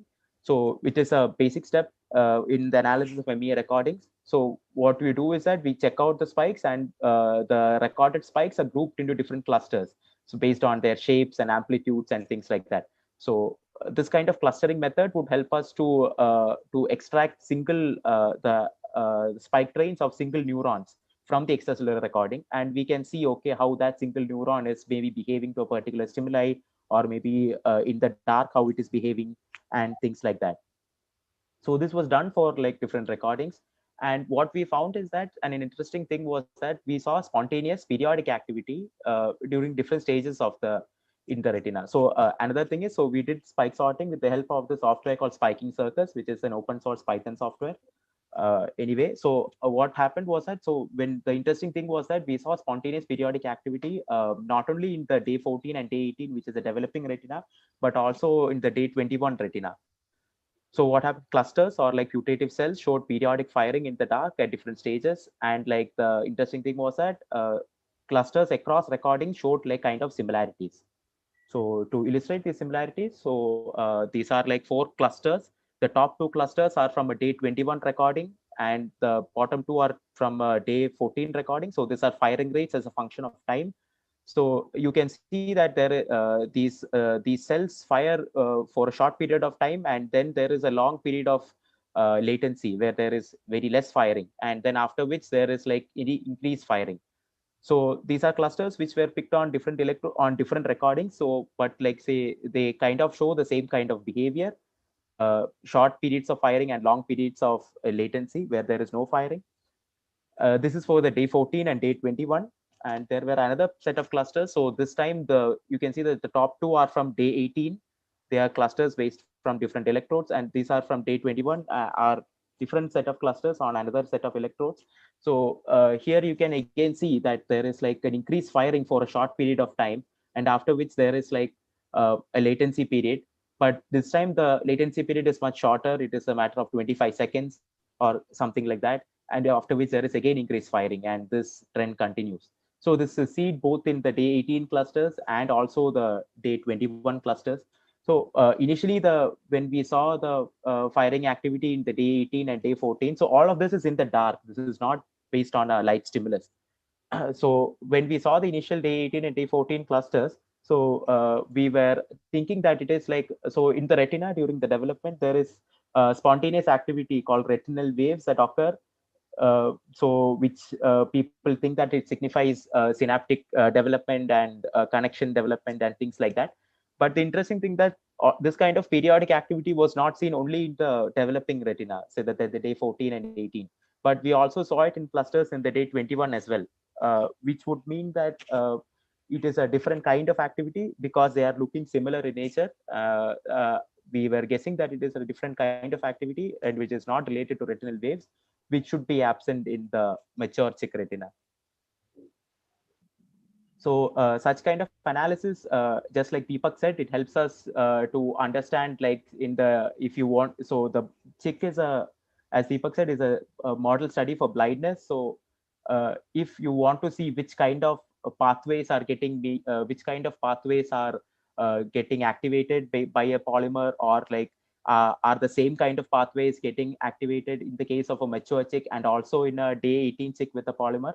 For answering any of these questions, this kind of spike sorting is necessary so that we can pick out the spike trains of single cells and see if like the same kind of cells are being activated in the case of a prosthetic device or not. So future work in this direction. So what we saw is that the spike sorting using spiking circuits was not very successful if the signal to noise ratio was a little bit lesser. So in this recording, you can see that the spikes are very clear, and there you can just put a threshold here and pick them up and then maybe do the further clustering with them. But there will be other recordings in which the spikes may not be that very clear. So what we will need to do is that the simple thresholding for detection of the spikes may fail.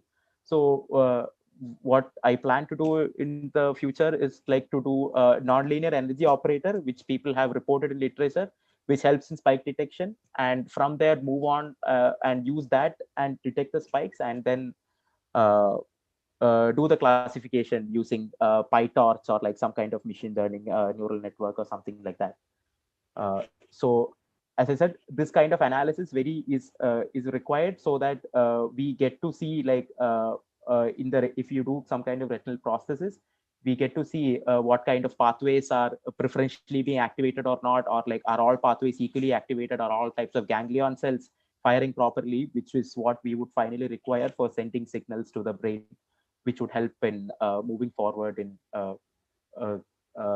treating these blindness diseases like retinitis pigmentosa or something like that. Thank you.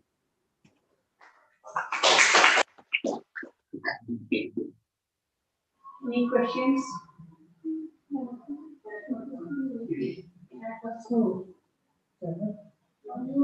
questions in the chat box. Dr.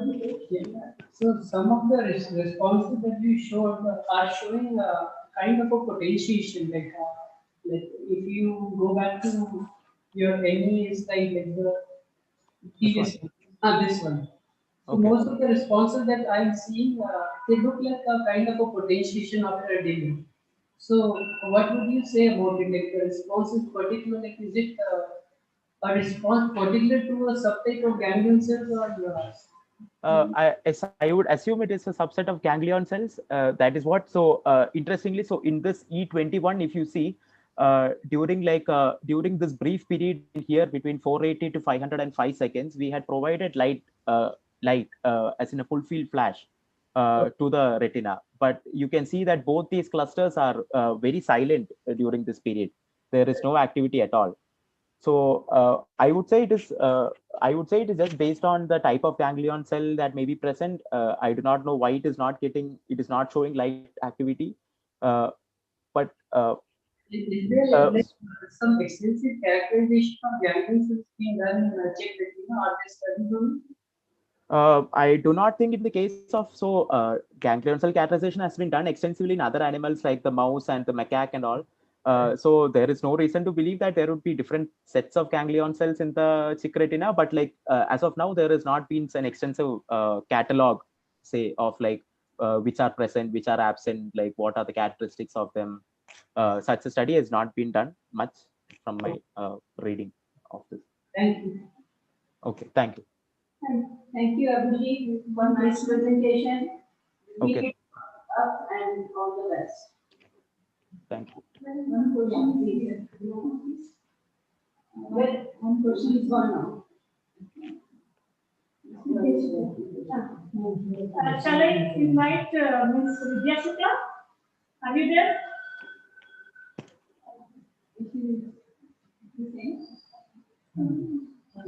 Hello, ma'am. Vidya Shukla from Bangalore University? Yes, ma'am. We will invite you now to give your talk on studying bird models in behavioral neuroscience. Yes, ma'am.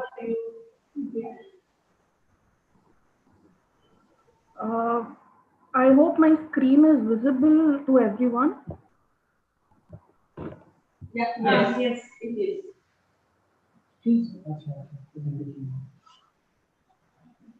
Yeah.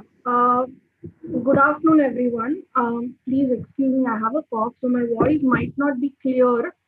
I am a research student at the Brain Research Laboratory that is in under the Department of Biosciences at Mangalore University in Karnataka. I have worked under two government-funded projects, and in both of those projects, we have worked with two different birds that belong to passerine family. So one is zebra finches and one is red-headed buntings. So during my experience as a project fellow, whatever I had learned and adding a few more points to it, I came up with my PhD title as well in the same genre. So main reason for me to get into the PhD program at the university was, one thing was I wanted to get into the field of research, and to advance my career in the field of research, I think PhD is the first step for it.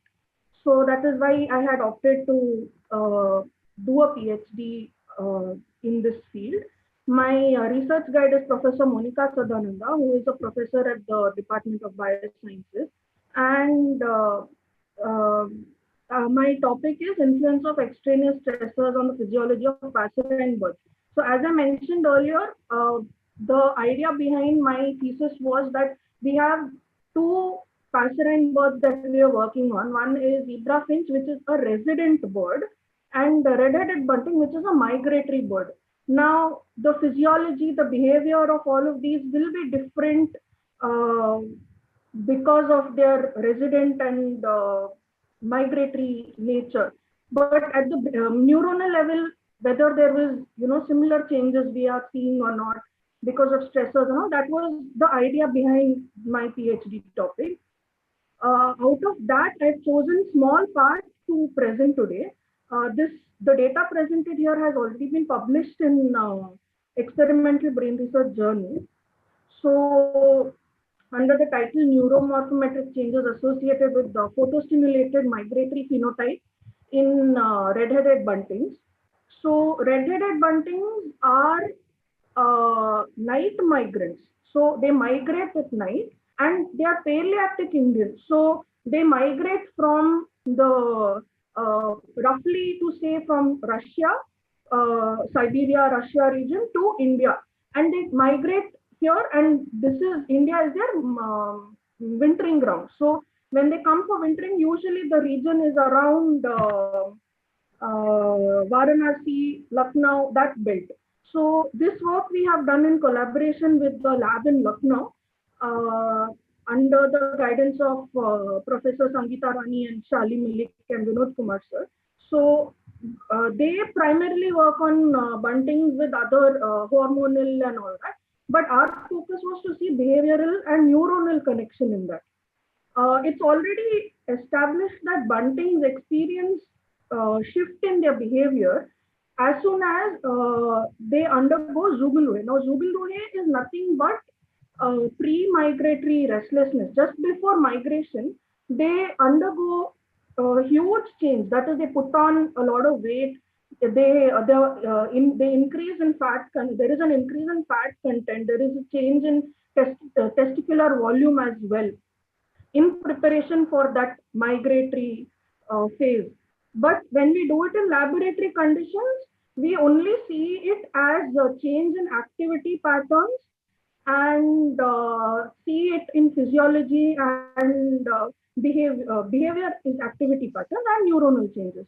So our idea was already in hypothalamic regions and all that. There has been work done by Vinod Kumar sir's lab and Sangeeta Rani ma'am's lab, but our idea was to see if higher order brain regions, like in the pallial regions and all that, whether any changes are happening. So towards that, we came up with this experimental plan where initially to set up a baseline, we had kept the birds in short day photo period for 10 days, wherein they were exposed to 8 hours of light and 16 hours of dark.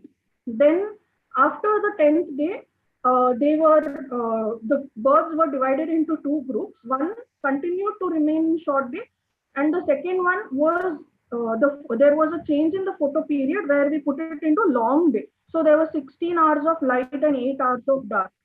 And usually what happens is when there is this change in photo period, within 2 weeks time, they start showing increase in nighttime activity as opposed to whatever their baseline is when they are active during the day. So after that, we sacrificed the birds and checked for, we did Golgi staining and checked for neuromorphometric changes. So when we did this experiment, baseline showed similar results like what it has been expected of this bird. In short day photo period, it was active during the day and not active during the night, inactive during the night. Same thing when they were shifted from long day, from short day to long day, the nighttime activity is quite gradual. It's not sudden because the bird needs time to get adjusted to that. So what we see here is that gradual increase in nighttime activity here. These are actographs of the activity pattern that I'm pointing at right now.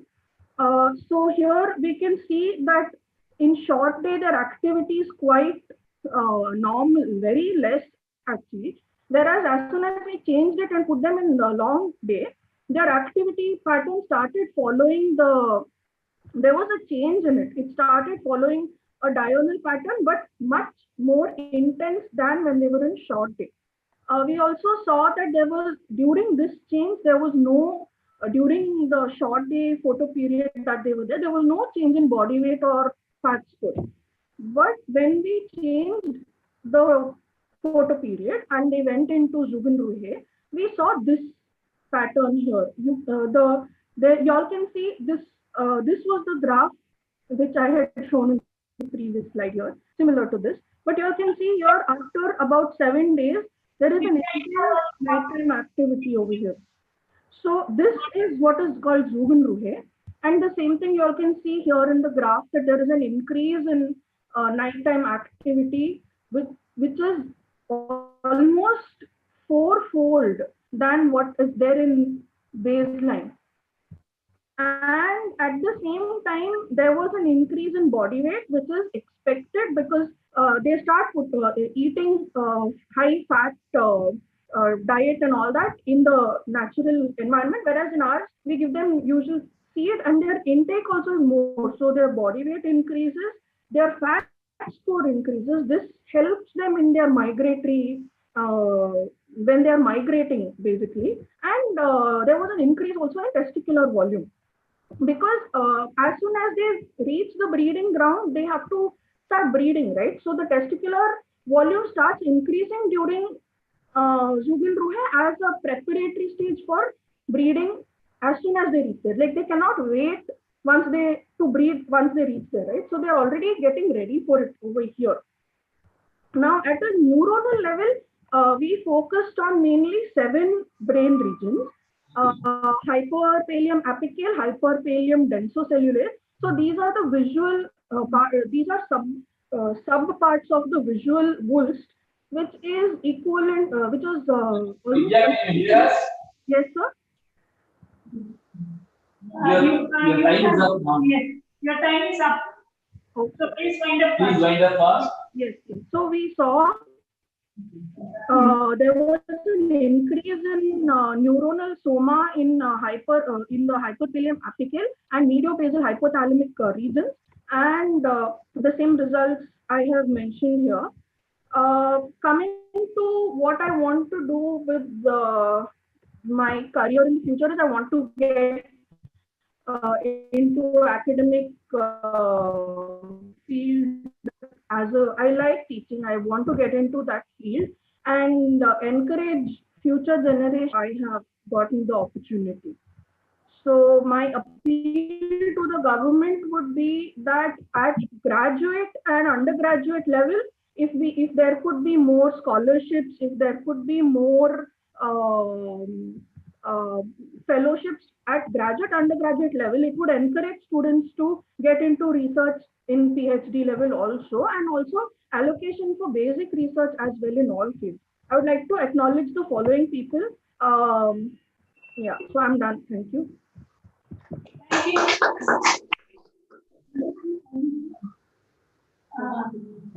Vidya, we will send you the questions later because you have almost taken 10 minutes. Okay. It was a nice presentation. Thank you, ma'am. The next speaker is Mridula from Enhance. Mridula, are you there? Mridula? Yeah.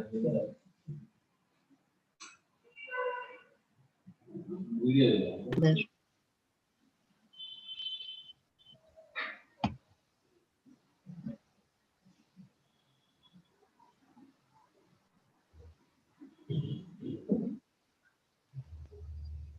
Can you hear me, ma'am?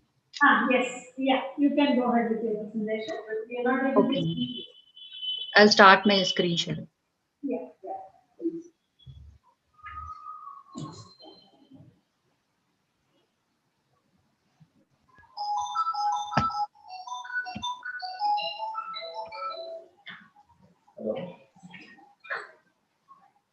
Can you see my screen? No. Okay. Yeah. It may take a minute. Yes. Yes. Yes. Okay. Yeah, thank you. Yeah, first of all, I would like to thank the organizing committee members for giving me this opportunity.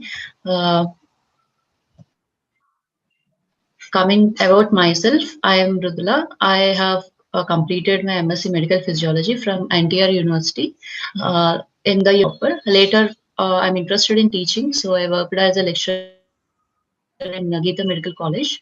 Later, during that time when I was working in Geeta Medical College, I got an opportunity to attend a conference that was organized in Puri. So where I met people from NIMHANS. I remember that day I met Dr. Bindukutti ma'am and Lakshmi ma'am. So I approached them and I discussed with them like how can I prepare for entering into NIMHANS. So that time I remember Bindu ma'am told me I can go and prepare well by using a Candle textbook. So from that year I started writing entrance for NIMHANS, and I cleared my MPhil entrance in the year 2017. So from 2017 to 2019, I finished my MPhil, and my topic during my MPhil dissertation was role of neurosteroids in the modulation of cognitive flexibility by enriched environment. My guide was Dr. B.S. Srikumar sir, and co-guide was Dr. B.S. Shankar Narayana sir. Later, I joined in PhD by clearing enhanced entrance in the year 2019. Currently, I am PhD second year student, and I am working on the topic cardiac autonomic neurobehavioral correlation between alcohol addiction and adult ADHD. During the PhD, for my PhD, Dr. Satyaprabha ma'am was my guide. She is a HOD of Department of Neurophysiology. Arun sir was the co-guide for it. And other co-guides were like Kavira sir and Jamuna ma'am from neuropsychology. The reason why I opted for PhD is to make a noticeable change towards the neuroscience research field. I am like more passionate in neuroscience research, and I feel PhD is the first step towards my research career. So current research and data presentation, I'm working on the topic cardiac autonomic neurobehavioral correlation between alcohol addiction and adult ADHD. So coming to the background of my study, we know ADHD is heritable and the most common neurodevelopmental disorder in childhood, which persists into adolescence and adulthood. So I will be working on adult ADHD patients who also have a comorbidity of alcohol addiction. So I will be using different DSM-5 psychiatric questionnaires, that is adult ADHD adult prompts for assessing their retrograde symptoms of ADHD, and then subdividing them into two different groups. One will be alcohol per se, and other will be ADHD. So we know alcohol is the most commonly used mood altering drug worldwide. So alcohol use disorder is a common which consists of alcohol dependency and alcohol abuse. So alcohol use disorder has two basic phenotypes: early onset and late onset. In my PhD, I'm more interested to look into early onset alcohol use disorder, where the individual will be alcohol dependent started before the age of 25 years and will be continuing further. So these particular population will be even more vulnerable for the development of another comorbidity, that is adult ADHD. Coming to the methodology of my study, I will be first assessing with the socio-demographic details, and I'll be using alcohol timeline follow-back assessments for assessing their alcohol use, and ADHD RS adult prompts for consider them into different groups of adult ADHD. Then quality of life enjoyment satisfaction questionnaire. Along with that, I will be excluding them if they score less in the quality of life assessment as well as any other depression related questionnaires. So the study groups will be three. Group 1 will be alcohol use disorder and adult ADHD. Group 2 will be patients with alcohol use disorder per se. 3 will be healthy volunteers of age-matched controls. Study design is cross-sectional study, and the patients will be recruited from de-addiction center of NIMHANS. So the methodology will be like this. It is a study from day 1 to 15. Day 1 will be recruitment of patients, then checking for the benzodiazepine treatment. Then 8 to 13, we will be giving them a time period for a benzodiazepine washout. 14 day, I will be assessing them with different autonomic and cardiac functions. And day 15 will be for the psychological assessments paired with the different transcranial magnetic stimulation. So this is, I am presenting here my data from my pilot study, which I have, which is a part of my PhD study for the assessment of sample size. So with the very preliminary study here, the N is equal to 9 per group. So this is a heart rate variability, time domain parameters. So in this graph here, there is a difference between the control group and the alcohol group in relation to the ADHD plus alcohol use disorder. So what this implies is there is more of parasympathetic dominance in these individuals who have alcohol use disorder plus adult ADHD compared to the other two groups. Next graph is showing there is a difference in the frequency parameters associated with the heart rate variability. This also shows that there is more of parasympathetic dominance that could be because of the more inhibitory network that is stimulated in their brain, which needs further recruitment of more patients to come to a conclusion. I have also done echocardiography where it showed there is a changes in the end systolic volume, which is significant in this group, which shows that compared to the healthy controls, both in ADHD group as well as alcohol use disorder per se, there is a decrease in the end systolic volume, which shows that the alcohol could be having an adverse effect on the cardiac contractility. As a result, the end systolic volume is decreased in this comorbid population. And I have performed TMS and as well as techniques like reaction time tasks, but the analysis is yet to be done. So coming to the summary and conclusion of my preliminary data, this preliminary data tells that there is a moderate to severe, there could be moderate to severe cardiac autonomic dysfunction, decreased parasympathetic activity and systolic volume, and decreased reaction time. But there need to be more recruitment of the patient to come to any conclusion. My future plan would be wanted to pursue my postdoctoral research. I am interested to go to National Institute on Alcohol Abuse and Alcoholism, NIA, for which I am writing online exams as well. And I wanted to become a good neuroscientist in future. Appeal to Government of India would be requesting Government of India to provide 6 more extra extension if required to students whose PhD research study got delayed due to the global pandemic, same with me as well, and to provide more opportunities by giving financial support to the young PhDs to go to abroad, visit labs, and we can come back and have a very good knowledge transfer in our lab for the further development. So this is NIMHANS, and thank you.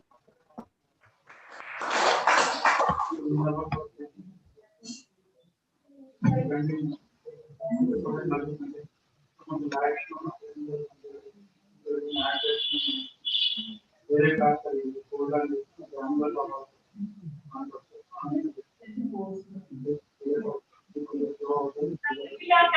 much for your presentation. Thank you. We will post you the presentation. Okay, ma'am.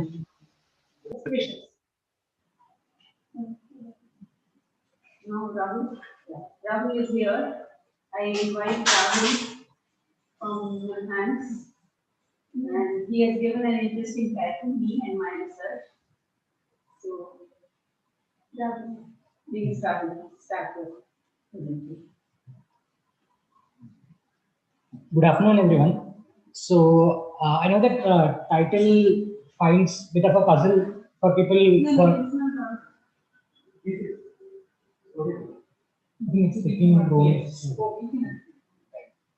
Right. So me and my research, the title is coming from a famous talk given by Richard Hamming in 1986. So that was titled "You and Your Research." So Hamming gave this lecture to a bunch of stalwarts of its 19th Nobel laureates and all, and he focused mainly about you and your research. So there are many constraints in PhD which are out of my bounds. There are so many COVID things nobody expected. So there are many things out of my purview. People many times complain funding is not there. I missed out my chance by 0.25 mark. The man could have added one more seat, all these things. But Hamming specifically spoke about what you as an individual can contribute or improve your research. And by research, he always felt he was talking about great research. And he had this habit of joining lunch conversation, and he will ask, okay, what are the 3 major problems in your research area? After a week, he will ask you, okay, what are you working on? Is it an important area? After 1 more week, he will ask, why are you not working in that area? It's not important.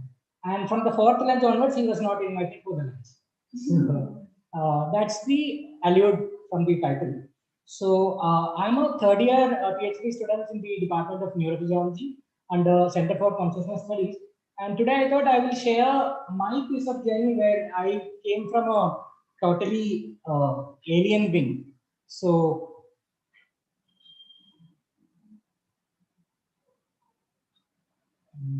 yeah. So I'm an engineer by training. I did my bachelor's in electronics. Then I did my master's in medical electronics. So that was a time I was thinking, okay, what next? So during that time, I was very interested in teaching. My both parents are teachers, and I'm coming from an entire family of teachers. So I thought, okay. So when I was doing my master's, I was with my friends. I was co-running an NGO aimed at teaching unprivileged poor kids for free. So that was doing great. Then I was working as a part-time school teacher, mainly at my mother's school. So I had easy access and all. So that went on well. It gave me some purpose in my life. So then after my master's, okay, I got a campus placement and I joined here in Bangalore, next street, Accenture. So I could see NIMHANS every time I was going home, and I was working as an associate software engineer in a totally different domain where I was trying to figure out how large companies, for example, I was working in a project by Pfizer, the largest medical company. So from the Pfizer's manufacturing factory, how is the medicine reaching to the person?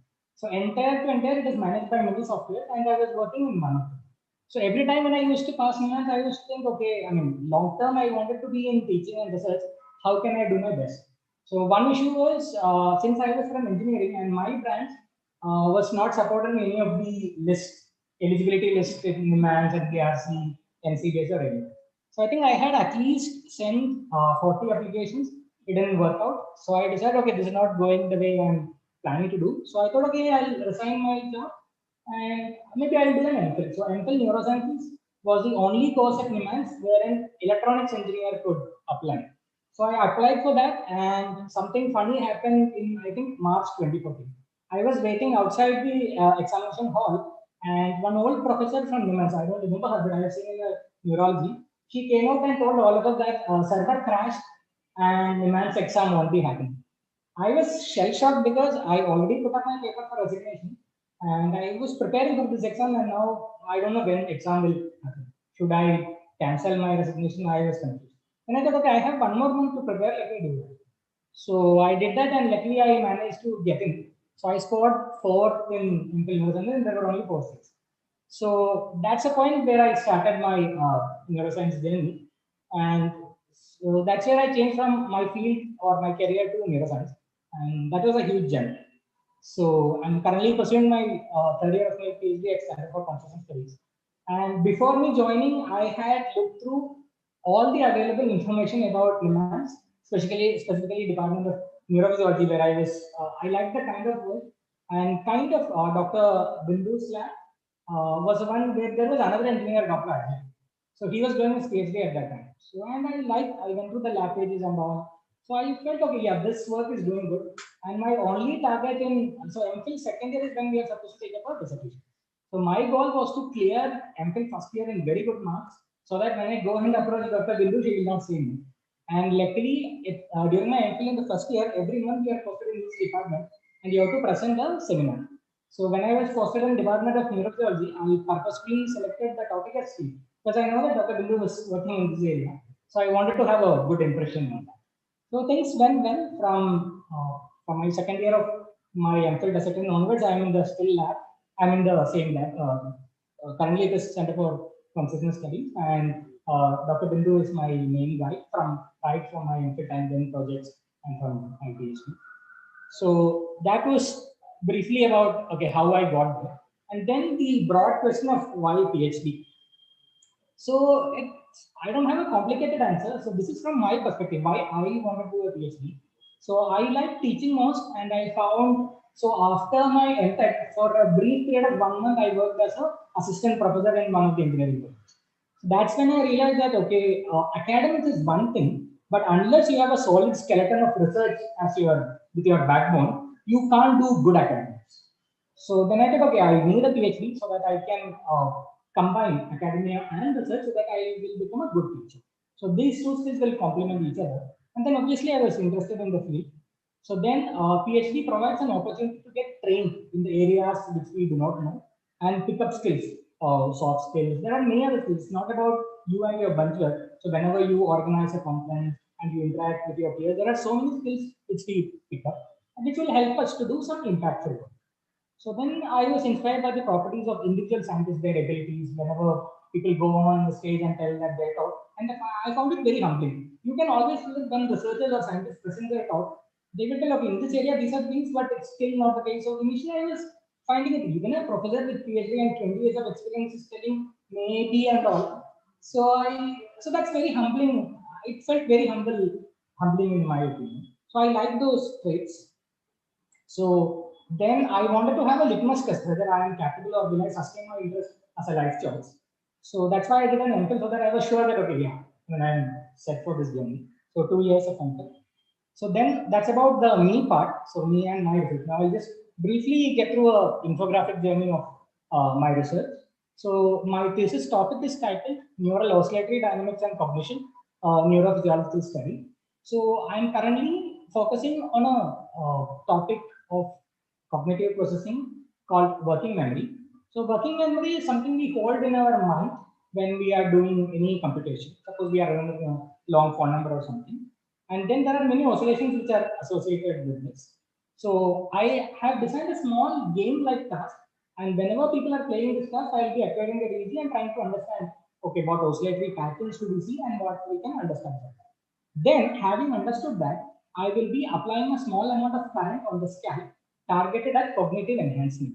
So why this is important? Because in certain aberrant neural oscillatory disorders like schizophrenia, they have schizophrenia patients have working memory impairments, and typically these cognitive symptoms they do not resolve upon pharmacological treatment. So there is a huge interest in non-pharmacological treatment in that understanding or resolving these oscillatory abnormalities. And one more thing, disorders of perception like schizophrenia offers unique windows to study about consciousness. So they perceive the world in a totally different way. So that's about my research. So what's next is, so this field is has opened up pretty much, and I'm lucky to have a mentor who supports these ideas, and there are opportunities to scale up to chase puzzles in the field of consciousness. Obviously, that's next. And then I'm heavily interested in contributing to open science because replicability is a major issue. Same experiment I'm doing, if next person is doing, what is the guarantee that that person will also get the future? So code sharing, detailing the method we have used, all these things I'm heavily interested. And then explore high risk, high gain side projects. So currently, I think PhD it might be a gamble to do high risk project, but obviously once I'm done this phase, I would like to do some projects which are high risk, which may not promise any results, then learn and teach actively. So to chase these goals, either a postdoc or any side projects outside neuroscience. I'm not committed to you do this, you do that. No, as long as I'm satisfied with the above 14, I'm fine. So that I decided when I left my job also. So final part is appeal to government. So first part is quality control measures and research. So Dr. Lakshmi in her inaugural talk, she mentioned about there is a large increase in the number of PhDs, but again, when you go for numbers, the quality comes down. So that's a huge concern. Second is about predatory journals. Recently, this has been on much popular terms. And even recently, Nobel laureate was also accused of publishing some hot pots results and all. Then the whole basis of publish or perish structure, where a person is solely evaluated or majorly evaluated based on this stamp collection of high impact journals and all. And there is huge bias when we publish from India. So that's it. And I would like to conclude with this quote from Aaron Schwartz.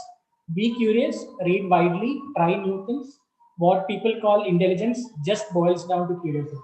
Final word is, I don't know if you're aware of this, Aaron Schwartz is a huge internet activist and he was made to commit suicide by JSTOR publication group just for downloading more than 10,000 articles from the internet.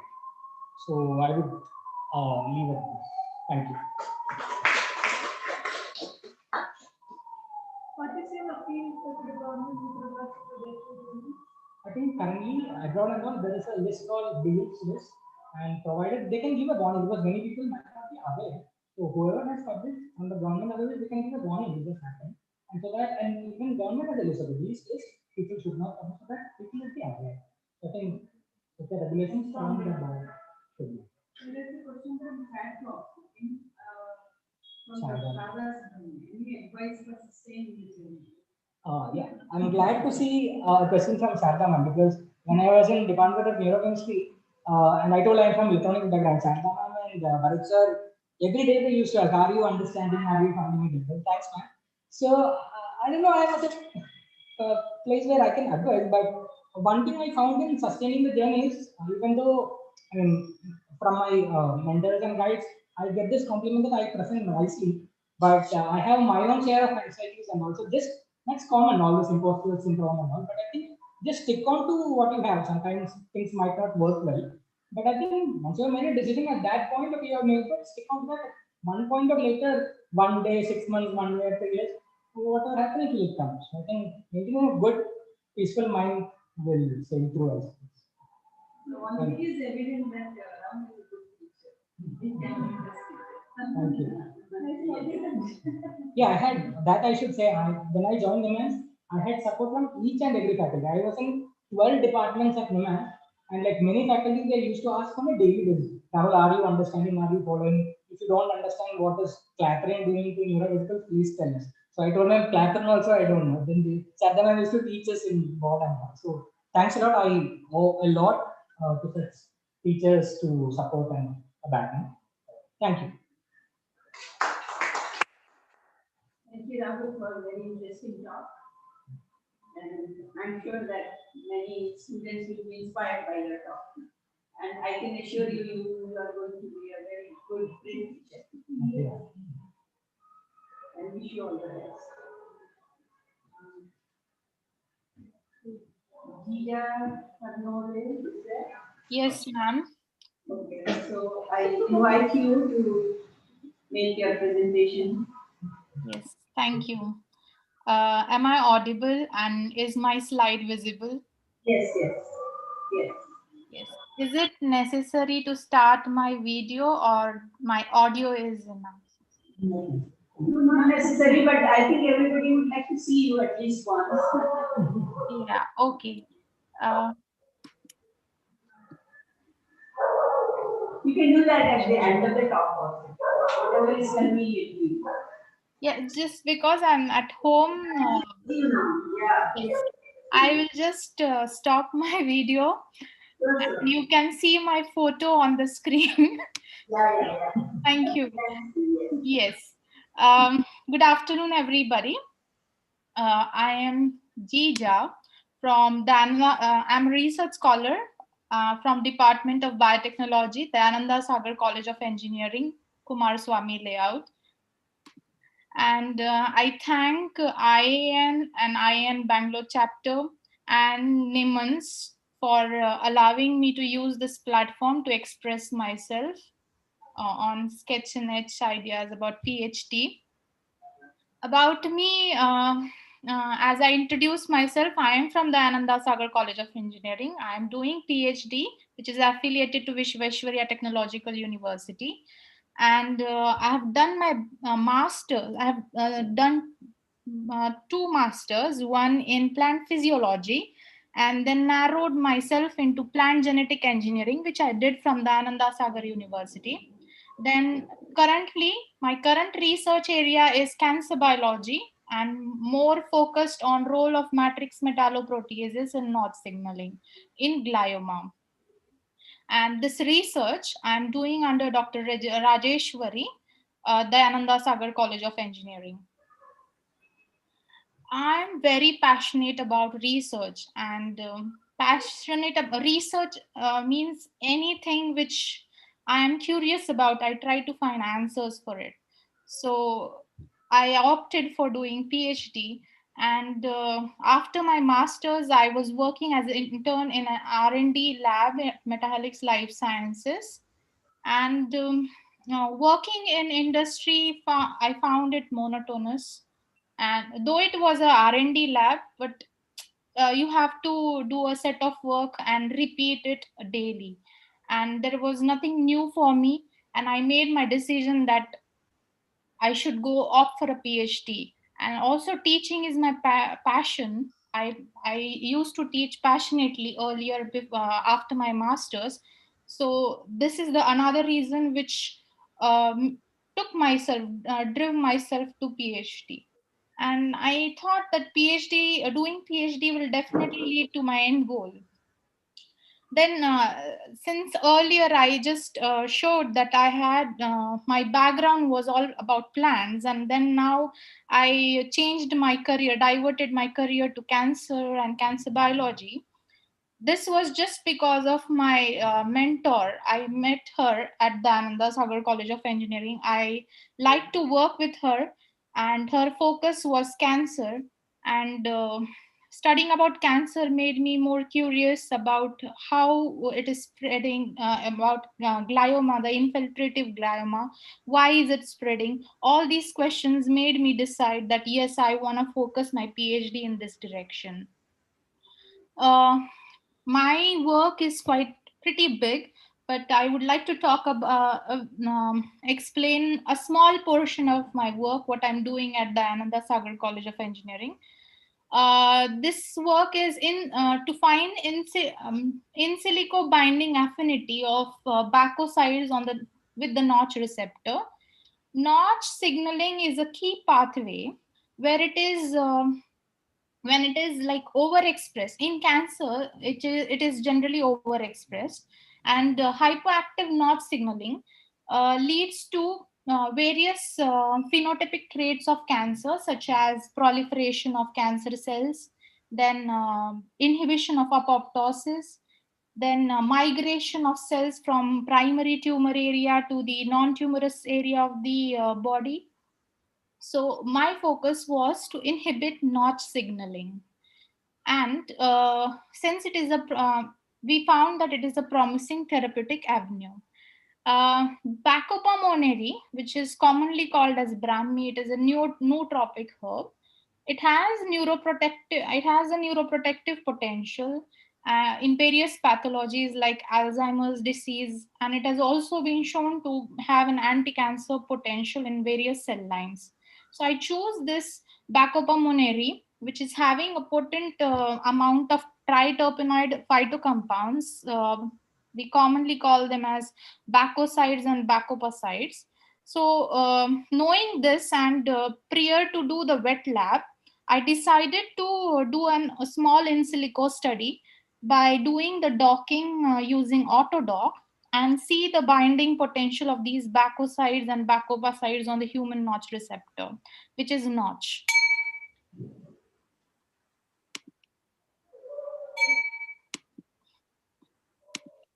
Then the result of the study came to as the binding energies of this notch receptor on these phytocompounds was in range of -1 to 7.1.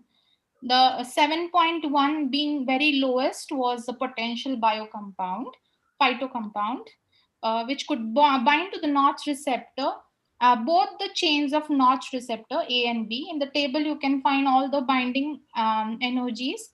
The lowest is the greatest, the potent molecule, which has a good binding potential to bind our target, which is notch.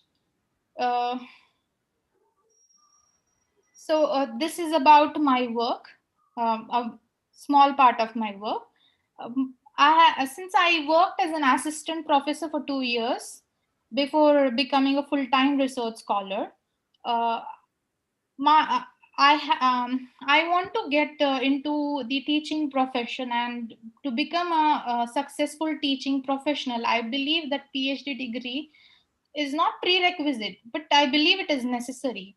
So I opted for this PhD. So my plan is to keep pursue research, complete the PhD, and become a full-time teaching professional. And doing this, I believe that I am on right path, but still your suggestions are welcomed. Please do guide me on this.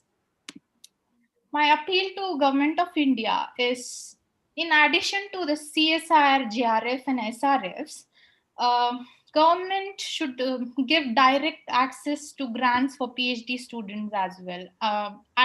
In addition to CSIR, GRF and SRF, irrespective of qualifying such exams, because there are many students who can't qualify, but still they have potential to be PhD students or enter the research field, and they need financial help to do that. Secondly, whatever project schemes are there for women, I believe that government should have a fast track process of evaluation, especially for PhD students. And there should be a single window system for approval and clearance of all research grants. The I believe COVID-19 could make worldly activities stop, but for a while, but not researchers' mind. Inhibition of researchers' mind during lockdown, just because of no lab access, no or limited interaction with mentor and colleagues, Then being constantly at home, many questions bugged me. Two of them I answered conducting a survey-based research using just internet and social media platforms. So one question bugged me was, has this pandemic stress affected menstrual health of women? And that research is being published in title Effect of Perceived Stress, Pandemic Stress and Sleep Variation on Menstrual Cycle Occurrence and its Severity and PMS, a cross-sectional study. Another question bugged me just because of being with family continuously, which was then the question was staying why women prefer to stay in nuclear family setting after marriage. And in that study, surprisingly 105 women and 34 men participated, and that research article is accepted, entitled What Women Want and Men Don't in Post-Marriage Context, a cross-sectional study. So my take from this in COVID pandemic time is research is finding an answer to any questions in scientific way. And if you're passionate about your research, you find ways to fulfill the quest with available resources. Thank you.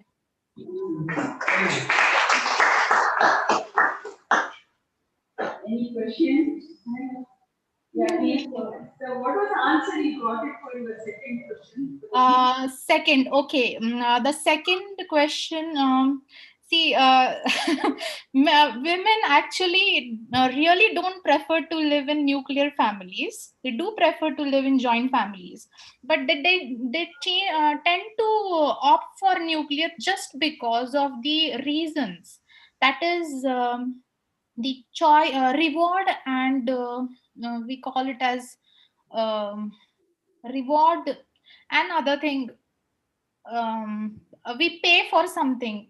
I'm unable to recall that perfect word against it, but like, see, you seek for rewards like independence or choice of wearing clothes, the time you can sleep, or you can get up late, and all those things.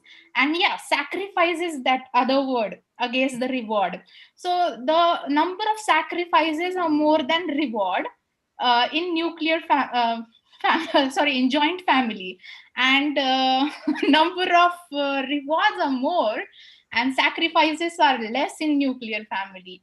And I guess women opt for such kind of things that there is constant bugging of in-laws, or interference, or independence is not there. So in-laws or the elderly people should understand that this generation requires their space, and since they are well educated and they know what to do, they should be given kind of independence, or let them do as they do, and just little suggestion should be given when asked for. I believe so. So after your PhD, you want to settle down only with academics? Yes, yes. Currently, I am teaching. I am full-time research scholar, but I teach BE students a microbiology subject, and the BICEP program I teach plant genetic engineering. So I am very passionate about teaching. I would like to continue my career in that direction. You don't want to continue in research? I would like, I mean, I will continue doing research because I am from biotechnology domain. We need to do that. You want to do that.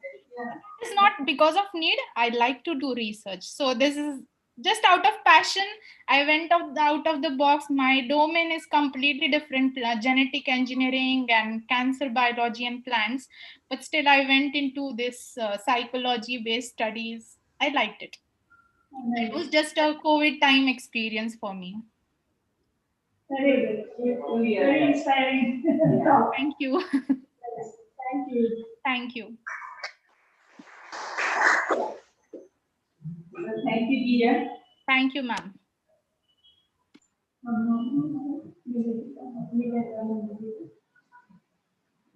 we will finish one more. Niveda. Miss Niveda, are you there?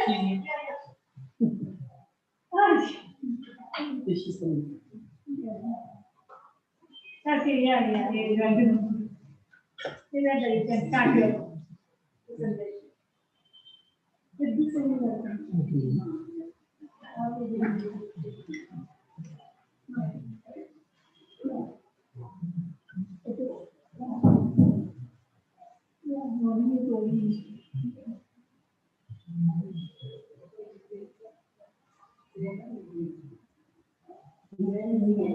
now, three Abhijit Krishna and my next.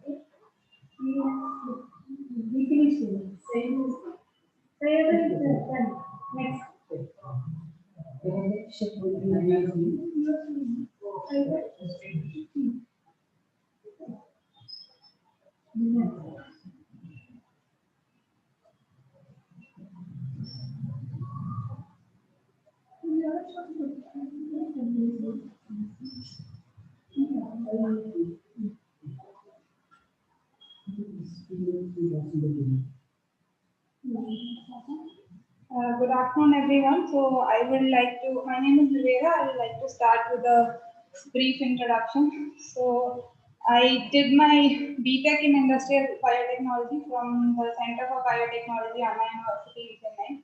So like Dr. Joshi mentioned in the morning, why did I choose biotechnology? Is because I had one reason: I didn't like computers. I didn't want to get into computer science or IT. So back then that was one of my reasons when I joined. So later, after finishing my graduation,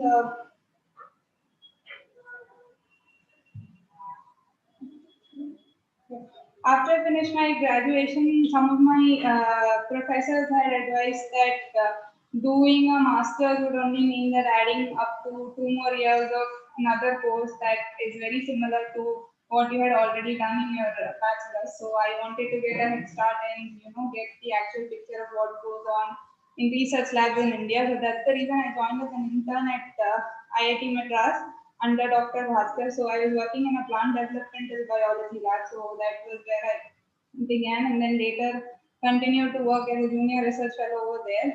And then I realized that my interest do not lie in plants because of certain difficulties that you face working with the system as such. So I took a short, I would call it a break, where I was working as a junior copy editor. So what started off to be a part-time turned out to be something very interesting, where I got to learn how to review scientific journals. So we had certain clients who were part of the scientific journal community. So I used to get manuscripts which I got to edit and everything. So that gave me an idea of how to do scientific writing. And then later I joined NIMHANS in 2018 as a senior research fellow in the Department of Neurosurgery. Now I am currently working under Dr. Bhupesh Mehta in the Department of Biophysics as a junior research fellow. So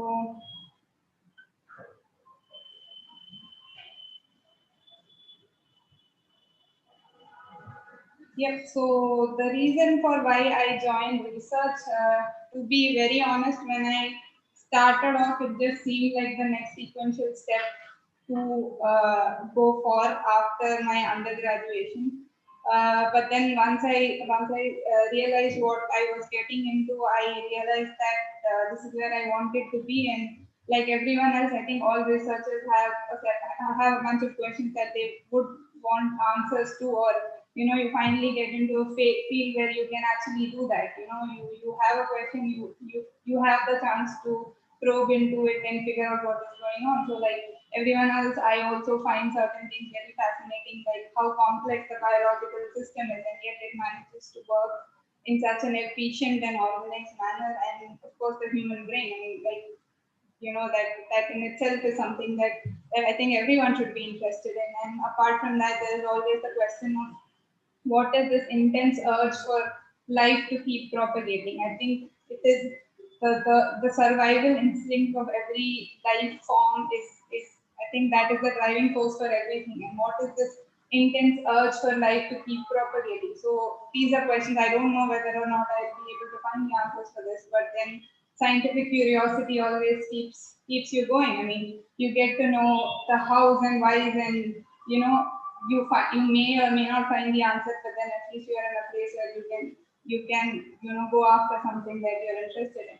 And then again, like I think all researchers want to make a mark. I guess we all want to leave a signature, make a significant contribution, no matter how big or small it is. You want to make sure your name stays. Or yeah, and I guess we can all agree, everyone who's present here, when I say that research is not an easy task. It involves a lot of hard work. There's so much effort that goes into it. Half the time, I mean, the ratio between the number of experiments that work and the number of experiments that don't work kind of makes you want to stop in between and go find something else to do. But then there's one thing that works, and I guess that gives you immense satisfaction, and it keeps you to keep pushing forward and keep doing what you do. So these are my reasons for being in research. So I would like to give a short overview of what I'm doing. This is one of the studies that I'm working on. So we are looking at the effect of yoga on neurogenesis in epileptic patients who have already been treated with multiple anti-epileptic drugs, but they do not respond to it. So the next course of action would be to resect their hippocampus, and we are trying to, we have two groups. One is the yoga intervention group and the other is the non-yoga group.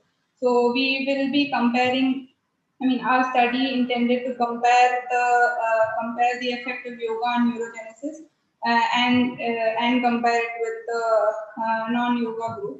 So once the intervention program is for 3 months before surgery and 3 months post surgery. So once the hippocampus is resected from the OT, the sample is collected and it's brought back to the lab, where we take vibrotome sections, take acute sections using a vibrotome of 350 micron thickness, and it goes for slice recovery. From there, we utilize the same tissue for histopathological study using immunohistochemistry, and it also goes for molecular biology and real-time PCR and Western blotting. In the same tissue will also be utilized for electrophysiology. So currently, neurogenesis is a disputed topic where people are not really agreeing on whether or not it is there in human adults. So we have, using real-time PCR, observed that there is neurogenesis in the epileptic hippocampus of these patients. So right now we are working on seeing the difference between the expression of these state-specific neurogenesis markers in the two groups. So we are currently working on that. So possible futures, yes, I would definitely like to get into the PhD program, and then once hone my skills and probably get more experience in being a good researcher probably, and then later find a lab where I would fit and do more good science over there. And post that, honestly, I do not know what I'm planning on doing after my postdoc. So, but then I would definitely like to add to the scientific knowledge that is available vastly currently, and maybe give back to the community in whatever way that I can. So again, this is something that we can all agree on. One big thing. There are two problems. So one biggest being the funding issues that we face. So my request to the government would be to increase the number of awarding boards and probably come up with more government programs for PhD fellows and on-time release of funding and stipend, obviously. And probably it would be better if there is a transparency between the awarding boards and the researcher for us to be able to keep a track of how our funding situation is. And research opportunities, I think it would be better if the government boosts domestic post PhD opportunities instead of the only option for PhD graduates right now being, most people consider going abroad. So I guess researchers should stay in India also and do some good research that will help develop our country as well. So, and another problem that graduates face is if their PhD duration exceeds 5 years of time, and then it's always difficult to find funding. So the government could come up with probably rescue funding programs which based on the merit of the candidate, so that they can go ahead and successfully complete their PhD. So virus, it's something that has been talked about extensively, but to be very honest, NIMHANS is still working So we were not majorly affected by the lockdowns or anything, I guess, but the empty corridors and the labs helped us increase productivity, to be very honest. And of course, there were a few setbacks, which included delays in certain shipments and resources, which we had trouble acquiring. And again, research funding was affected, but then we managed to redirect our experiments towards based on what was available and completing what was on hand.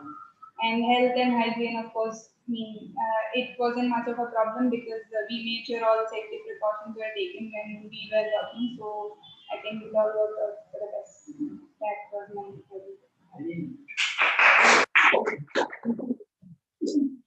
lot of clarity in the process, and this most of the philosophical background you are approaching Google.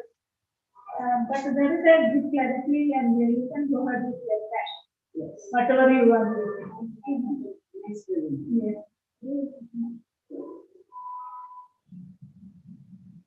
Either shall we take some break? 5 minute break, you can put the slide. So we will have 5 minute break. We'll resume after 5 minutes.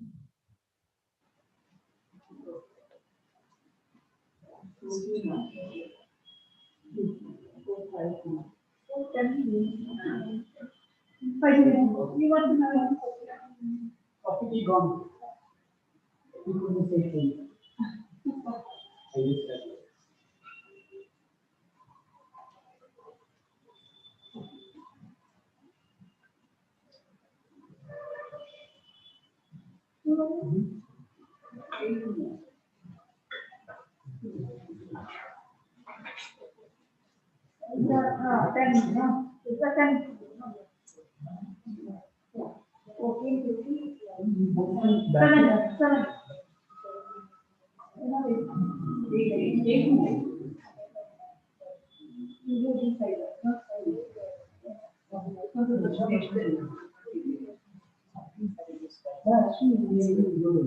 Yeah. Like, so they send the patient who have done yoga. Yeah. With yoga and without. I know, 100%. So, whether it's the main reason, she wants to Neuroscience is about you. We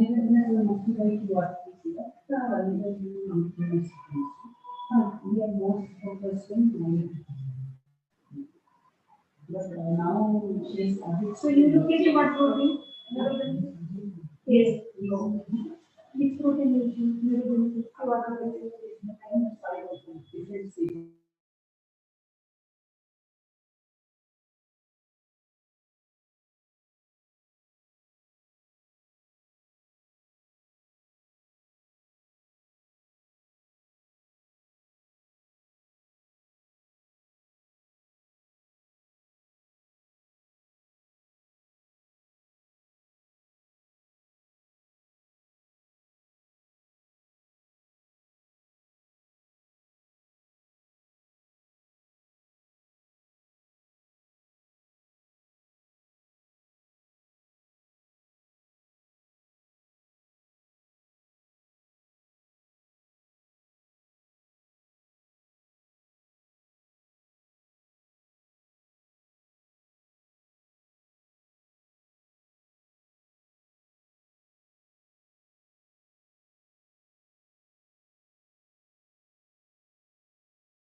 welcome back. So now I would invite Sayeda Saider to go ahead with the presentation. Over to you, Sayeda.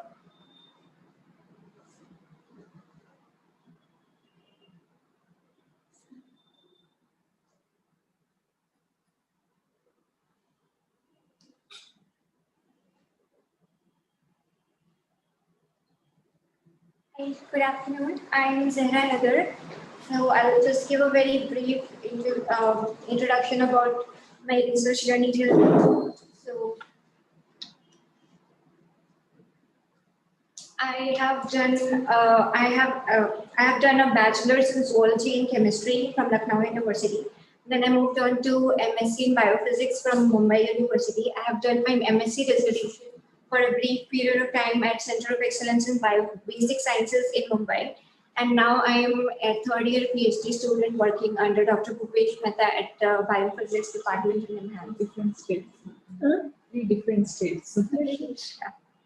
So inspiration for PhD, it was since I was a kid, I know that I always had a lot of questions. I used to annoy people by asking everything about anything.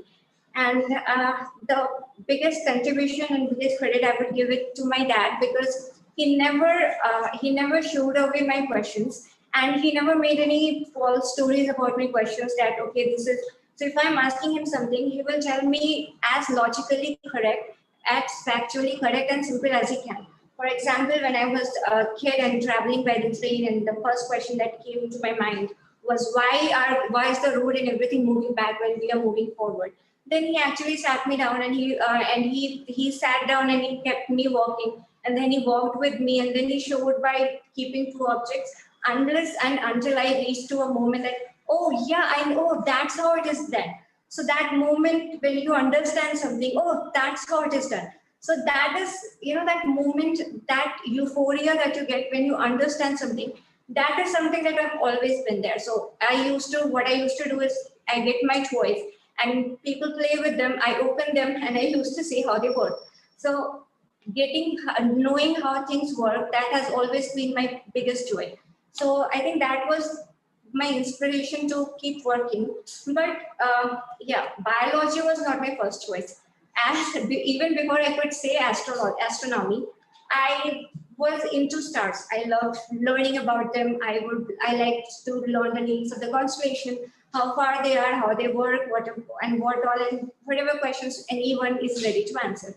But there was also a brief phase of time where I wanted to be a pirate and a Batman, but I think all the kids go through that. So nevertheless, but unlike astronomy, my interest in biology was very gradual. I remember the first time we read that sentence in our biology textbook, that the cell is the unit of all living things.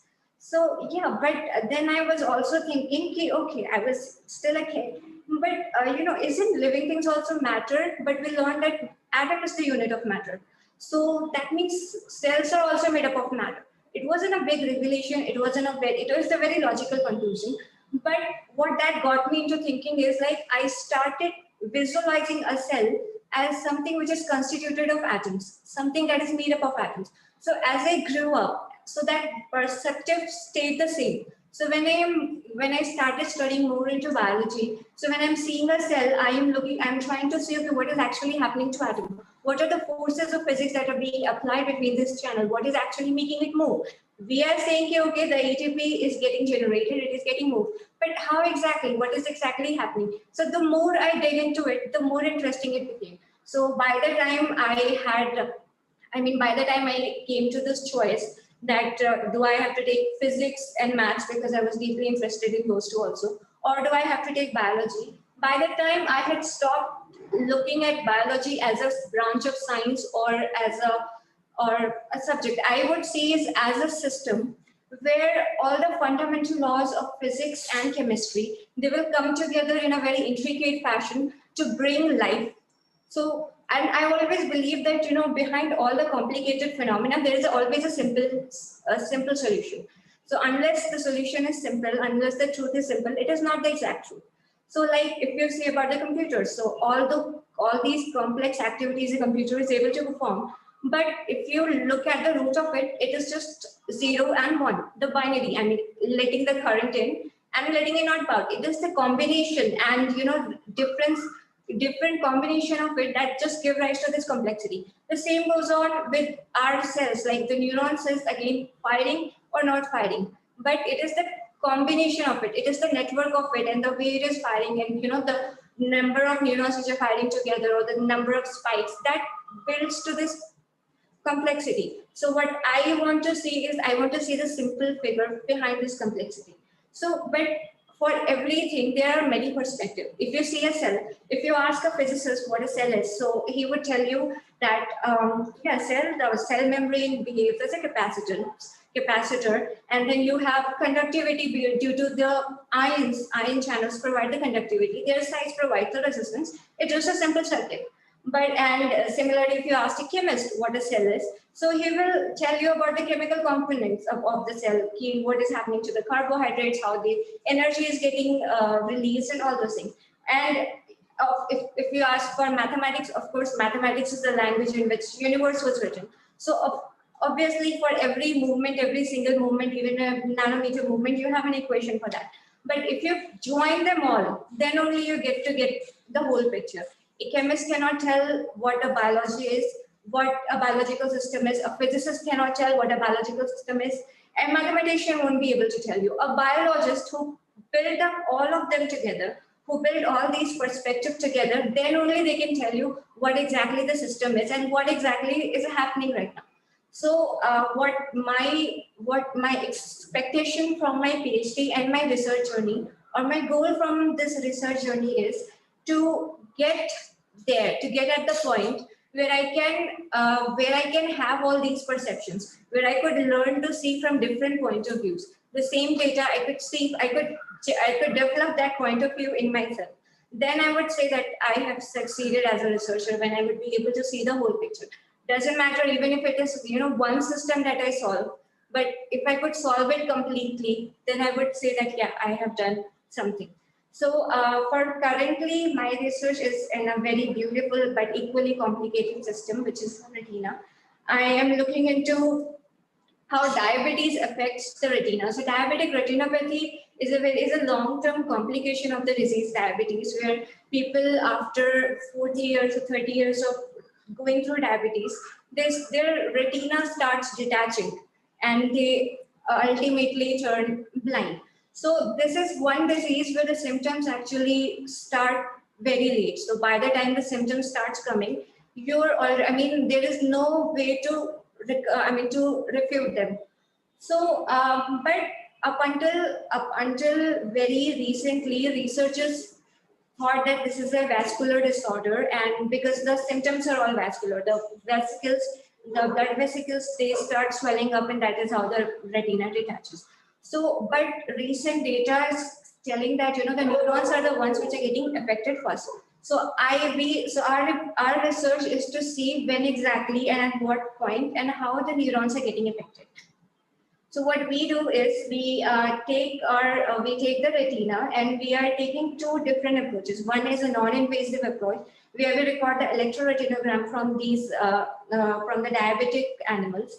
So electroretinogram is it just tells you about it's a global recording of how the synaptic transmission is happening over there. And then what we do, we sacrifice that, and then we go to the individual synaptic level, and with the help of patch clamp, we record that study. So what we are planning on doing is to correlate these two, and then see if we can identify some early signatures of diabetic retinopathy in these neurons, so that, you know, we can actually diagnose it in advance, so that people have a window in which they could do some preventive or curative measures to go through the treatment. So as of now, we have worked for our hypothesis. We have seen significant changes in the electroretinogram, showing that the synapses are definitely getting affected. So we also looked into the physiology of the cells. We tried looking into the health of the mitochondria by staining them with the TMRE and recording the mitochondrial membrane potential. And we saw a significant decrease in those neurons, in the mitochondrial membrane potential also.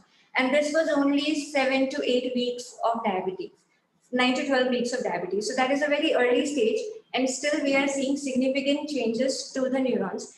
And the ROS, the reactive oxygen species concentration is also have increased significantly. So these studies show us that yes, we are, at least our hypothesis in the right direction. So now we have to collect the electrophysiology data and then correlate it and then move ahead with it. So for right now, in simply saying, it's a pretty simple road, saying finish the PhD, get postdoc, train until I am deserving and ready for establishing my own lab. But it's a big journey. There is another journey going to start at the end. Right now, all I know is I don't know how to get there. I'm going to get lost so many times. The only thing I know is I'm not going to stop. I'm going to keep moving. Maybe I'll be running at times. I'll be crawling at times, but I'm going to keep moving. And the pleas to the government, timely release of funds, yes, because it's not just the research, but researcher also dependent on the funds. I mean, okay, we are bachelors, but there are people who are supporting their families on their salaries, which are just for PhD. So for those people, I mean, it's actually a lot of people don't get into the research. They have the caliber, they can do it, but they don't get into it because of these problems. Another thing is, we do have a lot of machines, we do have lots of computers, but the research that we do, that is done by the humans.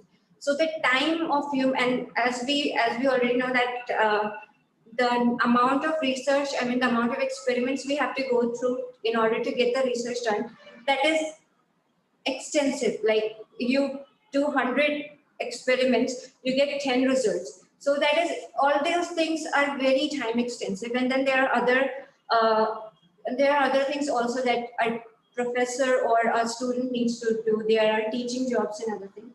So all those things, and along with that, the paperwork, that takes a lot of time from the researchers. So if they could reduce the paperwork somehow, there are ways. Yeah, we are getting digital, so it can be reduced, or find a separate staff for that.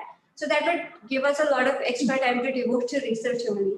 And yes, more opportunities for aspiring candidates. To move a country, we need more researchers. We need more brains, and I know there are many brains which are actually deserving and they can do the research.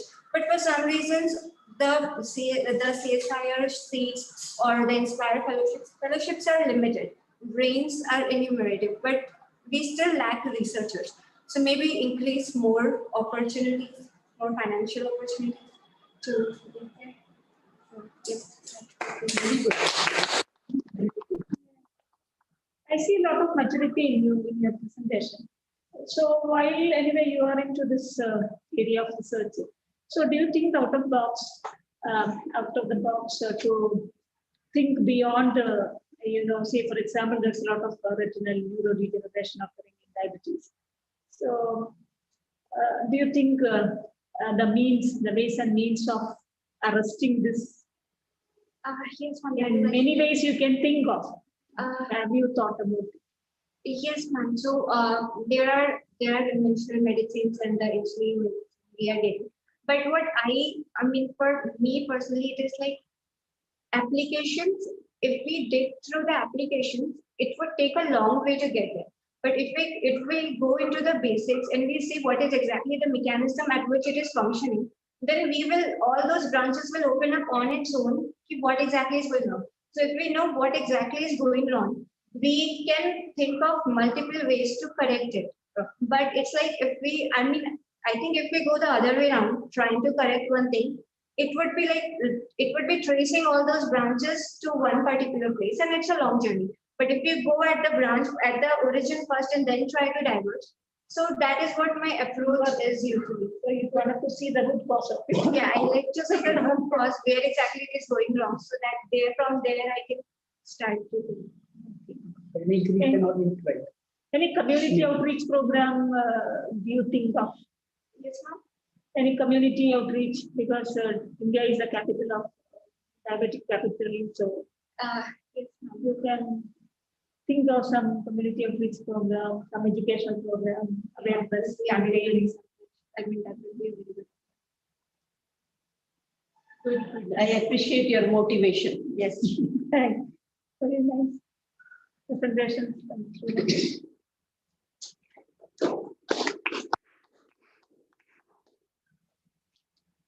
So now the next speaker is Sarayu. Yeah, can you hear me?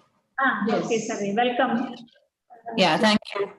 Yes, you can start your presentation. Yeah. Is it visible, the screen? Yes, yes. So good afternoon, everybody. I'm Sarayu, PhD student at Dr. Ravi Mudha Shetty's lab at INSTEM. And today I'll be discussing about my work on how ApoE4 affects basal and NMDR-mediated protein synthesis in neurons by perturbing calcium homeostasis.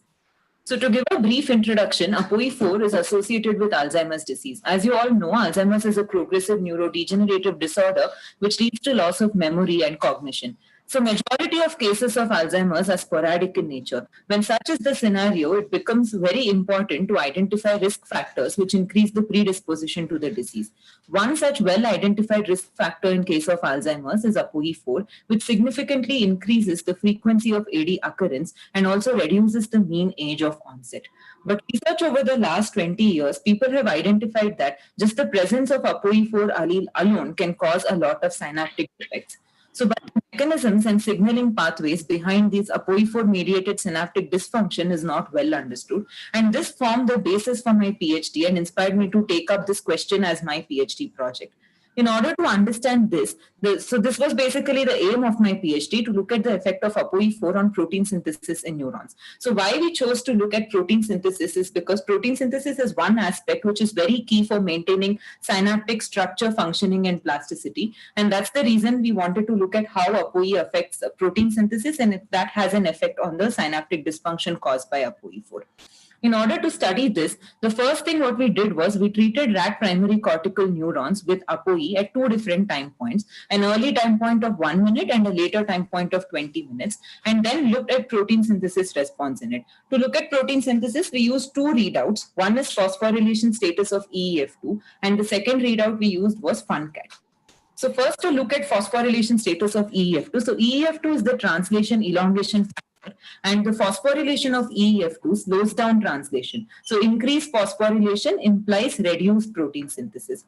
So what we did was when we treated the neurons with ApoE3 and ApoE4 for 1 minute, we saw that this treatment led to an increased phosphorylation of EEF2, which indicated reduced global protein synthesis. But interestingly, what we observed was that by 20 minutes, ApoE3 treated neurons, the phospho-EF2 levels had come down to basal, whereas in ApoE4 treated neurons, it was still higher than basal, indicating that in case of ApoE4, there was sustained inhibition of global protein synthesis.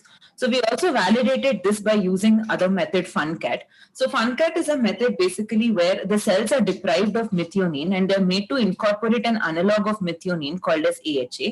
And later AHA is detected using a fluorescent tag. So here decreased FunCat signal would mean decreased protein synthesis. So what we observe as per the top panel is that when the neurons are treated with ApoE for 1 minute, in case of both ApoE3 and ApoE4 treatment, there is reduced FunCat signal showing reduced protein synthesis. Whereas when it comes to the 20-minute time point, the ApoE3 FunCat signal is similar to that of basal levels, whereas in case of ApoE4, it is still lower compared to both ApoE3 and untreated. So this brings me to the summary of this part, that is, at 1 minute time point, both ApoE3 and ApoE4 lead to an inhibition of protein synthesis. ApoE3 quickly recovers to basal, whereas in case of ApoE4 condition, translation remains to be inhibited for quite some period of time. So now, This was the effect of ApoE on global protein synthesis, but we also wanted to look at activity-mediated protein synthesis because in case of neurons, the protein synthesis which gets regulated downstream of synaptic activity is much more important for synaptic maintenance. So what we did was, after the ApoE treatment in neurons, we subjected them to a stimulation of NMDA receptors and then looked at the same two readouts for protein synthesis. So it's very important to know what the physiological response for NMDA stimulation is. So when neurons are stimulated with NMDA for 5 minutes, there is a reduction of global protein synthesis. That is, with respect to our readouts, we would see that there would be an increased EF2 phosphorylation and decreased FUNCAT signal. That's exactly what we saw in case of our ApoE3 condition, where the background of ApoE3, when the neurons are stimulated with NMDA, there was an increased EF2 phosphorylation and reduced FUNCAT signal. But this response was completely lost in the background of ApoE4 treatment. And also, it's very important to note that just ApoE4 treated neurons behave like ApoE3 plus NMDA condition. So this brings me to the summary of this part, that in case of ApoE3 condition, because the neurons have recovered to basal, now they're responsive to NMDA-mediated activity. Whereas in case of ApoE4 condition, since they are still inhibited translationally at 20-minute time point, they do not respond to activity at this given time point. So basically, they ApoE4 not only affects global protein synthesis basally, but also NMDA-mediated protein synthesis. So next, we went ahead to understand why this difference exists between ApoE3 and 4. For that, the first thing we probed at was calcium. So the reason for this is that it's known that EF2 kinase is a calcium calmodulin dependent kinase. So when we performed these experiments in the absence of extracellular calcium, what we observed was that ApoE4 mediated increase in EF2 phosphorylation was completely lost. So this clearly indicated that ApoE4 was causing calcium influx in neurons, which led to global protein synthesis inhibition. Next, we went ahead to understand what are the calcium signatures and sources for ApoE3 and 4. So we performed calcium imaging for 5 minutes.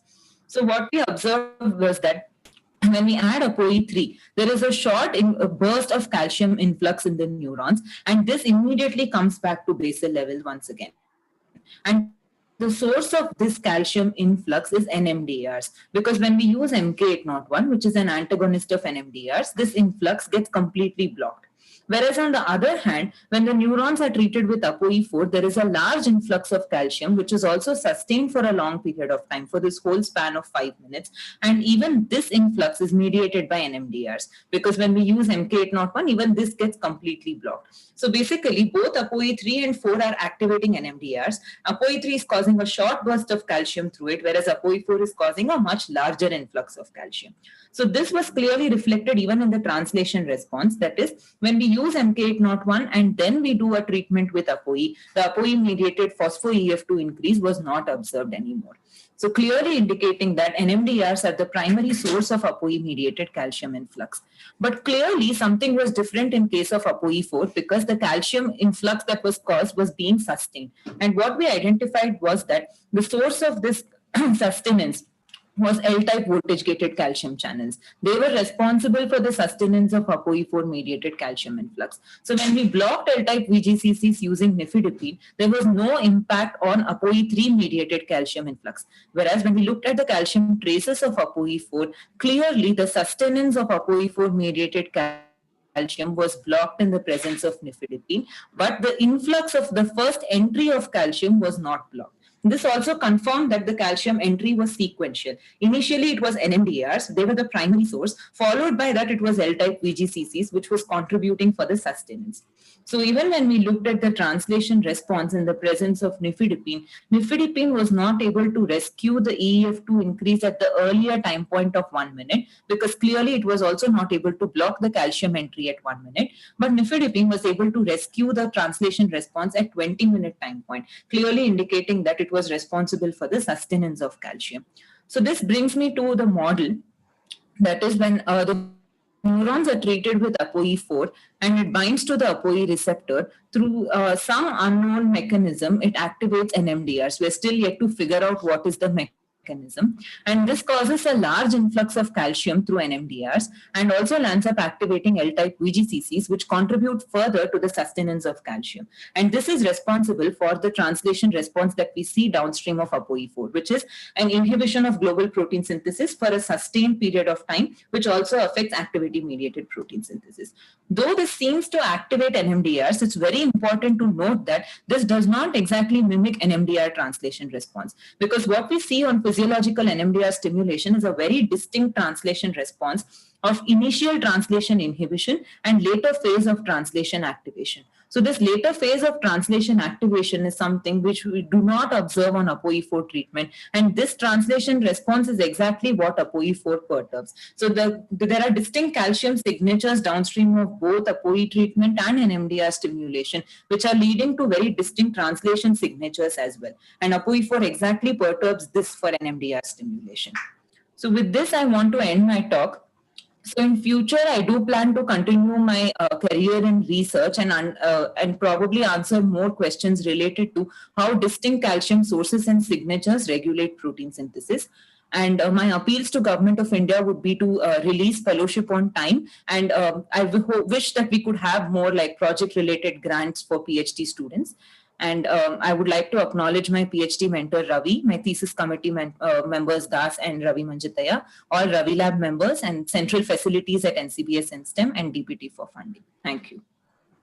I'm happy to take questions. Very good presentation.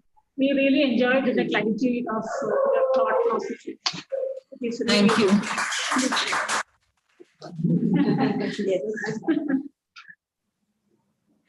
Do you think you can establish a dish model of AD? Dish model of AD? Yeah, so we do have that in the lab. So we have iPSC models for familial AD, like with mutations in presenilin-1 and APP. So we do even wish to look at protein synthesis response in that as well. So we have some preliminary data with that. But for sporadic model, we do not have anything yet.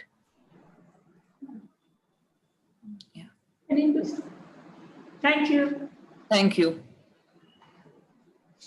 Thank you, Sarayu, for that great presentation.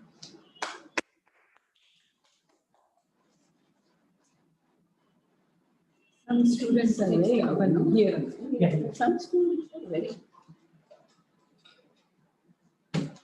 I will invite now Avandi Chaudhary.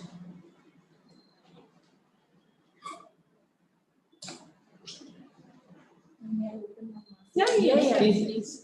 We are all sitting at home. So that's not a great thing. We should not be doing this. Yeah.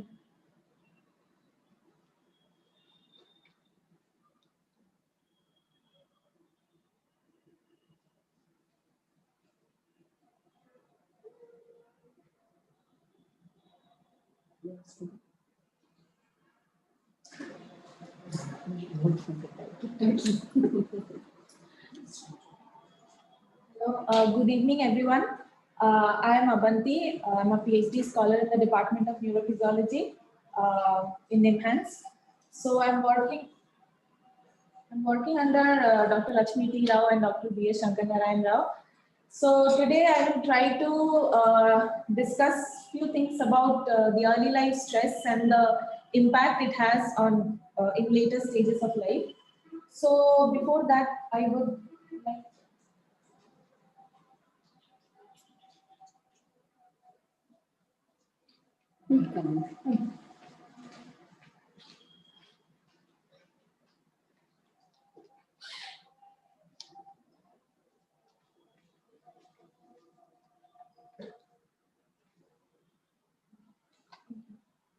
so I would like to give a brief introduction about myself. So I completed my bachelor's and master's in life sciences from Presidency University, Kolkata.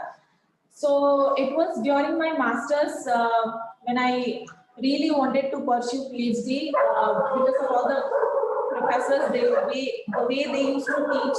It's not like regular textbook teaching. They actually used to make us think more, not to memorize, but to think. So from there, I actually had that urge to go forward in academics. So many people have told me to think after masters, gain some experience and then join research. But I always knew that I wanted to be here. I wanted to do this. I cannot imagine myself doing something else.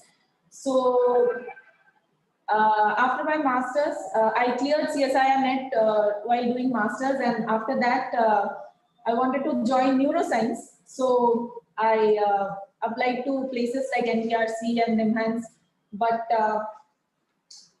somehow I wanted to join NIMHANS, and it has few reasons. I will talk about it.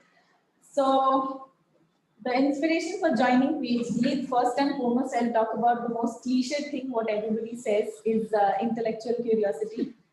So I would honestly say that I was not always interested in biology as such.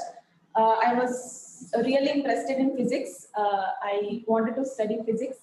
So it was my mother who actually instilled this interest in biology in me, and she made me believe that there is no division in science. It is science as a whole. You have to understand the big picture. There is no biology, there is no physics, there is no chemistry.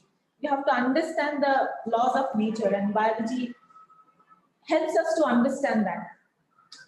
So as I talked about my mother, she's a doctor, and I have watched her very closely from my childhood, how she works for public in general, how she works tirelessly for her patients, and that had really affected me during childhood, like how a person can give up everything to work for the betterment of a person's life. So what she always used to tell me is that if you can make at least one person's life better, it will make your life worthwhile. So I always wanted to work for public health, but yeah, everybody thought I would become a doctor, but it is too much. Like, I felt I am not passionate about it, and I am not capable of becoming a doctor and treating people. Though I tried for it, but I was really not into it. But after I got into my university, like Presidency University, so where I actually, the university and the professors and everybody actually laid the foundation for my interest, for my passion. So because I wanted to work in public health, and for that, I thought that what can be a better institute than NIMHANS? So for that only, I have left. I mean, I didn't go for interview to any other places. I came here, I gave the interview. I was so happy that I got into it. So I did not think of any other places except this place.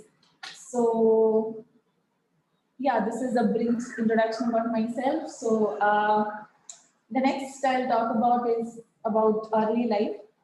So the early years of an individual's life is very crucial because at this age, the brain cell connections are more plastic, and they are more receptive to the influence of certain kind of life experience. So this period of life is called the critical window of development, and early life stress is the exposure of stress in this critical window of development. Now, the effects of early life stress depends on various factors, like the duration of stress, like whether it is the chronic stress or acute stress, the frequency of stress, the age at which the person is getting exposed to the stress, uh, the severity of the stress, and also the type of stress to which the person is getting exposed to. So all these factors contribute to the personality development of an individual and has an impact in the later stages of life. So coming to the effects of early life stress, the first and foremost is stress activates the hypothalamus, pituitary, and adrenal cortex, that is the HP axis, which leads to the production of the stress hormone, cortisol. So this cortisol, rising levels of cortisol, impairs the stress coping mechanisms in adulthood. Besides that, it also sensitizes the limbic circuits in young children and makes them more vulnerable to develop certain neuropsychiatric disorders and even cardiovascular problems later in life. Coming to the structural changes that is happening in brain, so I'll talk about 3 areas mainly, that is the prefrontal cortex, the hippocampus and the amygdala. These 3 regions or structures are very crucial for emotional and cognitive functioning. So it has been seen in studies that after exposure to early life stress, the volume of prefrontal cortex and hippocampus decreases while the volume of amygdala increases. So it is said that for this reason there is increased emotional sensitivity and a decreased higher cognitive functions in the individuals who have been exposed to early life stress. Now coming to the, besides this volume changes, there are certain changes in the neuronal structures that is happening in each of these structures. So first in prefrontal cortex, it has been observed that the dendritic spines in the prefrontal cortex decreases after an episode or after an exposure to early life stress. While in case of amygdala, the dendritic length increases after early life stress. Early life stress also reduces the dendritic complexity and the number of spines in different hippocampal subfields. Like here, it can be seen in stress group and a non-stress groups. The length of the both apical and basal dendrites, as you can see, has been reduced in the stress group. Also, the number of spines decreases after exposure to stress. So, besides the individual changes that is happening in each of these structures, the connectivity between each of these structures also gets altered after an exposure to early life adversity. So this is a study in rodent model which shows that there is hyperconnectivity between amygdala and hippocampus and also between amygdala and prefrontal cortex. And this connectivity has been found to be directly proportional to the anxiety-like behavior shown by the rodents which have been exposed to stress in the early stages of life. Human studies also show such kind of results. So basically, during childhood, there is a positive coupling between the amygdala and PFC, but as we grow older, this coupling becomes negative. So it has been seen. It has been seen that children who have been exposed to early life stress, they show accelerated development of this amygdala and PFC connectivity, and their connectivity resembles that of adolescent. So this has been hypothesized that this accelerated development is actually mediated by the rising levels of the stress hormone cortisol. So due to these changes, the alterations can be observed at behavioral level also. So coming to that, affective functions are altered after an exposure to early life stress. So it has been seen that anxiety increases, there is an increase in anhedonia, and also the individuals exposed to early life stress shows depression. And data from our lab also shows that there is increase in fear generalization among the rodents who have been exposed to early life stress. Coming to the cognitive functions, as I mentioned earlier, that the early life stress sensitizes the limbic circuit, so it enhances the formation of emotional memory, while there is impairment in the formation of other kinds of memory. Now, data from our lab shows some results which we can say that it is a kind of positive influence of early life stress. So what we found is that the rodent models the rodents who have been exposed to early life stress, they show increased attentional abilities, and also there is an increase in spatial learning and memory. So from this we can conclude that individuals should not be exposed to stress at early stages of life, but certain circumstances are inevitable. So what we can instead do is we should come up with intervention that might help to reduce the negative effects of early life stress. So that is what our lab is trying to do. It is trying to come up with some nutritional intervention with the help of fats. As we know that fats are essential. This polyunsaturated and monounsaturated fatty acids are really important for the development of brain during the growing years. So what we are trying to do is we are trying to study whether the incorporation of fats in the diet can help to reduce at least some of the negative effects of early life stress. So coming to the appeal, this is coming from a very personal experience or personal space. So what I really feel is that the results of the scientific studies and everything is very much limited to the research articles, and it is very much limited to certain group of people. To be honest, before coming here, I was also not very aware of the mental health problems people are going through. So what I feel that our research is really not going into the society, and it is really not helping all the sections of the society as such. So what my appeal to all the, of course government, but of course to all the researchers, that we should bridge this gap.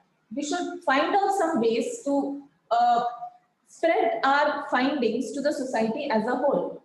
So what we can do is we can create awareness in all the sections of the society.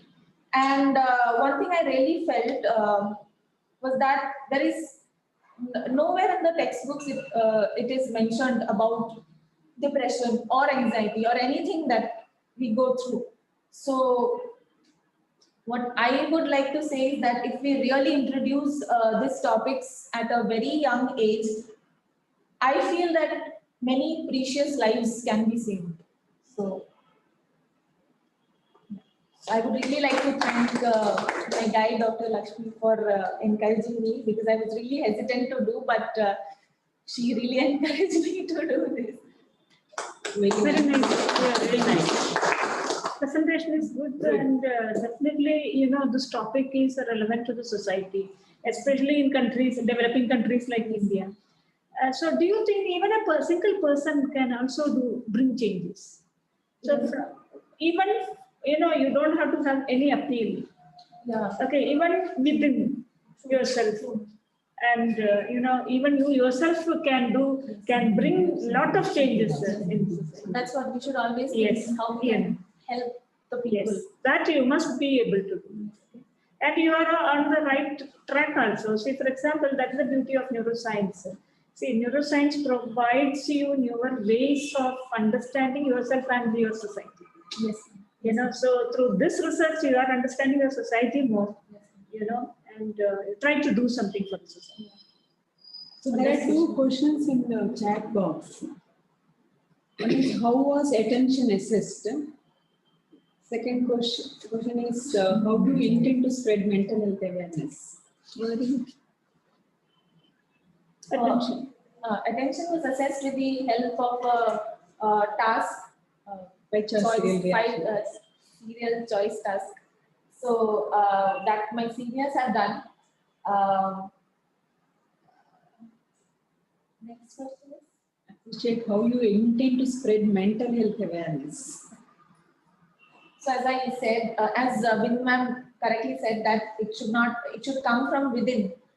Individually, we should try to talk to as many people as we can. Also, what my ma'am tells me is to reach out to young children, go to schools and tell them how important it is to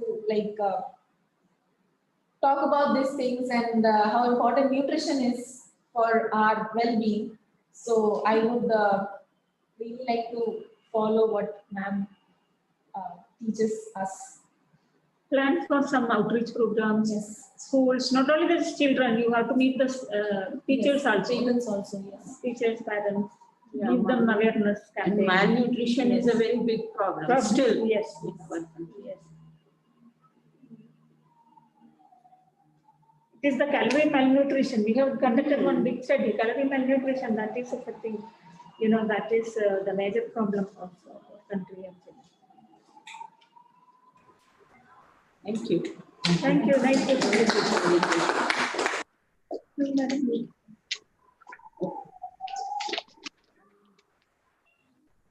Shrija Kumari. Yeah, hello. Hi, everyone. Yeah, welcome. Thank you.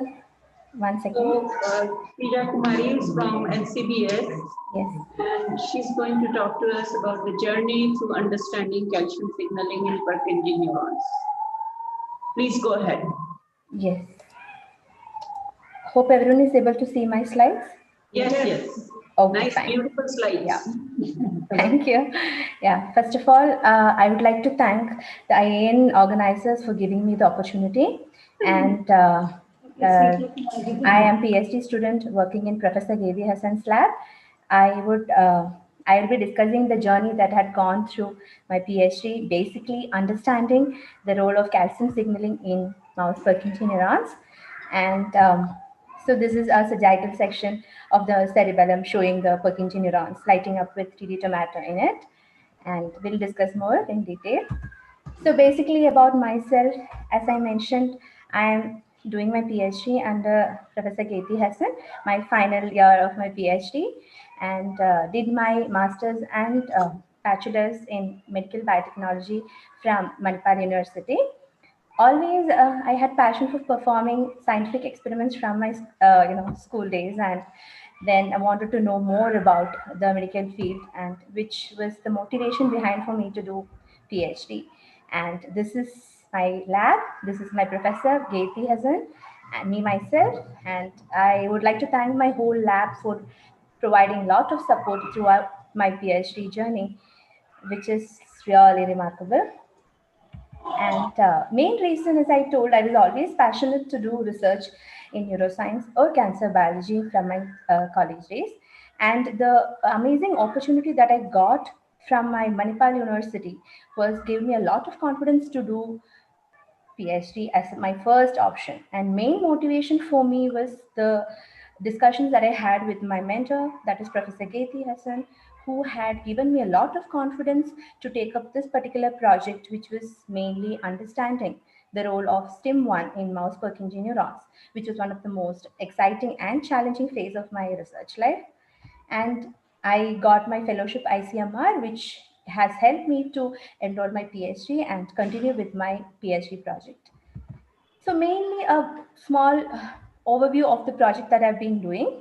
So basically, we are trying to understand the signaling pathway in the Purkinje neurons. And why? Because in Purkinje neurons, basically because studies have shown that altered calcium signaling in Purkinje neurons is the one of the reasons for many of the degenerative disorders. And within the system that could give us some of the answer to the mechanisms that's altered in the neurodegenerative disorders, which in turn later can be used for many of the therapeutic uh, functions. So basically calcium signaling gets activated when G protein coupled receptor gets activated. A downstream signaling process happens where IP3, which is one of the molecule which causes IP3 receptor in the endoplasm to be to release calcium from the ER. And the molecule that I'm interested in is called STIM1, which is a calcium sensor molecule which is present in the endoplasmic reticulum and plays a very important role in sensing the calcium in the ER. And it also helps in the calcium entry, which basically talks to the pore channel that is called ori and helps in the entry of calcium into the system. So here we are trying to understand what this particular molecule have role in the Purkinje neuron more specifically, because previous studies have shown this STIM1 plays a very important role in this dendritic ER calcium refilling. And also when this particular molecule was abolished, it causes motor dysfunction in the mouse model system. We are trying to see what are the changes that's happening within the system that leads to these particular phenotypes.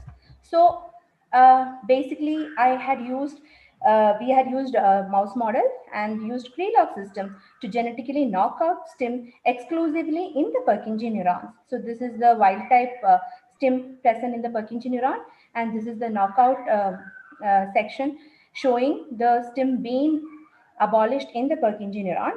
So what we find when STIM is exclusively abolished in the Purkinje neuron, basically these mouse models show altered motor learning and coordination. So that's what is shown here. We can see that when this particular molecule is absent, the performance level of this red indicates knockout and blue indicates the wild type.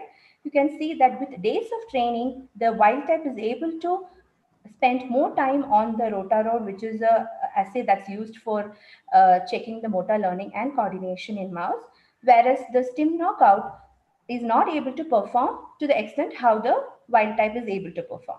So basically what we see is there is a motor deficit happening in the system. We also went on to check in cellular level whether there is any change in the excitability in the neurons, and that was using GCAM6 imaging, which is a genetically enhanced calcium indicator. And here what we do is we stimulate the neurons with KCL and see the response between the wild type and the knockout. And what we see is that in the case of knockout, there is significant reduction in the excitability in the Purkinje neuron when stim was abolished in the Purkinje neuron. So this gives us an idea that definitely, basically, once again, there is coordination deficits and excitability changes happening in the system. Next, we went on to see what are the molecules that's been altered when you abolish stim in the Purkinje neurons. So went on to do RNA-seq, and what our data shows is there are significant changes in the gene expression level in the system. Basically, around 168 genes were found to be downregulated, and 117 genes were found to be upregulated. And what we got the data is that there are set of genes which are falling under different pathways which are altered in the stim knockout Purkinje neuron. So this gave us an idea that some of the pathways that are compromised when calcium signaling or any of the molecule which is involved in the calcium signaling pathway is altered in the system, mainly addressing many of the neurodegenerative disorders which are caused due to altered intracellular signaling in the system. So to our surprise, we found pathways like endocytic recycling and neuron projection development, and many other are significantly affected when this particular calcium signaling gene is altered in the Purkinje neurons. This gave us an idea to explore more. One second. Yeah, more on the aspect of the morphology of the Purkinje neuron, as we found that many of the genes falling under the signaling, synaptic signaling and neuron projection were altered. We further went on to check if it's affecting the morphology of the Purkinje neuron. And what we find is indeed it's affecting the dendritic morphology. And basically what we see is that there is a reduced dendritic arborization and dendritic area noticed in the Purkinje neuron when it was altered. We also saw the synaptic signaling genes were altered. So we further went on to check whether the climbing fiber innervations which provide excitatory inputs to the Purkinje neurons, whether the synapse onto the Purkinje neurons is getting altered. And what we see is definitely there is a increase in the dendritic the climbing fiber innervations onto the Purkinje neuron dendrites, which clearly shows that there is abnormal climbing fiber pattern which is present in the stim knockout, which in turn could lead to many of the motor coordination deficits that we see it in the mouse model system. And overall, basically the model of our study is overall what we found is when stim, which is a calcium sensor molecule which is present in the endoplasmic reticulum, is abolished in the system, it indeed is basically causing reduced calcium entry and reduced calcium in the ER stores, which in turn is affecting the mGluR synaptic signaling and excitability. And which in long term we find that is affecting the gene expression profile of the Purkinje neurons and also channels present in the neurons, which in turn is affecting the excitability. And we also see that there is altered dendritic morphology and abnormal climbing fiber patterns on Purkinje neuron dendrites, which in turn would affect the synaptic transmission that's been noticed in the neurons. So this will give us an idea that some of the molecular changes are happening within the system, basically in many of the neurodegenerative disorders, which if we are able to explore more, we could get answer to, to some extent to modulate its function and change the basically, to some extent to find a therapeutic finding to it. So my future plan is to do postdoctoral research in the neuroscience field. Main goal is to explore more on degenerative disorders and contribute my knowledge to the development of potential therapeutic agents. More specifically, in my project, I would like to investigate more on the molecules that could modulate STIM or calcium signaling molecule functions and restore the calcium homeostasis within the system, which in turn can work as a therapeutics for the neurodegenerative disorders which are associated with dysregulated intracellular calcium signaling. And my appeal to the government is there should be more opportunities available for young scientists so that we can establish ourselves in this field, and there should be more efforts to promote international collaborations which will help us to share our knowledge and our discoveries with the whole world. And I would like to thank my lab, my Professor Geti and NCBS facility, and ICMR for funding, and Shastra for the PhD registration. Thank you, and I'm ready to take up questions. Thank you, everyone. You have completed your PhD? I'm in the final year of completing my PhD. Okay, not yet submitted.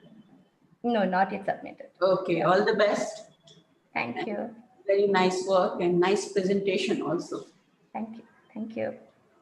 Yeah. So any questions?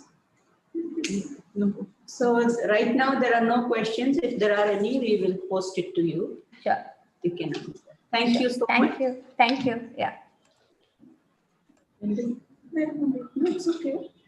I'm fine. Okay. Now, Ushnik, right? Yes, ma'am. Okay, okay. So I would like to invite you, Ushnik Das from ICER Mohali. The title of his talk is a diagnostic kit for the early detection of OSCC through salivary biomarkers. Yeah, ma'am. Yeah. Please go ahead. Yeah. So I've been listening since morning, and we see the seniors have really heavyweight projects where they did work for years and presented it. It's really humbling. Now, I, on the other hand, I'm representing a team. Like, I'm a part of a team who worked on this diagnostic kit. We were supposed to participate in IGEM this year, but due to the pandemic, we had to postpone the plan to next year. Our basic idea was to make a kit to detect oral cancer. Now, sorry. Is my screen visible? Yes. Yeah. Yeah. So, as we can see in India, OSCC is one of the most prevalent problems. But the main crux of OSCC, the problem lies not in treatment of this carcinoma. The problem lies in detection. It has been seen in statistics that almost, sorry? It has been seen in statistics that almost 95% of OSCC cancers. Ushnik, what is OSCC? Ma'am, it's oral squamous cell carcinoma. Okay. Yeah, I'm sorry, I couldn't explain it before. Yeah, so this in OSCC, what happens? The main problem lies not in the treatment. The treatment is very simple. You just do a biopsy of the part and remove it, and it's fairly easily done. For example, the problem in India is not mainly the problem in India is because of this, gutka and tobacco chewing and all those stuff. So the northern India part is mostly affected by this oral cancer. Now there are 4 stages: 1, 2, 3, 4. The last stage, if you detect in the last stage, which happens in most of the cases, the patient can't be treated and he has to have a fatal cancer. But if you detect in first, second, and third stage, it can be easily treated out. You do a biopsy, as I said, and you cut it out. So our main aim was to make a portable kit, which you can do as a normal everyday test whenever you go to a dentist. You use that kit and you get to know if you are susceptible to OSCC or not. How do we approach that? We have a simple timeline where we first find out the biomarkers, where you can, after analyzing those biomarkers, you will know that this person has chances of OSCC or not. Because, in the mouth, like we chose saliva as our testing sample, like these biomarkers tend to change a lot. So we had to find a particular, like 2-3 biomarkers, which if it crosses the threshold, it will definitely say that this person is highly probable to OSCC, oral cancer. So we first establish a biomarker threshold through proteomic analysis. Then we choose a FRET pair. I'll get onto that later on. We make a circuit to detect those changes in the biomarker. We make the whole thing in a portable device. And then finally, we validate the kit using the OSCC. stuff from outside, from the hospitals. The biomarker identification, we went to this hospital in Chandigarh, PGI Chandigarh, where we contacted this Dr. Anup Jain, and she, coincidentally, her PhD thesis was to find the biomarkers in the North Indian cohort. So she did this proteomic analysis, and she found out that 3 serine proteases, MMP9, kallikrein 11, and kallikrein 1, these 3 biomarkers are upregulated or downregulated in a drastic difference in the saliva of OSCC patients. For example, if you see, like if you take 10 patients, if say 3 or 4 of them have a very drastic upregulation or downregulation of of these 3 biomarkers, you can say that they are highly susceptible to OSCC and must be screened. So we targeted that thing, and the concept was pretty simple. We use the concept of FRET here. So basically, you take an RFP and a GFP here. If you put the RFP and GFP at a very close proximity of around 10 nanometers or so, they tend to quench each other. That is, I'll get onto that later on. But the thing is, you put a substrate here, which will actually separate this RFP and GFP, but it'll bring them together, it'll hold them down. So once a substrate is cut by those by these proteases, this thing will be separated, and then they finally will, give out the emissions. That was the whole concept, and the final emission will be detected by a kit, and you get to know the various thresholds. The timeline, you first do docking study to find out how to design the substrate. As in, you have those 3 proteases. Now you have to find the ideal substrate which can be cleaved by these proteases. Followed by, you do a FRET simulation. You put that substrate with the FRET pairs and see if it's working or not. And you finally construct this whole substrate into a plasmid so that you can reproduce it more and more, and in case of mass production. The proof of concept, here's the FRET pair, as I just said.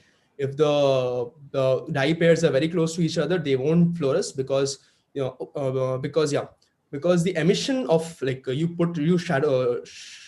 emit incident light on them. Sorry, you incident light on them. The emission of one dye will be absorbed by the other, and that will emit another. So basically, if they're very close to each other, the final emission is almost 0. Now you separate them, and finally, when you separate them, they go to a long distance and they tend to emit the color. The docking studies is the result of docking study. We did the study through AutoDock, and here is the polymol visualization, where you see this green gray backbone is the protein, and this here we have the hexapeptide, or the link or the peptide sequence we selected, so that it sits and all, and it happens the proper binding. Final results of docking studies and the FRET simulation, a few results of that. You see, like, it's all computational for now. And substrate construction, you take 2 plasmids, as I said. You put the substrate linker, dilinker pair in one, you put another dilinker pair in another, you finally digest them with a restriction endonuclease to make the final long product you see, and the whole thing you put in the final kit for detection purposes. And this is the whole design of the kit, as you can see here. Now, this thing with the kit is not meant for personal use. We aimed it so that, for example, like when we go to the hospital chamber or any clinic, the usual test doctor performs is, get our blood pressure, those stethoscopes and all those sphygmomanometer. So this kit will be somewhat like that. When you go to a dentist clinic, you just get that screening, then you just spit your saliva in these 3 chambers. The kit will tell you the threshold of those 3 biomarkers, and you get to know if the threshold is high or low. So the whole lab process of getting a biopsy done, everything has been completely eliminated by this kit. Like, we visualize it in that way, and that's mostly like it for now. And we thank Dr. Anup Jain, and definitely our mentor Dr. Shravan Sharawat for this guidance, and that's the whole project. That's it. Any questions?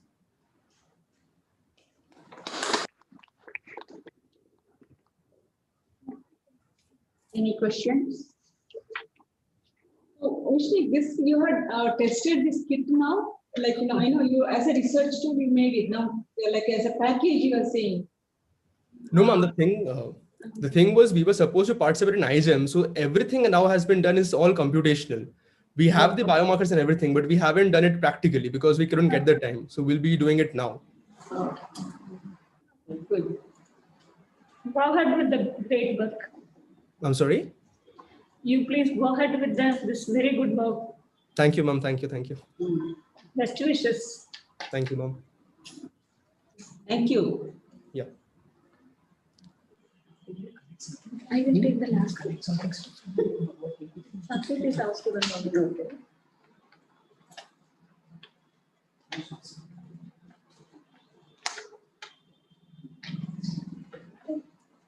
Okay, now I invite Saket Malipeddi from Neuroscience, and the title of his talk is Why Investing in One's Well-Being is the Most Important Thing to Do. Very interesting topic. Thank you. You should share.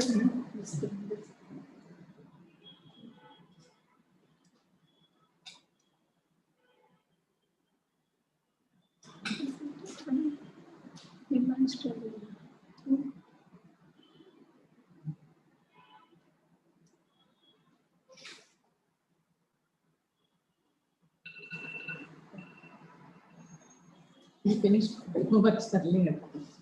Good evening, everybody. The title of my presentation is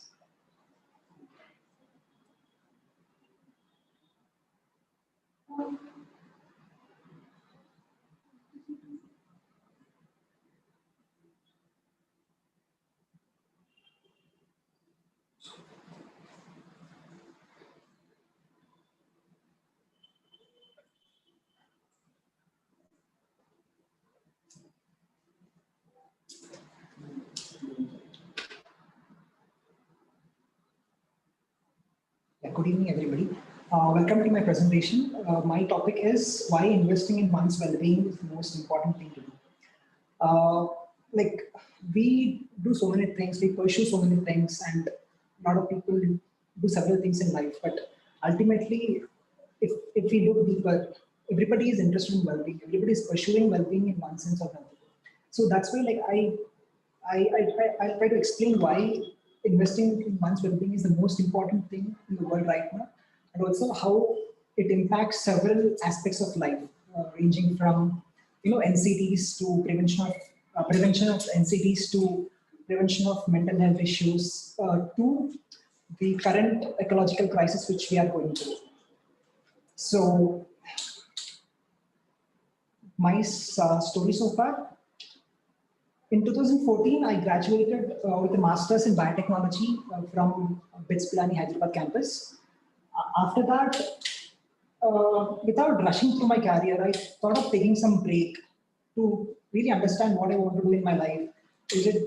Should I pursue job like everybody else, or should I pursue career in research, etc. That's the period of time when I had a lot of time for myself. I devoted a lot of time for myself, and that's when I did 6 months volunteering at Ramakrishna Mission Hyderabad. And that's when I got introduced to a lot of concepts, a lot of theories and concepts and science behind meditation and yogic techniques. And then after that, I applied for PhD in many universities abroad. Like most of them were rejects actually, all of them in fact. And then in 2015, that was in the time of June, July, I spent 2 months at Isha Foundation. That was a crucial moment actually in my life, because those 2 months spending there, I got initiated into Hatha Yoga, meditation, and several other practices which actually laid a foundation for my life right now. So, and also I got to know that yoga and meditation is not something which is religious or something which belongs to Hinduism per se. It is a science which has a deep roots. It's a science of understanding one's own mind and also exploring one's own consciousness. So in that sense, I found it fascinating, because many problems which we go through in life, ultimately it comes down to how one handles one's own mind and one's own body and emotions. So that actually was a trigger, and then I thought of kind of merging my background in biotechnology with my passion, which is yoga and well-being. So that's when I got to know through Raghava that one conference is being organized on clinical psychology. That was in December 2016. There was a mindfulness conference organized by Department of Clinical Psychology. So that's when I got to know that there's a lab in Neuroscience, Nirvam's lab, which is working on meditation and also the science behind it for quite a long time. So that's when I interacted with Ajay, who is right now at Wisconsin Madison. It was nice interaction. He actually told me what happens in this field, how to apply for PhD and all that. And then I did the examination, and then I passed the examination. I enrolled for PhD in 2017, and thus my career began in this field of consciousness, yoga, well-being. And then my current research is about understanding the brain mechanisms of yoga meditation, and also how practice of short-term as well as long-term meditation practice leads to changes in the brain and also well-being. So we assess this using EEG. So the participant comes to the lab, and we put what you see is the EEG cap, and then we ask the participant to undergo a certain task, which is outlined here. So he undergoes a cognitive task under the electroencephalography, and also he practices either, if it's a control, he practices breath watching as a control state, which is shown here. And if it's a meditator, a novice or an advanced meditator, he practices pranayam and also meditation during that EEG time period. So Shambhavi Mahamudra is one form of meditation, which is it's a kriya. So it involves a lot of aspects ranging from pranayam to chanting to breath watching. So it's a 21-minute practice. So then what we find, this is still a preliminary analysis, what we find is that what you see on the left-hand side is the advanced meditators, the middle is the controls, and the right-hand side is the novice practitioners. So in the advanced meditators, what we found was, this is in 6 to 8 theta hertz. In the advanced meditators, what we found was there is an increase in brain oscillations in the frontal midline region, which is this part, and also occipital regions. So what this indicates is that frontal midline theta, the generator is anterior cingulate cortex, and this is implicated in parasympathetic activity, and also that's the one which leads to kind of relaxation one finds when one is practicing pranayama or meditation. Ultimately, what these practices do is they enhance self-regulation and well-being. That's what ultimately every yogic practice is aimed at. It enhances the prefrontal self-regulatory networks, and it downregulates the automatic, the compulsive limbic networks. So, and then now I come to the reasons why one should invest in well-being, and also why governments across the world should invest more in preventive health and well-being, because that pays off hugely in the long run. The first reason is, as we can see in the figure, the proportion of NCDs has risen dramatically from 1990 to 2017. In 1990, the proportion of NCDs and communicable diseases was almost equal, but the rise is quite dramatic in the last 20 years because of various lifestyle choices which people have been making in terms of lack of physical activity, and then poor diet, smoking, alcohol, and then a lot of stress which one undergoes in everyday life. So all this led to a jump in the prevalence of NCDs right now. So this and how meditation and yoga helps in prevention of NCDs is because one of the major factors is it enhances self-regulation. So once self-regulation happens, then automatically one makes better life choices, and that will translate to decrease in the prevalence of NCD. So an awareness needs to be created at multiple levels, starting from the education systems to the government policies, and also the training which needs to be provided to various sections of society. So all these interventions need to be implemented. And another reason is the mental health issues have also risen dramatically. Right now, the global prevalence is 10.7%, and this is clinical conditions, and the actual numbers would be way more higher. And because of the stigma associated with mental health issues, the numbers are quite underrepresented. So, and also there are studies which show that mental health in PhD scholars is 3 times that of the normal population, which needs a serious and urgent, which requires urgent attention actually. So according to this study, this survey, what they found was that 36% of PhD scholars reported significant levels of anxiety and depression and stress.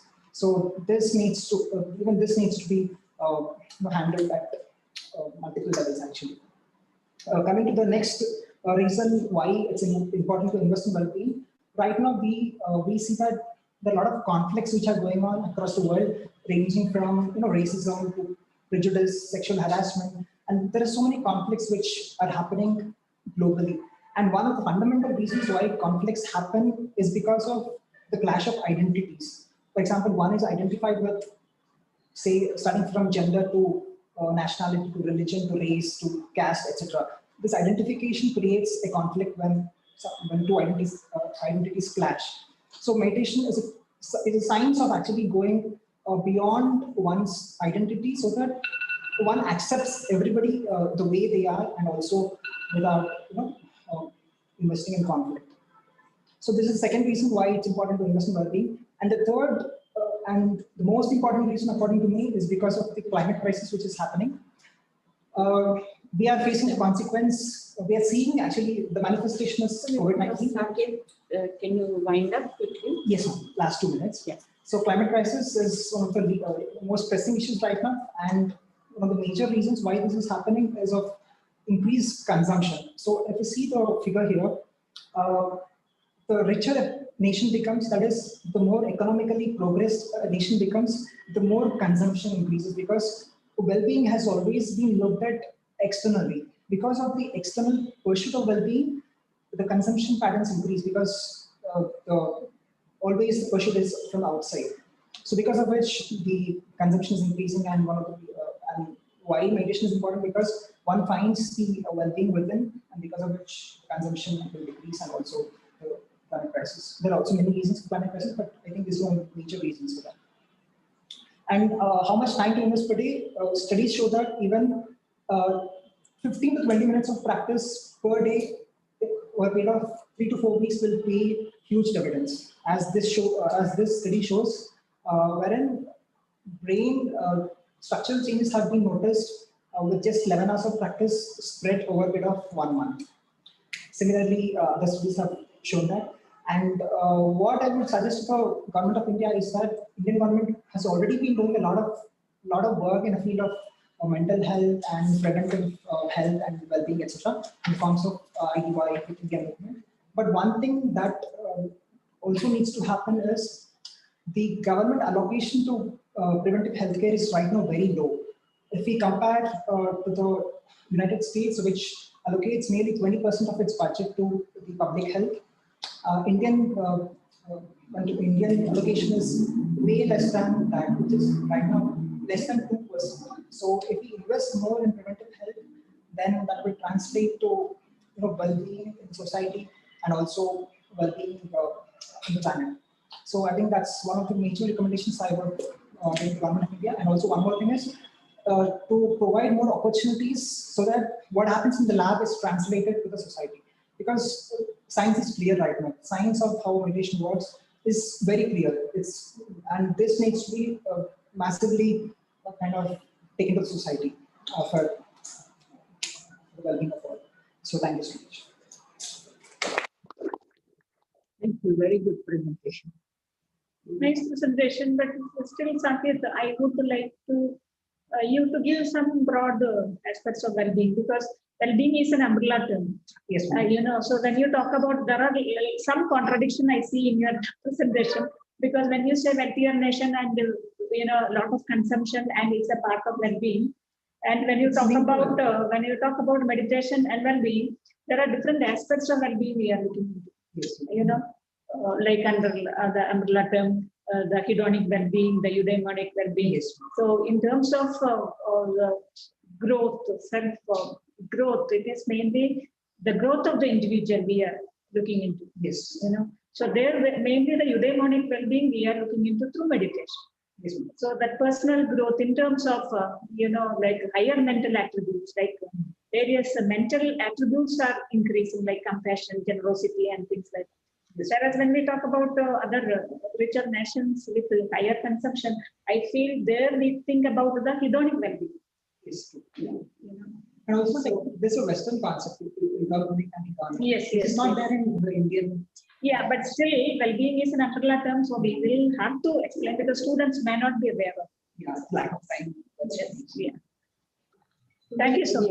Nice. Thank you. Answer those questions in the chat. There are questions. One question is there. Please answer in the chat. Whether PhD students should compulsorily go for meditation. What do you think? Yes, ma'am. Actually, one thing which I think would be very helpful is that we have this 3-month academic training at the beginning of PhD career.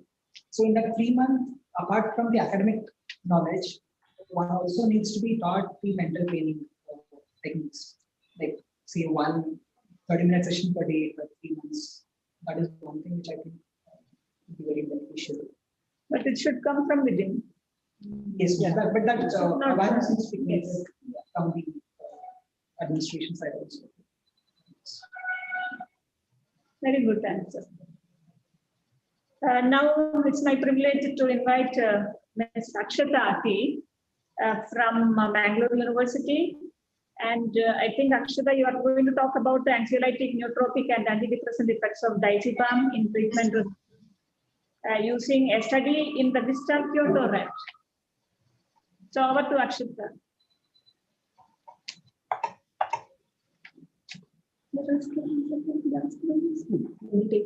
Yes, please.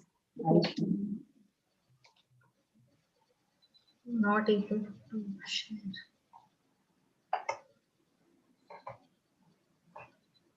Share screen.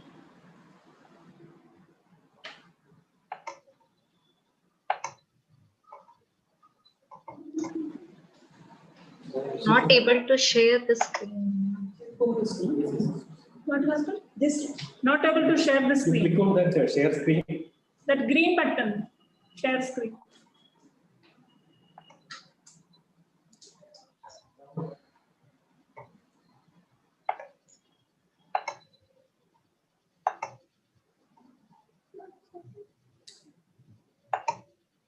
Maybe what we can do, we can call another person. Yeah, we will call the next speaker, and meanwhile you rectify this. That's fine. That's fine. Okay.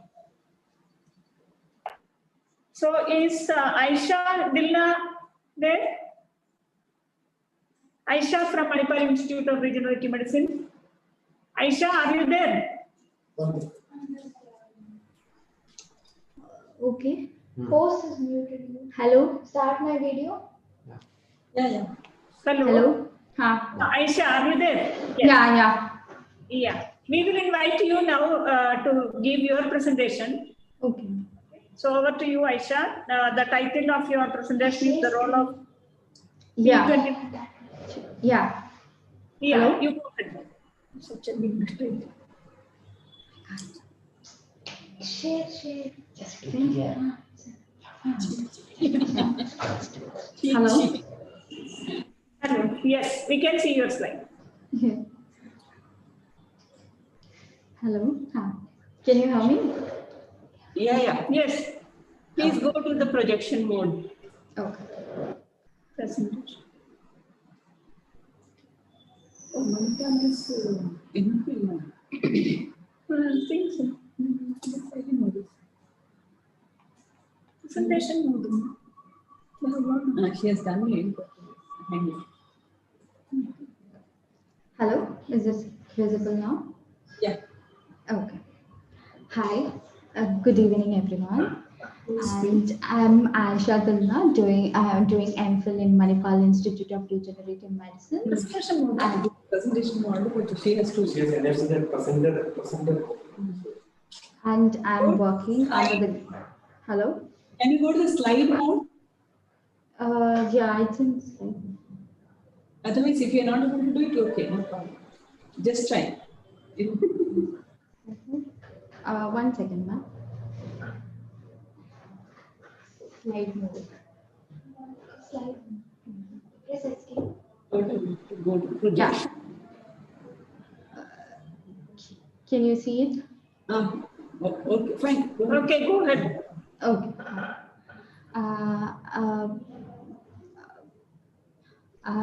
Good evening, everyone. I'm Aisha Dalna, MPhil student. I'm doing MPhil in Manipal Institute of Regenerative Medicine under the guidance of Dr. Sankita Nag. And I'm working on the role of P21 activated kinase in the membrane, plasma membrane repair damage caused by oligomers of A beta and gene implication in pathology spreading in Alzheimer's disease. The most important reason to opt for PhD, actually, I'm going to complete my MPhil, but I wanted to do my PhD. And I find that PhD is where we get to address the unexplored area in a particular subject of specialization. When it comes to my work, I would say that like prion-like proteins in neurodegenerative diseases, that cells-to-cell propagation is the hypothesis which they have come up with. So my work is also associated with direct cell-to-cell transfer of oligomeric A beta through membrane actin protrusion, which is known as tunneling nanotubules. And I'm fascinated about my current research work because oligomeric A beta is getting a greatest attention and they are considered to be more neurotoxic, and their penetration into the brain may explain how it spreads to the other areas of the brain. However, the mechanism is still not known. I would like to explore the mechanism of oligomeric A beta induced plasma membrane repair in TNT formation of through PAC1 pathway. And if our hypothesis could lead to a better understanding of Alzheimer's diseases, also would significantly contribute the area of research as well as for the humanity.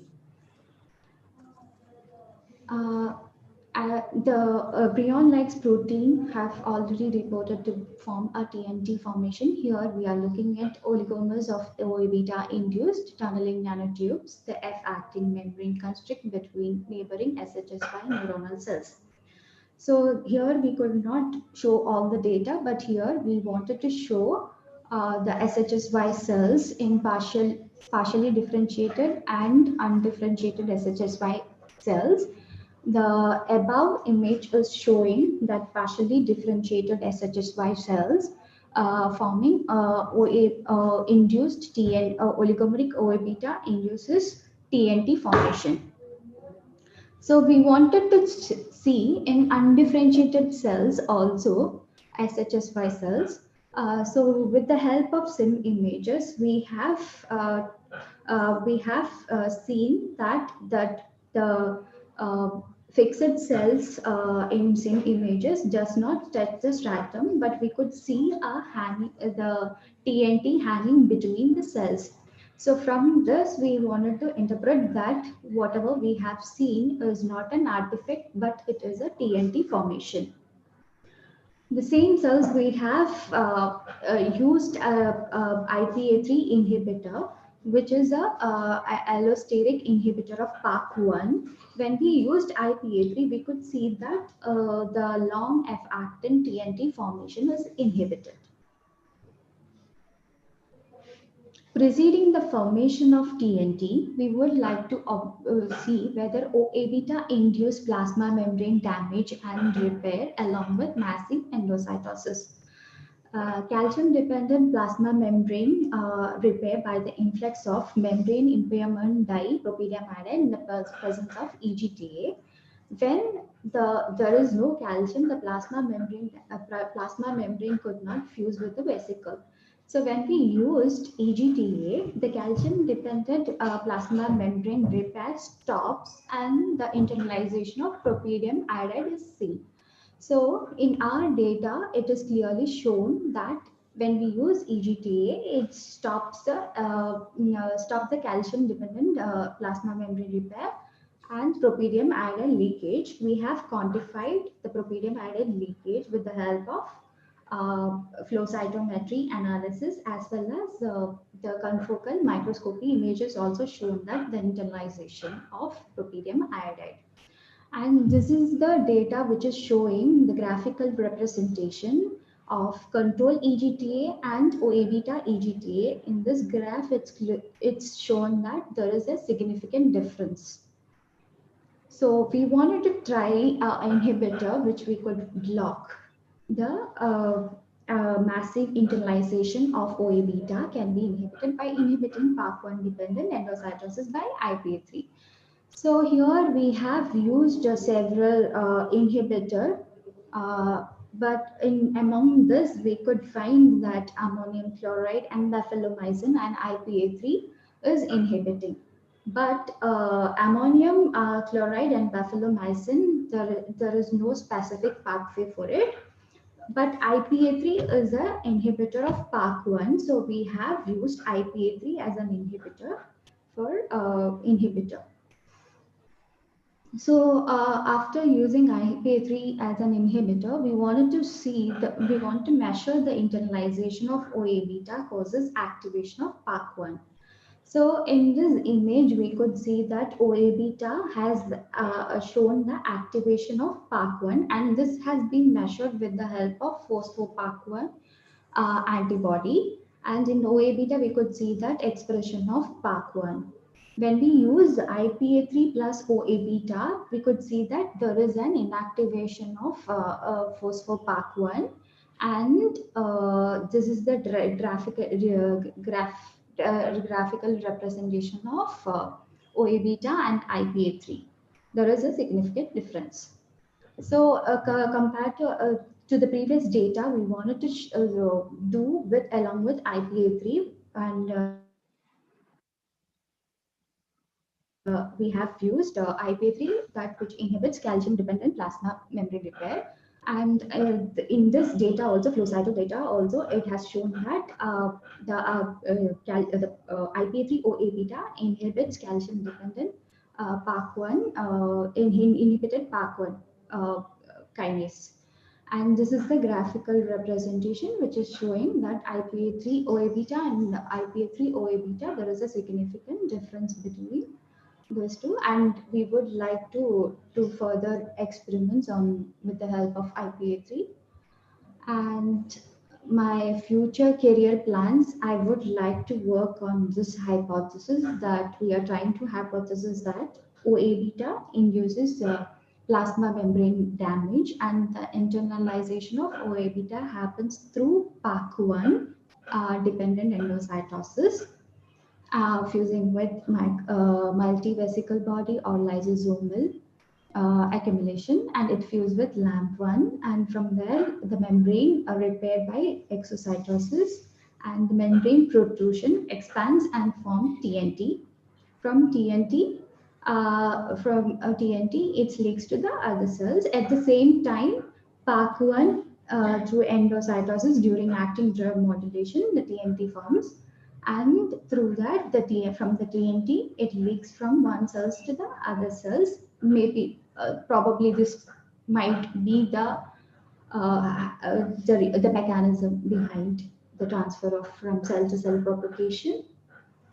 And any specific appeal to the government of India? Financial needs from the Indian government would be extremely supportive for the research in life science, and encourage for an integrative approach among basic clinical and pharmaceutical research area would be an ultimate output. My COVID, of course, the COVID-19 was definitely a challenging for people all over the world.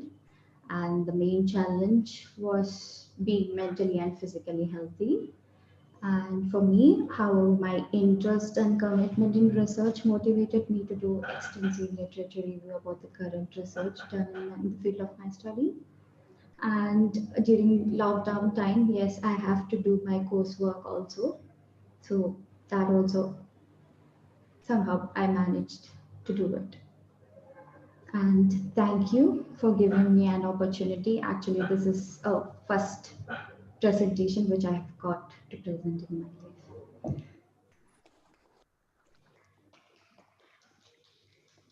Thank you so much, Aisha, for that good presentation. Yes. If any questions, we will be passing it to you. Okay. Okay, thank you so much. Thank you. Thank you. So now we have come to the end of the session with one more speaker. Akshata, are you ready? Yes, ma'am. Yes. So now you go ahead with your talk.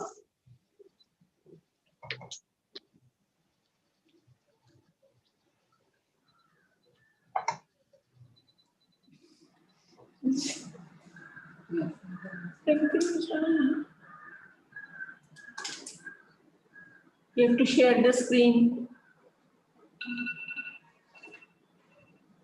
It is showing my drive. In her system. Okay, okay, ma'am. Yes.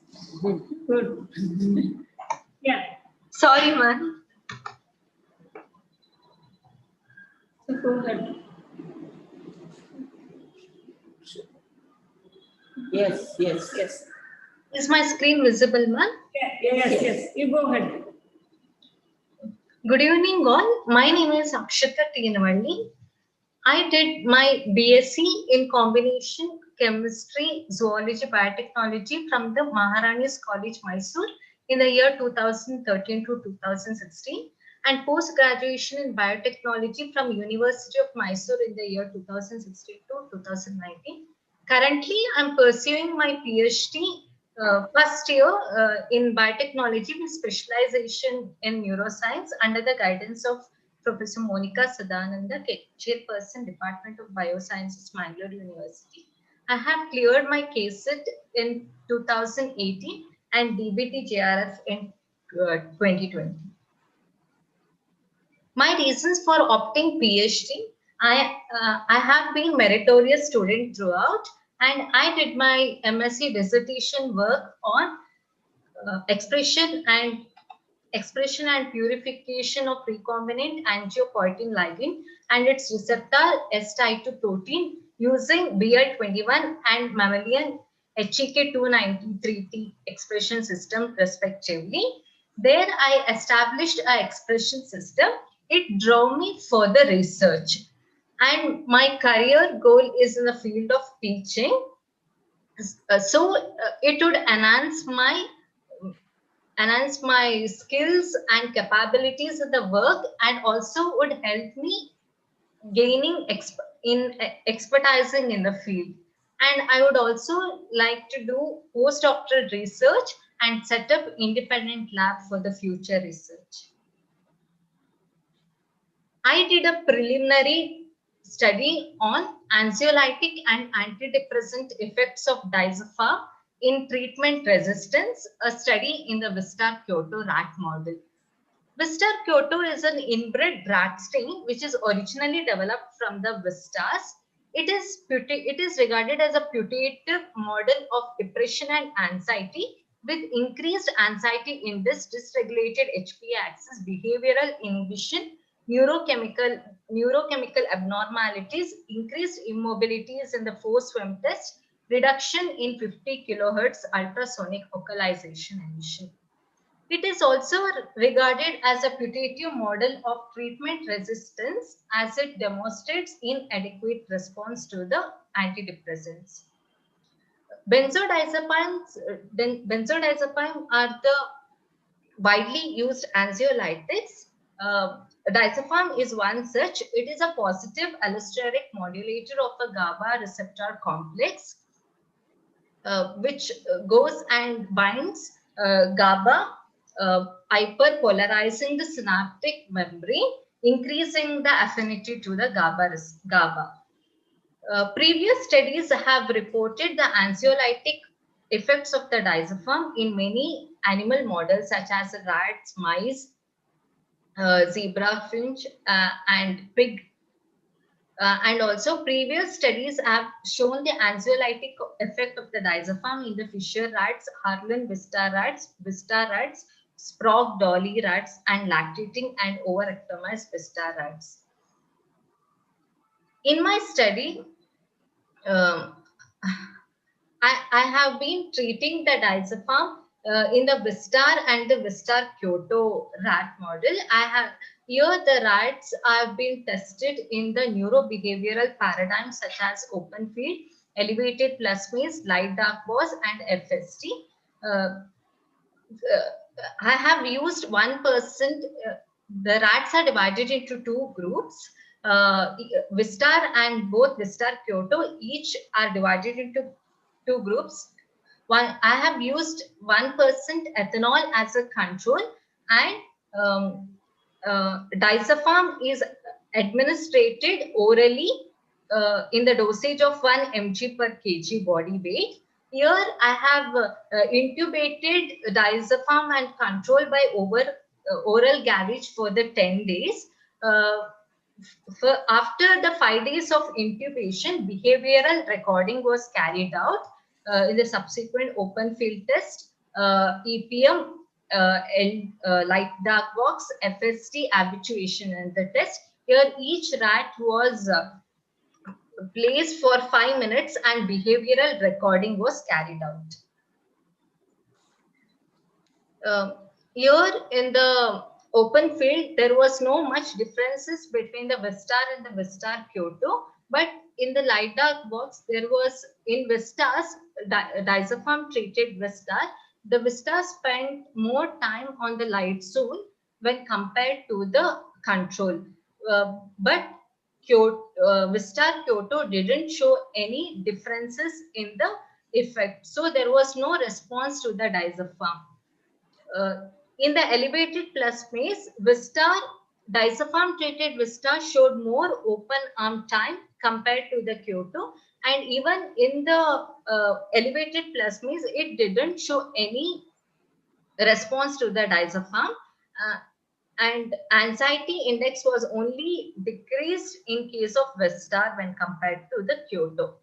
In force swim test, the Vistar showed decrease in immobility, which is an effect of an anxiolytic and antidepressant action.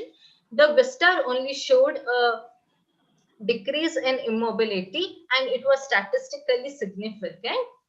But as expected, the WK didn't show any effect in the immobility. Here, strain differences in the anxiolytic effect was seen in the elevated plasmids and the force swim test, but there was no response of the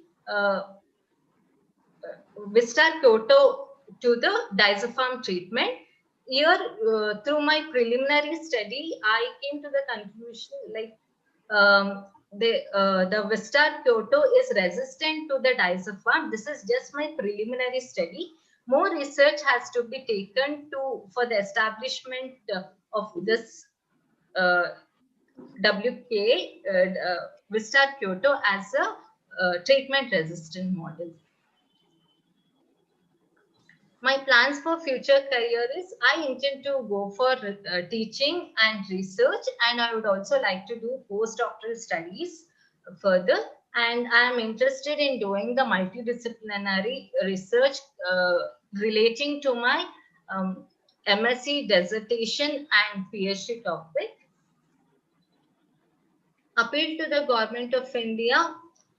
They should encourage PhD students through a consumable grant. Funds must be provided to meritorious PhD students.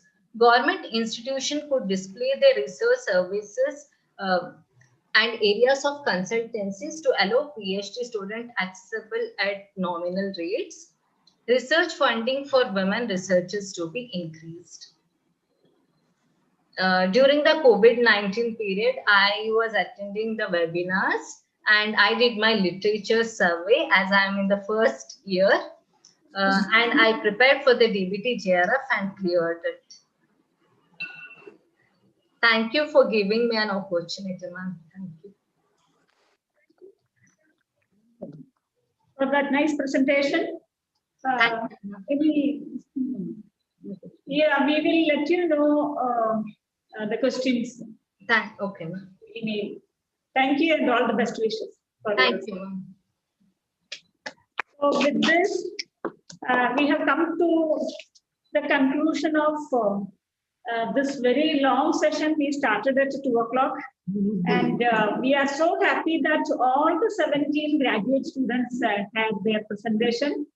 Not even a single person was absent. And we take the opportunity to congratulate all the presentations for their clarity of their thinking and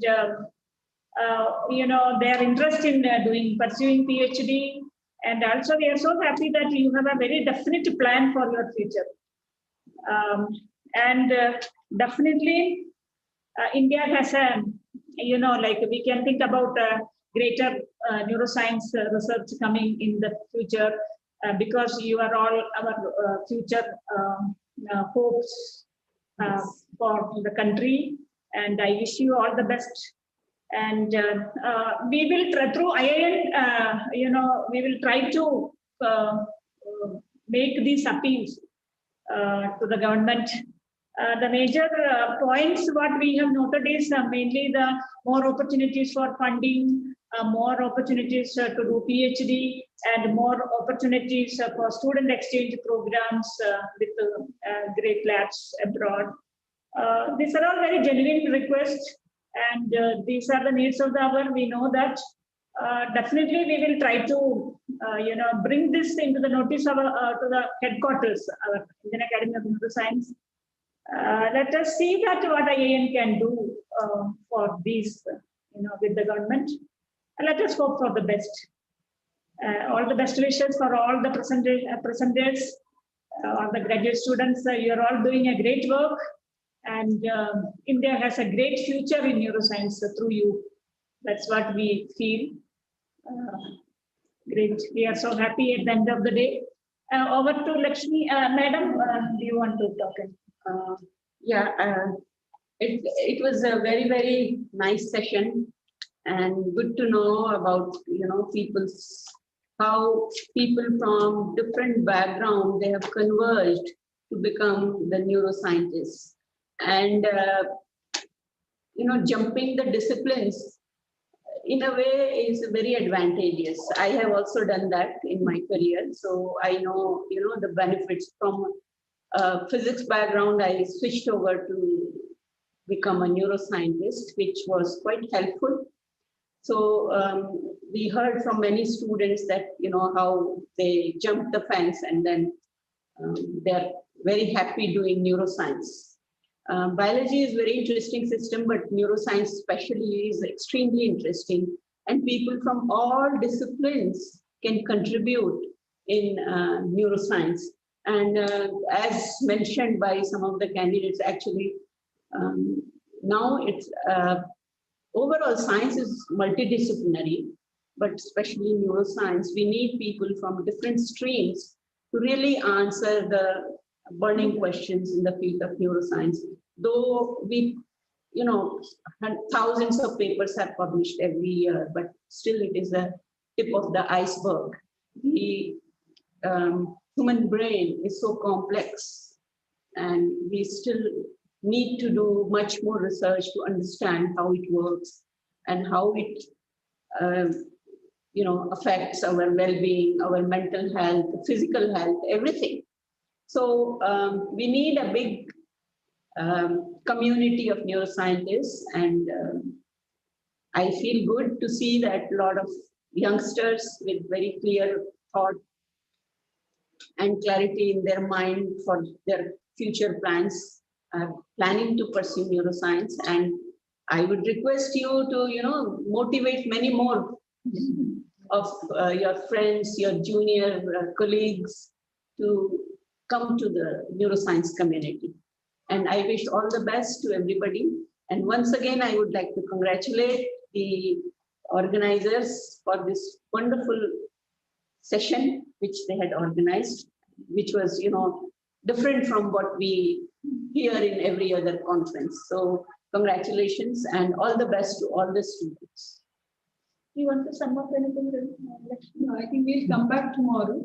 No? So thank you, Dr. Joshi and Dr. Kuti for chairing an intense session. And I also thank you to all the speakers for their very impressive talks. With this, we would be closing the proceedings for the first day of the symposium, and we'll meet tomorrow at 9:30 a.m. India time for session 3.